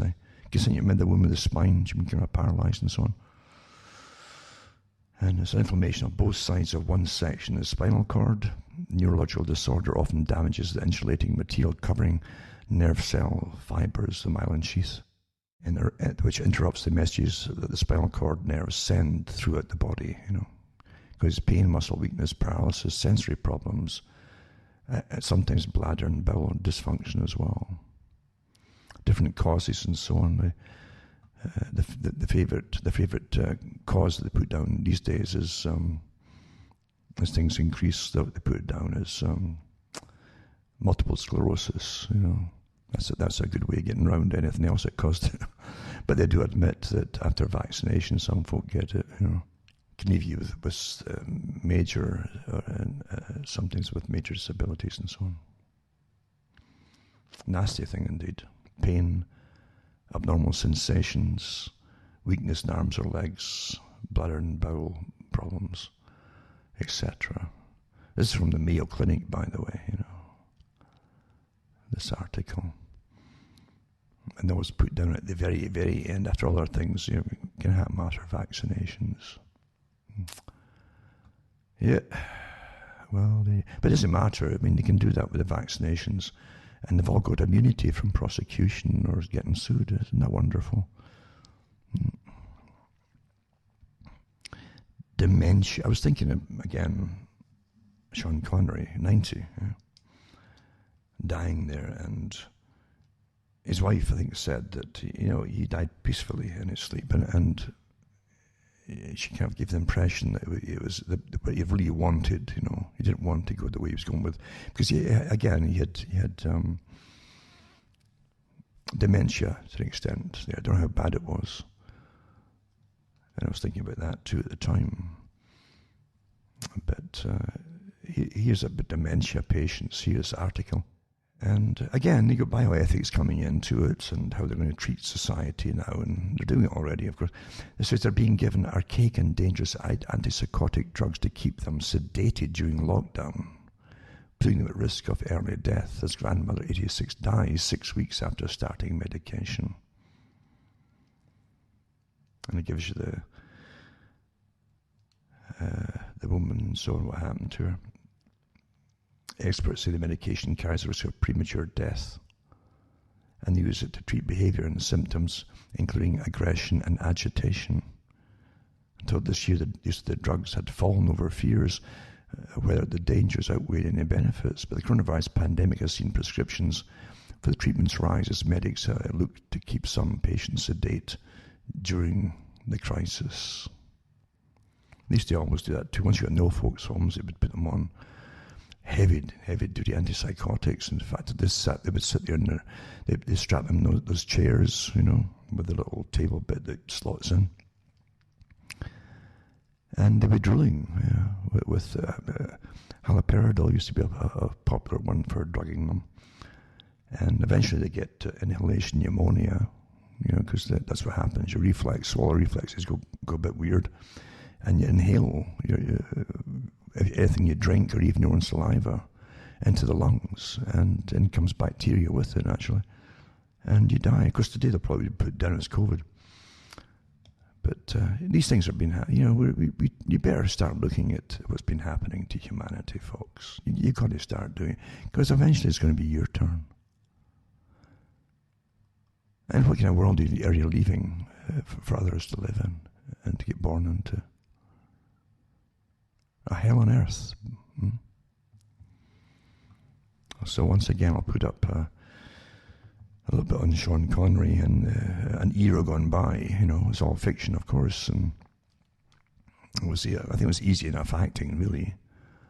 Just say a line here, stand here, say this, blah, blah. It's good cash for that. It was the right place, right time, and good luck to him. But it's an era gone by. So anyway, what I'm saying to you is, you got to start looking after yourselves and speak. You got to speak out. A hell on earth coming down fast. Drastic plan by folk who've decided that they are your betters. The Club of Rome, remember, and I've read their articles, even from their own books too, like the First Global Revolution, and other articles they would, even the recent ones too, but they've always said that their purpose too was to replace society with a different system, because democracy didn't work. They couldn't get big things done for progress when they had to cater to individual rights and such.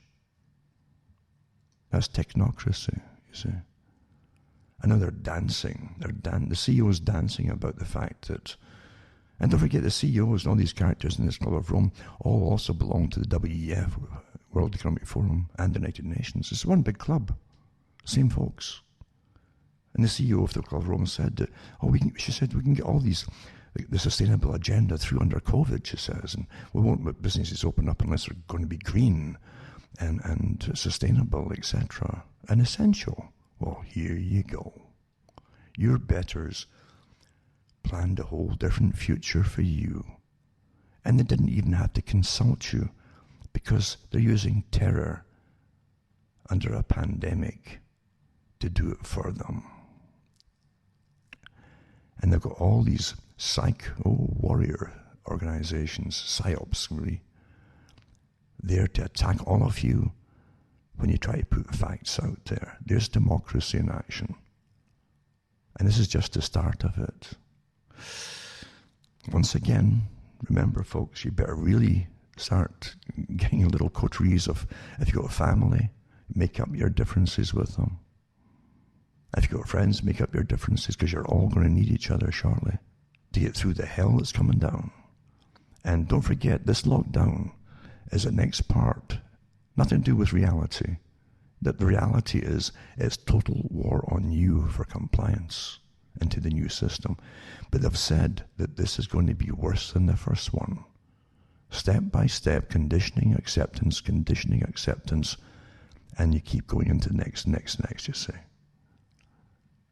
That's going to be a lot worse. So you better have little groups to help each other out, to get round little ways and so on, to make sure you can get what you need for even basic survival. I really mean that, because they want to introduce rationing. Not just curfews and so on, but rationing. That's the real plan, folks. A complete war scenario, as though, as I say, that atomic bomb had dropped across the major cities to bring you all to your knees until things are going to be hard to get, and you'll praise them, and you'll obey them, and you'll get your little apps on your phone and so that you can get your Rice Krispies or whatever you eat, you know, your cornflakes of some kind or other, regardless of brand. Yeah, that's what they want, to train a whole new system into being. And they're going to force it one way, unless you fight back. And if you want to fight back, the first thing you do is you start opening your mouth. It's kind of like V for Vendetta. The word didn't start off by just the crowds going towards Parliament and saying no, we've had enough. It started with one person putting information out and the rest started to follow. And then you spread it by mouth to each other. That's how you do it. That's how, until once enough folk do it, they can't stand. They have to give up eventually. That's in the manuals, by the way, for Antifa revolution. To take over, they must undermine all the agencies of society.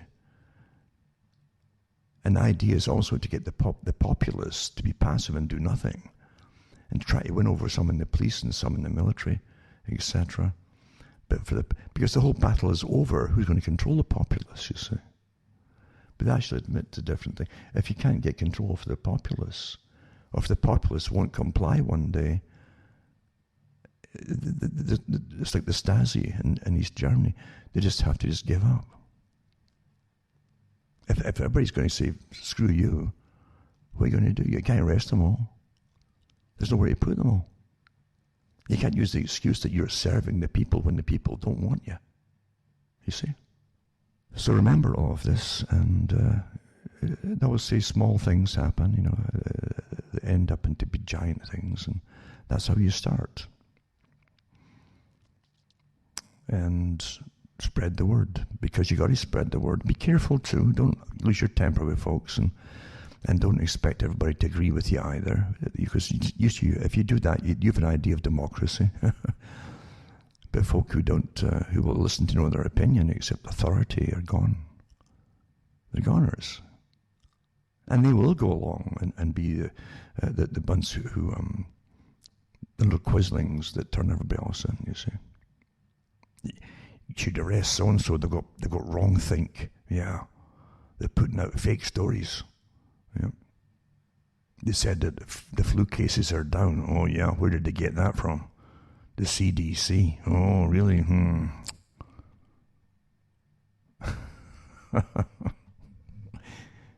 See, it's not meant, in a propaganda war, it's not meant that you win when they run it all, you see. That's what I'm saying, facts don't matter. And eventually, there's no point arguing the facts when they declared total war. The World Economic Forum has said it. This is the global reset. This is the whole agenda for the 21st century. Agenda 21. You had Agenda 2015, that's one part of it. Every 15 years or so, and then in 2030 is the next one. But it's all segments of what must be accomplished step by step right up through this entire century. The end of the family unit, all the old communist ideas, the end of private housing ownership, the end of private vehicles, and vegetarian society, by the way. For the general you, the general public, no meat for you, no high protein for you, no austerity for you. I gave talks on this, the Agenda 21, years and years ago, from their own website and with the publications. And I said, too, they'll use all the communistic techniques to have you comply in a collectivist society. And when they tell you to turn out for your community, I'm sure there are guys like Cass Sunstein saying you're a bad citizen if you don't turn up for today, for the special rights, for the whatever it happens to be that day. You have to turn up. That's what it did in the Soviet system. George Orwell had it. You had to join the crowd to go and watch the prisoners getting caught and say, hang them, hang them. When you're told to, you have to attend the meetings to show you're a good citizen, you see. As they screw with your brains. So, it's up to you. They've declared war on you. The media is all getting paid to go along with it and call everybody else fake as they employ professional liars and psychologists and mind tinkerers to go after people, to defame them, etc. When they've got evidence of facts which are contrary to the war that's on them, which is waged on them by their own governments. Quite an amazing time, though, you got to admit it, to watch these agendas being forced in under guise. Amazing times to live in, or to exist in. Every generation gets this war that they're forced into and forced to go off and fight or get killed for, or else have banks collapsed, and reduced to utter poverty. Or something like this, you see a COVID idea for the Great Reset, the reset of everything, right down to the definitions of who will rule you. Should bioethicists decide when you should die? Or if they even need you for society's sake, the betterment of society or the detriment, depending on your personality, etc. This is astonishing stuff, getting churned out by the foundations and Harvard and Princeton and all these big universities on board with them all, getting paid by the same donors, the gatekeepers, etc. Really amazing, isn't it? And folk think they're in a free democratic system, even if it's a republic in the States, which is supposed to be. But again, you should read the Hard Road to World Order by the guy in the Council on Foreign Relations from years ago. I keep putting up that one. When he talked about the way to get round the Constitution and just ignore it and hit it head on and argue legal points with them, just ignore it, go round and over it and make new laws and regulations that are similar, almost the same, until the folk forget you've got the original ones written and they'll start to adopt the new ones that are changed bit by bit until literally they've tossed it to the side, like again, I'll say once again, Bush Jr. said, well, it's just a piece of paper. Yeah, here you go. The Great Reset. It's up to you people. But the first thing is always, don't wait for government to help you. You better start organizing to help yourselves to get through this. Because they really mean bringing you into complete austerity, which is poverty. And folk, when they're hungry, will tend to do whatever they're told eventually. And then on the segments of society that will comply first and foremost, they aim their ads at them. They admit that too. The ones who want safety more than others. They know what genders will do that too. They've got it all worked out, folks. by the mind war specialists, you see, the psychopaths that your government is paying to terrify you. Well, that's it for me tonight. Remember, cuttingthroughthematrix.com, send a few bucks my way, and stay well as best you can. Don't be terrified, folks. You're not out of action just yet, but you've got to help each other and get ready with basic stuff if you can. And if you've got things that other people need that you know they need, and folk that need them, help them out now. Start helping them out now. It's a good idea. Do what you can, because you're all going to need each other shortly. You will. And again, you have to set up your own organizations to watch out for government spies. You think these tracers are just tracers? No, they're spies, folks. These are not. If this disease was supposed to end tomorrow, they're not going to abandon these things. These operations are here to stay, and these tracers are going to go out into society all over the place. Just like this is. Don't get confused by the names they give them. It's the same scenario as you had through communism and Stasi. The Stasi had thousands, millions of them actually, in employment of the Stasi, ordinary civilians. They could have other jobs too, but they would get paid extra to spy on other people. It's all here. It's all here. So question people, be careful. Don't take everybody at face value. But for basic decency, common decency, help each other out. And they'll help you out when times get really, really tough, hopefully.